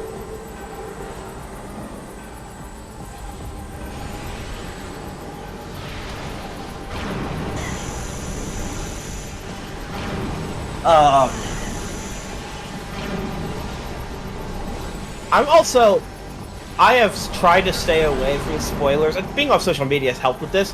Spoilers from the Kingdom Hearts Missing Link playtest that I didn't get into. Because fuck me, I guess. I applied for that in every region. And didn't get it in any. And I also applied on both iOS and Android, and didn't get either.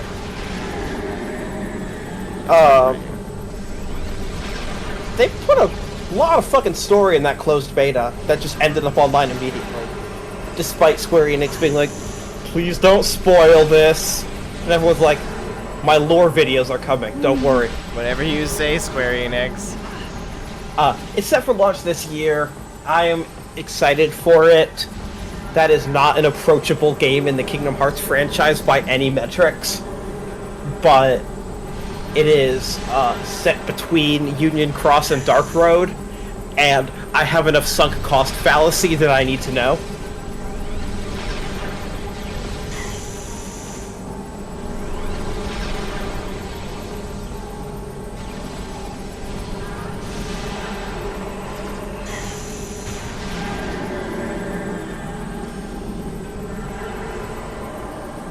losing the phase on charge when I get hit by that. I love this ominous line on the Kingdom Hearts Wikipedia page for Kingdom Hearts 4. In March 2023, during a Kingdom Hearts concert breath concert. Just not gonna explain that one, Wikipedia. Nomura vaguely announced something happened that determined the, quote, direction of the series, unquote, going forward.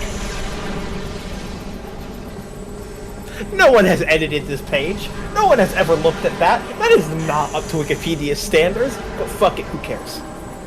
Love that. Love that for you. You know what? Let's switch to static lock on. Oh, also, are you gonna play the Kingdom Hearts VR game? No. Why not? Because I haven't plugged in my VR in like a decade. It's only VR, PSVR 1. It's free. I want to set up VR stuff. It's only 20 minutes. Even worse.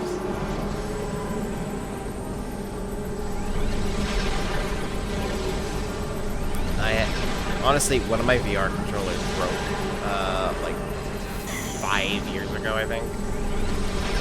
And hell yeah. I just never haven't plugged my VR in since.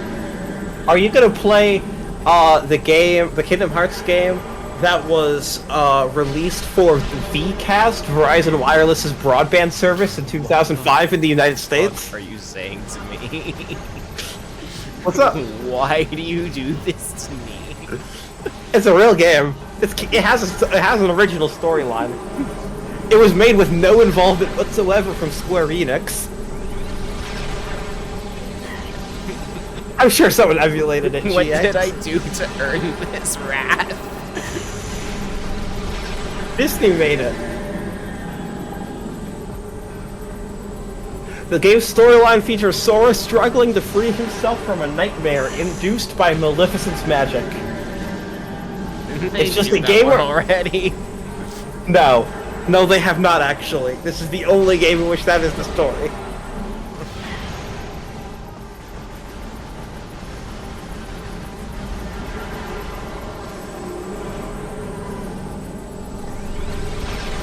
All right, fine. Gonna look this shit up.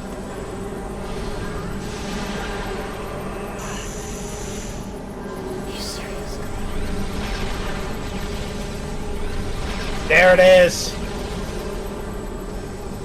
Source code, source code, source code.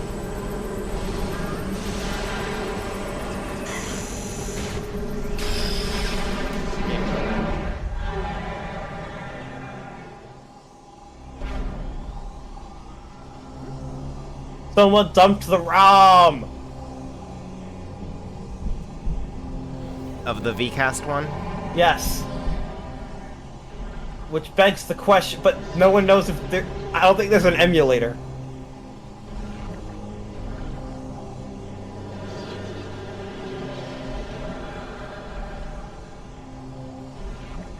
Here, let me send you a screenshot. Joe gets this too. Just so he knows what he's missing.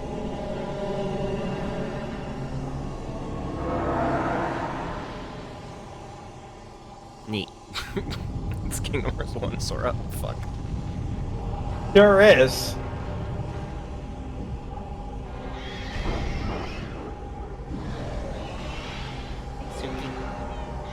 I'm here for the end of the game.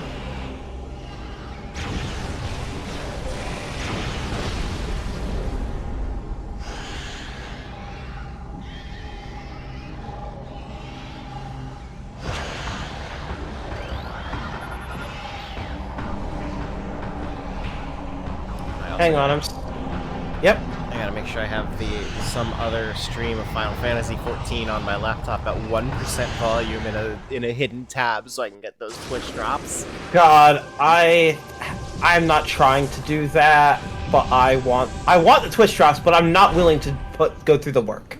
That is way too much watch time. Oh, it's just the same thing I do every time a game has Twitch drops that I care about. 1% volume so that it's technically playing in the tab and doesn't get paused by Chrome, and just don't have that tab open.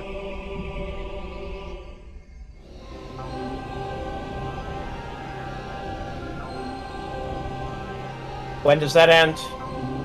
I think there's a week.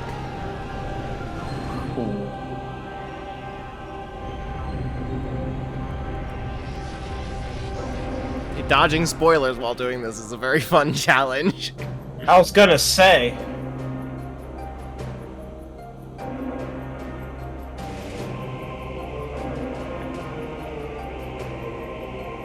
This one definitely has more required watch time than any other Twitch drops I've done, though. Yeah, that's the required watch time is ridiculous. That's why I'm like, but why?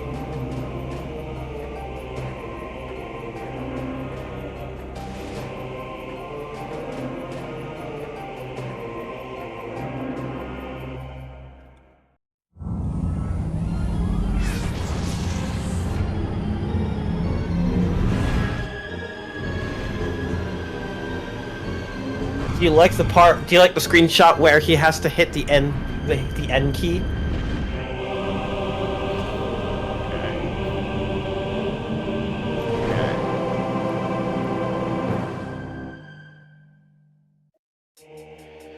What are the odds as if Dave is pulling an Adult Swim and starting to delist games? Yeah, unsure. Get the games that you care about is all I'm gonna say on that. Love that casual wave at the walk-off. Yeah, that's a really good moment. There you go. There's Prime the Second. Prime Squared, which is no longer Prime. I simultaneously believe two things. This is still... I'm not going to even count Prime 3 because it's been too long since I played it. I don't remember anything about it. Between 1 and 2, this is still my favorite. That's thing number 1. Thing number 2, there is not one good boss fight in this game. Sure isn't. Everything outside the boss fights, I still love. They work for it. Just all works for me so well. I'm a really, really big fan of the direction that they took this game in every area except for the boss fights. The boss fights, like, I don't think Prime 1 is good boss fights. This game has worse boss fights than Prime 1.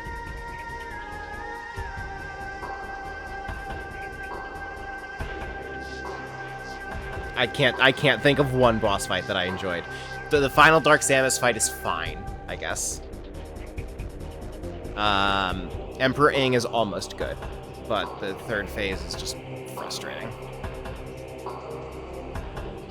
Reggie getting a shout out, I guess. Yeah. Hadn't he, like, just joined at this point? He joined in 2003. Okay, so yeah, pretty 2004 recent. was his first stage conference.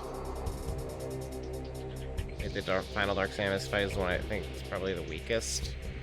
I mean, all the Dark Samus fights are fine. I don't think any of them are that special. It's just a limitation of how Prime works compared to 2D Metroid. I just don't like... I don't like any of Prime as much as I like any of 2D Metroid. And the boss fights are a substantial part of that because of how much I love the boss fights in the 2D Metroid games. And movement just doesn't feel as good in Prime, and that makes a lot of the boss fights a lot less fun for me. In addition to the fact that I think they all have this huge problem of long periods of time where I cannot hurt the boss and the boss is not trying to hurt me. Those are always really frustrating. Emperor Ing was very guilty of that at points, but like a lot of the bosses are pretty guilty of that.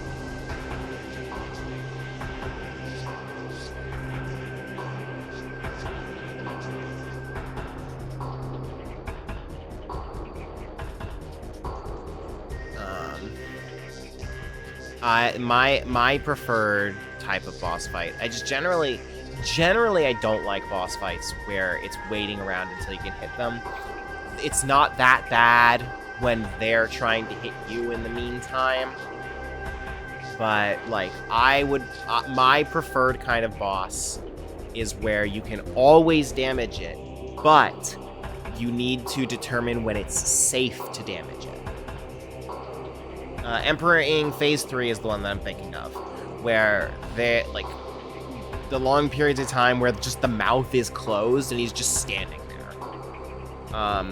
That like it's a relatively small percentage of the fight, but every time it happens, it's just 10 seconds where the fight's just not occurring.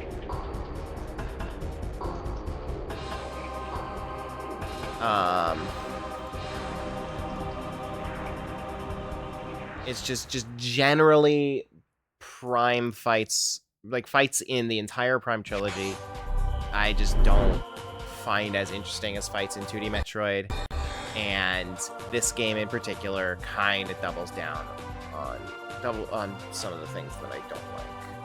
But all right. Or you can make it into a co-op shooter, and then the problems are completely different. True. That's gonna.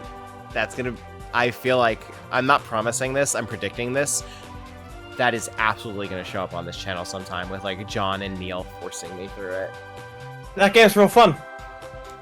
Real fun. Mm-hmm. All right, 69% complete. Nice. Nice. With 10 hours. All right, so me and Joe are probably gonna record this episode soon. I think that this is the final Metroid game on the Smash. Oh, what the fuck was that noise? I think this is the final Metroid game on the Smashterpieces list. Yay! Let me double check.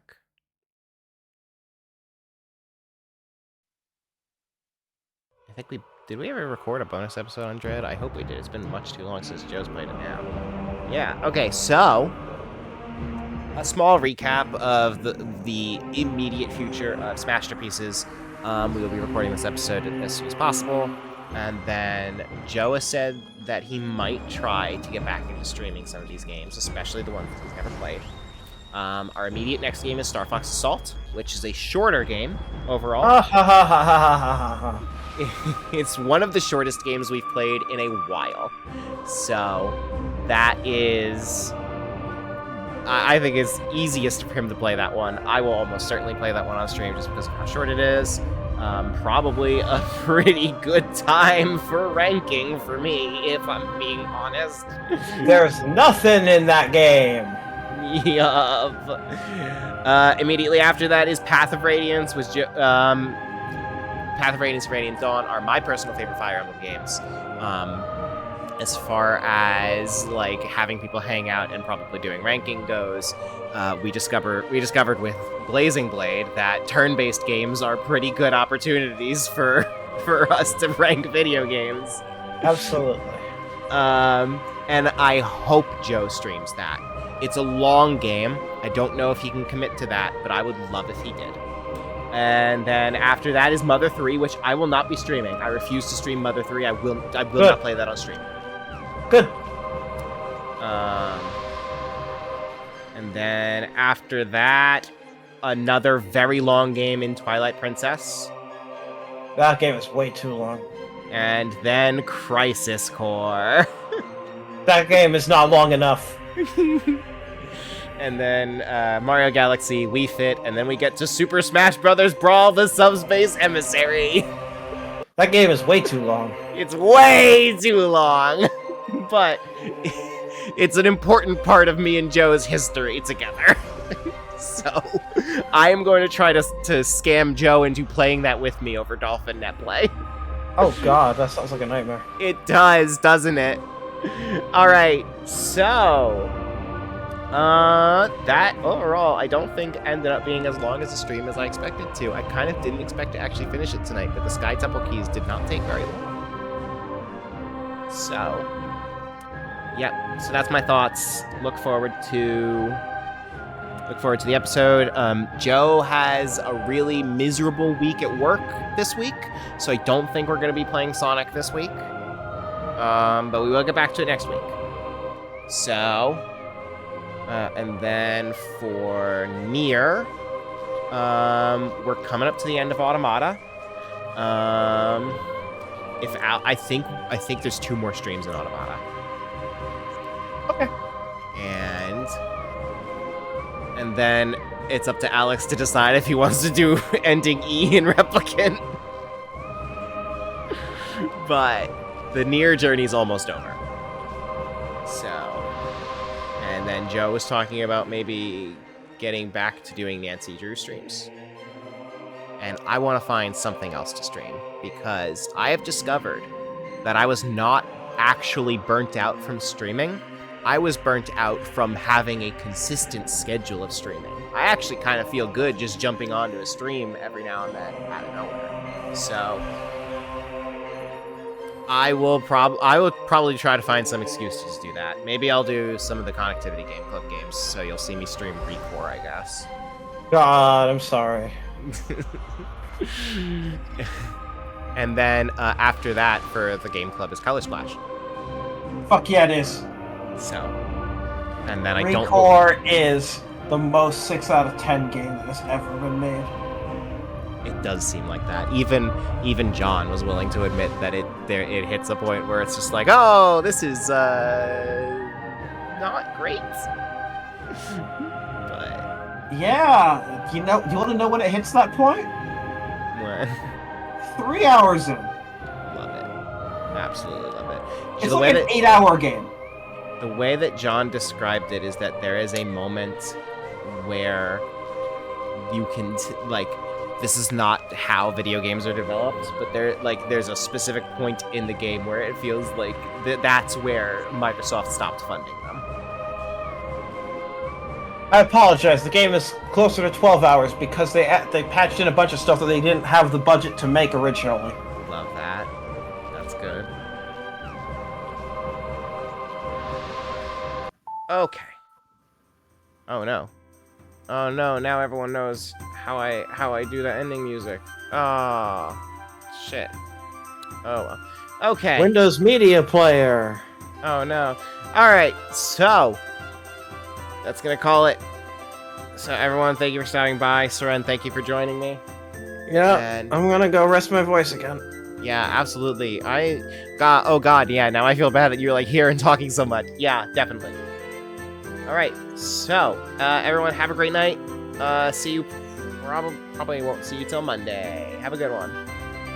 Oh god. Bye, everyone. There's my screen.